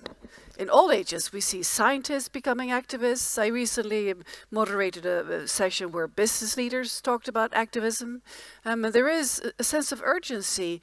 So, from your long experience, how important is it that we all become activists from our different perspectives? Well, so it's also, of course, what do you lie in the word activist? It's not, doesn't have to be blocking the street, obviously. No, but I mean, if you talk about all of us being activists through our daily actions, then of course in a democracy, there is a limit as to what policymakers or industry leaders or whoever can do if you, the citizen, or you, the consumer, are not sort of demanding this or doing things yourself. So I think that is crucial. But I also think that activists definitely have a role, and NGOs would have a role in sort of pushing the political level and the business community, pushing them forward. The only thing I then would say is I also think that it's really important for the activist environment also to understand that real change is not just like this.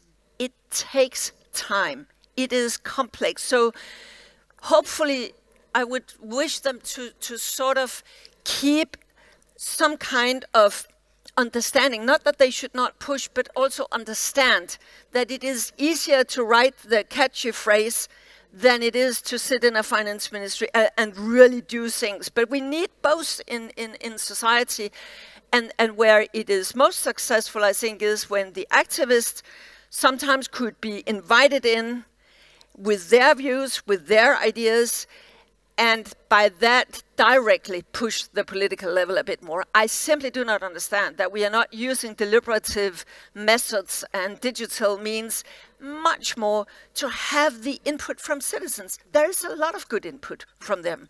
And sometimes when people sit out there and say, why are they not doing this or that in Riksdagen or wherever? Sometimes it's because they don't know. They don't know that this or that obstacle is there, because nobody told them. So I think this dialogue is absolutely key. And maybe we should re-establish it and make it much more strong.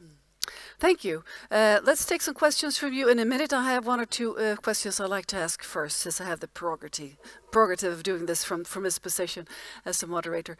Connie Hedegaard, you were very operational in the COP in Copenhagen 2009. And you listened to the Director General here talk about COP28 that's coming up now.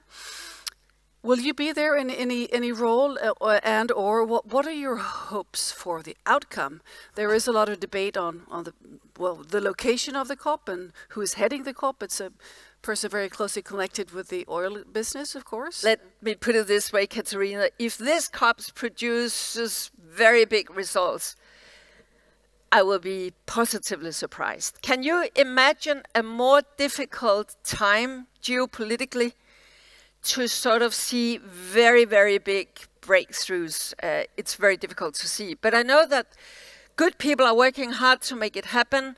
I think it's positive that the Chinese and the Americans are trying again a little bit to talk together here. But I think it is really, really challenging.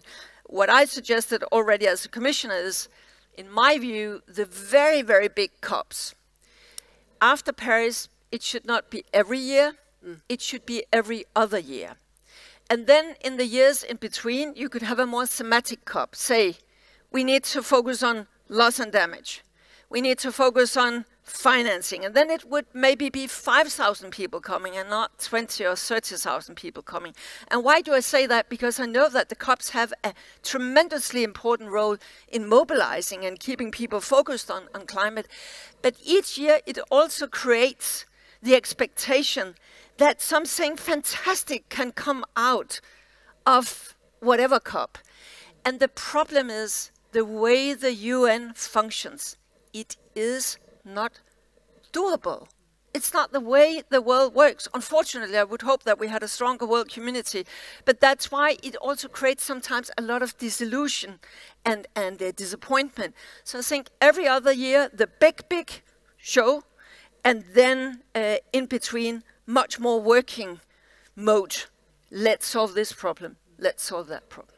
Of course, the veto process during the COPs is very complicated. I'm sure you all remember the footage from the inner room at the Copenhagen COP, where you all look completely exhausted. And I spoke with the former... We didn't just look exhausted. You were exhausted, yes. And I talked to the former PM, Fredrik Reinfeldt, about it afterwards, and he said, well, there were some countries that basically never took their veto hand down. It was just up. Yeah. And of course, nothing is going to happen then. So as the Americans and the Chinese, when it really came to it, as the Americans found out that the Chinese were not going to move as much as one could have hoped, then Obama did not have a mandate from his Congress. So. Let's dwell a little bit about the United States. Lars Danielsson mentioned earlier today in his opening speech here about to be prepared for there might be a different presidency in the United States after the election.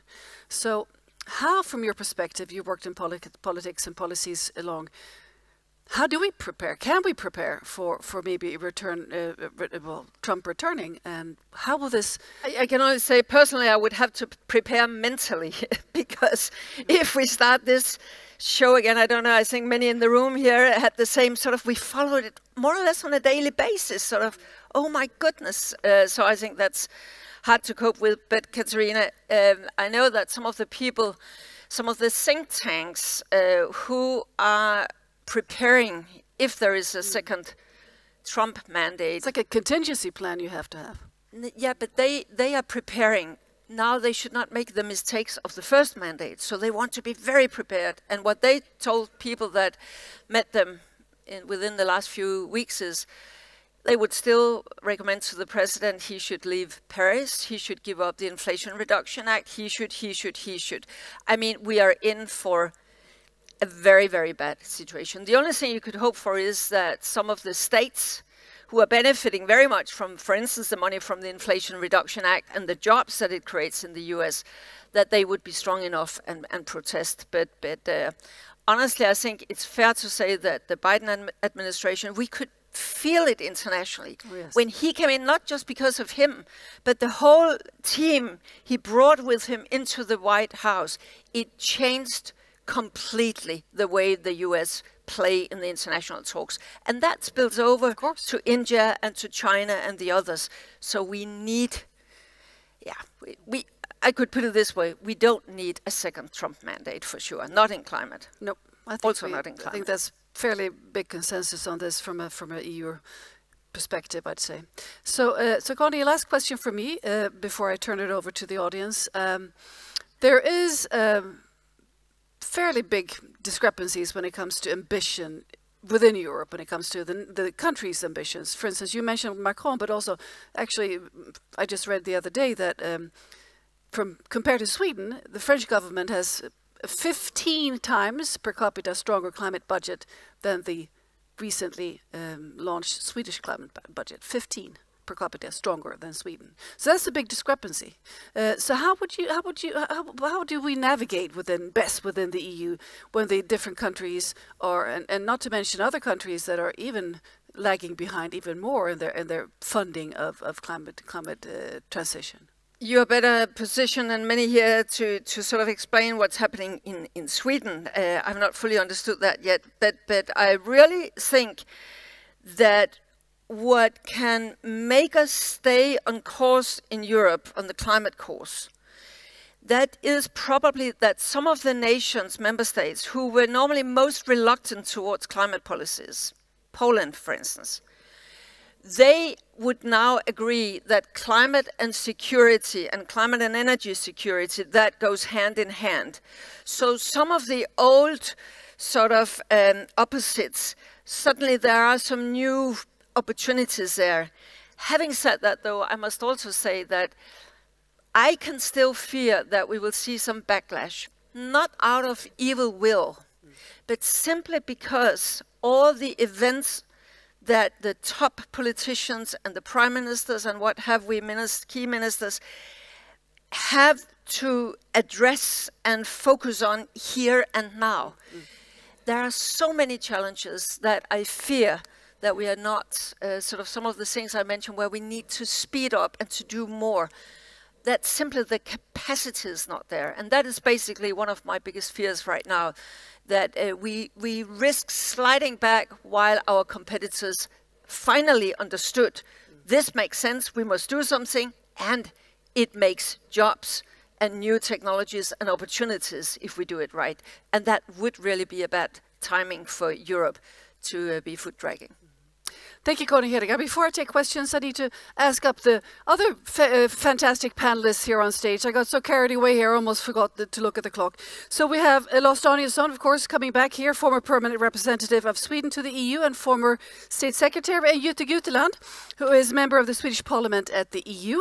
You're very welcome. Wonderful to see you, Jytte. Please take a stand here next to. Welcome back, Lars. Thank you. Got to sit down.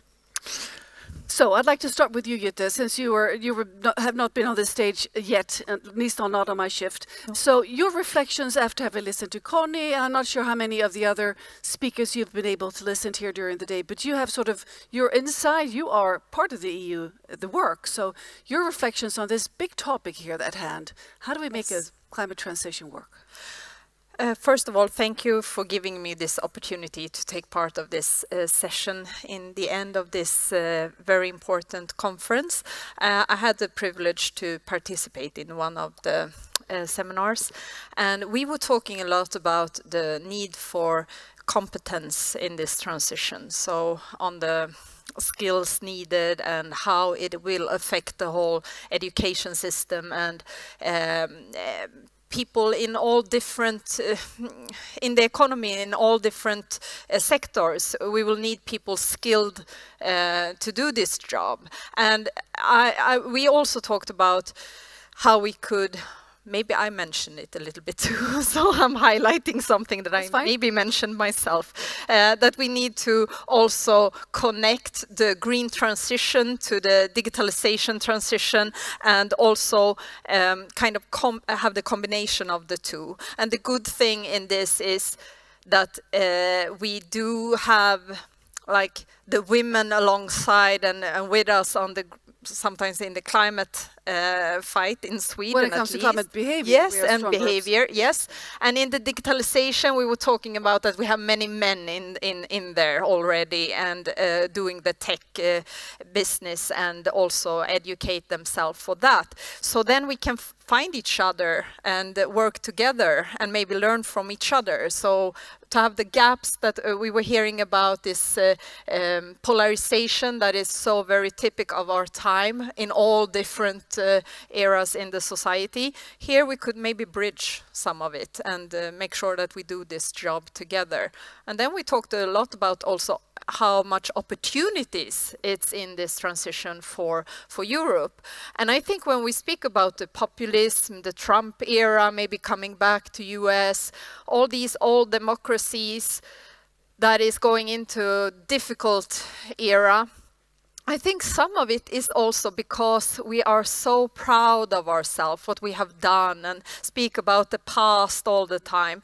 We need to get into some job for the future and not speak all the time about how great we are and how much we have done for Sweden or for the US, because people don't like that. It's old news. No, it's old news. We need to speak about the future. How are we tackling the social inequality that we live in our societies, and that it's actually not getting better, but we can do it. So to have an old slogan. And then also on the climate, that there's so much good news in there for jobs, for health, for also the society, the welfare, in having a good, ambitious climate policy. So it's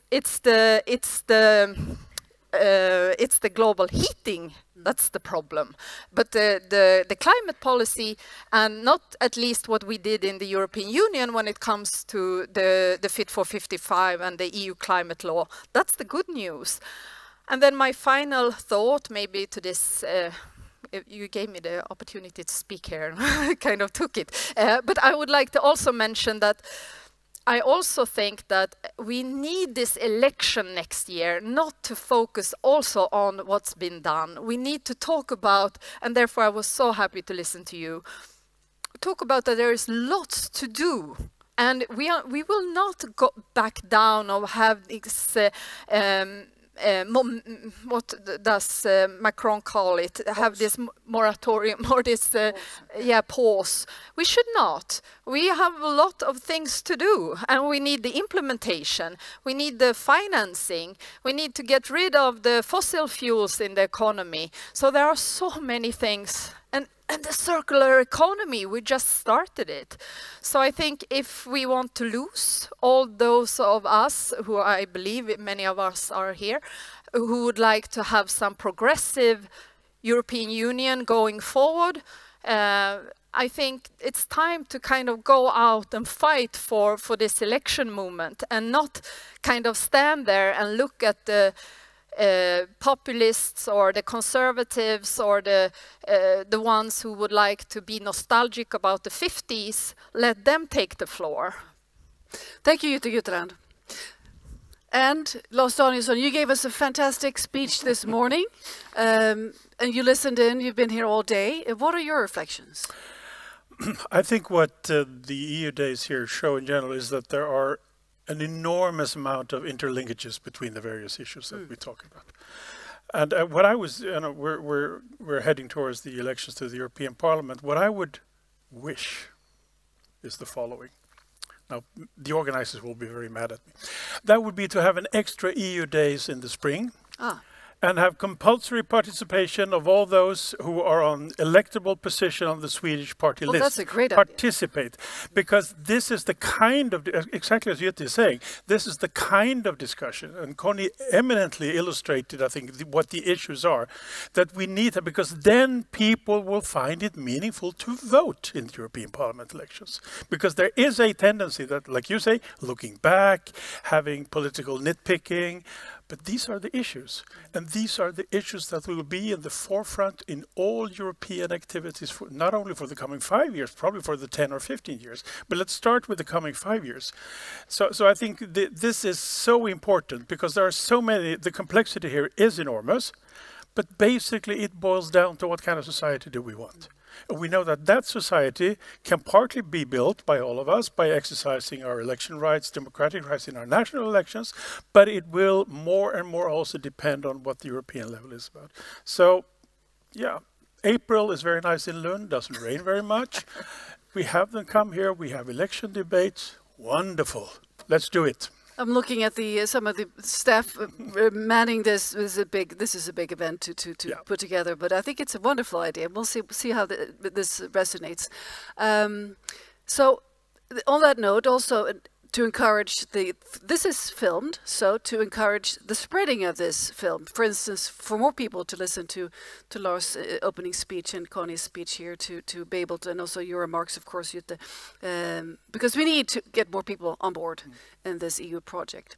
Speaking of the EU project, in terms of the different aspects, different parts of the society here, Connie and Jytte, you talked about this a little bit this morning. Lars, I asked you the most important role for academia, for instance, Jytte and Connie, for business leaders here, and also, of course, civil society, to push for more knowledge about what we're talking about this specific afternoon, about climate action and connected to the EU. What would you say that is? We have a lot of students here. What can they do? Connie? Yeah. Focus on some of these issues, come up with knowledge, but also linked to the companies, because in the end, it is through the companies that we will have the solutions. And I think that there is a tendency that for many, many years, when we have been discussing climate, it has been sort of up here. It's not very sort of tangible. What does it mean for me and for my life?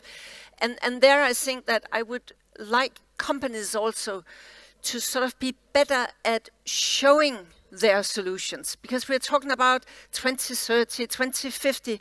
How can I see myself in that? What does it mean for me and my family? And I think that business people and companies, also small companies, if they came a bit more forward, showing the attractive solutions, smart solutions, new ways of doing things, and students can really help develop that. And if there are any one of you who are studying economics, probably there is.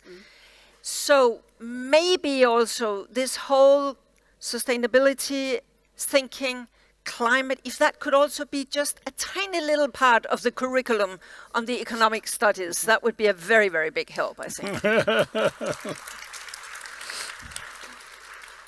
So Jytte, let's focus your question on the business perspective, what the businesses can do, because I do know you have a lot of interaction with lobbyists and businesses and from your perspective. So their role, of course, at COP, some companies are very forward. We listened to IKEA before on their plans on and presenting at the COP. So how important is it for the EU policymakers to really work closely with the companies? And how can they better this perspective? Yes, I think it's extremely important. I do think this is sometimes a sensitive discussion, how interlinked one should be between the policy making in the European Parliament and also the other institutions like the Commission and the businesses. Of course, it needs to be transparent, and we need to also, as politicians, meet different both organization but also the citizens. So it's a good balance, and that you're also open about who you meet and have the good balance. Many important things have been done. But all that said, I think it's extremely important to know the challenges, the opportunities for the businesses. And then also for the leaders of different companies and also lobby organization for that matter, need to understand that we need the optimism from different sectors that I see today. We need that to be kind of mirrored in the political debate, because many times now I see that we have companies who really believe in this transition and see opportunities, not at least in Sweden. And then we have a political debate that's very negative, at least in the public debate at this moment. And I think it's important to raise your voices and show that this is an open window for a better future, for the jobs, for growth, for better health, for new ideas. And we should not close that window. And so I think that voice is extremely important. And then also when you sometimes lobby for you and your company and are afraid of one little thing or kind of trying to hinder, think about that you're one among maybe thousands of voices telling that we should not go so fast. So then sometimes you get what you want, but you don't want it because it gets overwhelming when the political level is saying no to this transition because of what they heard about one thing there, one thing there, one thing there, and together it becomes a massive no to transition. And that's not what you, maybe some of you also in this audience wants, I'm sure. So there is a two thing. I'm giving some credit to that. What I often hear is that on the macro level, the company leaders of today, they want the transition. So good job. And please tell that more often. And then on the minus side is that when you do have concerns and you do want us to take it easier, please remember that you're one among maybe thousands saying the same thing, and that some politicians get so nervous so they want to stand still or go back. Thank you, Jutta. You wanted to remark on this, and then we need to, I'm looking at the clock here, we're out of time, but I need to take 2 questions from the audience, so bear with me. Quick reply. Very briefly on this issue. I promised you. Connie mentioned one thing in her statement, which you said many interesting, but one particular issue you mentioned was about industrial policy. We know that the tradition, not least in Northern Europe, has been, we stay away from industrial policy because we made some, at least in Sweden, we made some serious mistakes before. But I think that if we are to be able to deal with the challenges of climate transition, I think you have a point in saying maybe we cannot entirely depend on the free market mechanism to choose the right path. I'm perfectly in agreement with you that we cannot have politicians pick individual winners. But you mentioned areas. I think this will be a very hotly contested discussion in the future, and that's good. And Sweden and Denmark would be against it. Yeah, probably. Yeah, probably. But I mean, the issue is, I think we may not have a choice. We may, I have full trust in the innovative capacity of many companies, but we're not sure that the sort of collective wisdom of the market will lead us in the right direction. How do we handle that? Coming from a tradition of free market and liberalism that we should be proud of. That is the bigger. That's also subject for next EU days. We'll take notes on that one. There's a question for the gentleman here up front. Short one. I'll go very quick.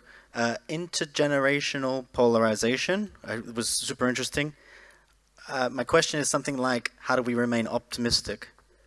And it's something about, collective citizen action when it feels, and you mentioned market, when it feels like there's inequity and economic inequity and market forces that actively work against. So. Thank you. That's 2 in 1. Connie, I think it was directed to you. But that is why pricing is really important. It must pay off. If I choose a sustainable solution over the non-sustainable solution, there must be a price signal where it pays off. But I also think that when it comes to collective action, we have to talk a bit more about behavior. And it's something that politicians, for many good reasons, do not want, because it's private and what I do and what you do.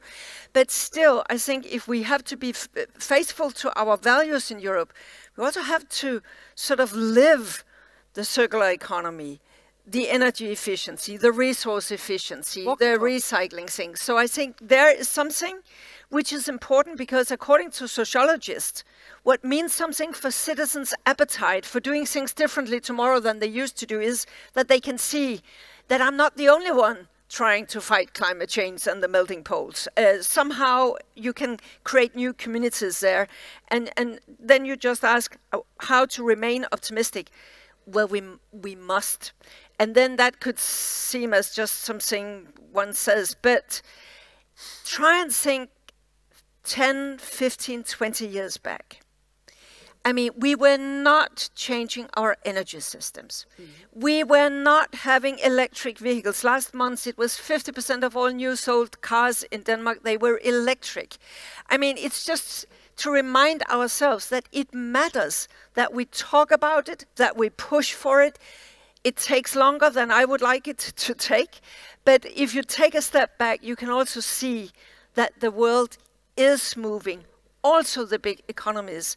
And renewables, for instance, have come down in price, so it pays off in India, in China, who is the biggest installer of renewables, and so on and so forth. So when you look for it, there's still room for optimism. And to be pessimist, that will not help us anything. Pessimists just sit there and wait for everything to go wrong. We cannot afford that. It was actually Al Gore that said climate pessimism is just another form of climate denial, because we need to be positive to be able to be active. I think that's a point to that. Let's see, one hand of the lady in the back here. That needs to be a quick one, because I know I'm over time. Final question. Yes, on positivity. Today, Sweden Democrats has said that they are turning around and now are backing the climate goals in Sweden. So that's a positive news, right? That was from the press conference today. Thanks for sharing. Well, let's end on a positive note. Because I know we are better late than never. Yes. We have some mingle outside. There is a trio that's playing, Martin Berggren trio, that will be entertaining us outside. But before we conclude this day, let's give these fantastic people a warm hand for your work.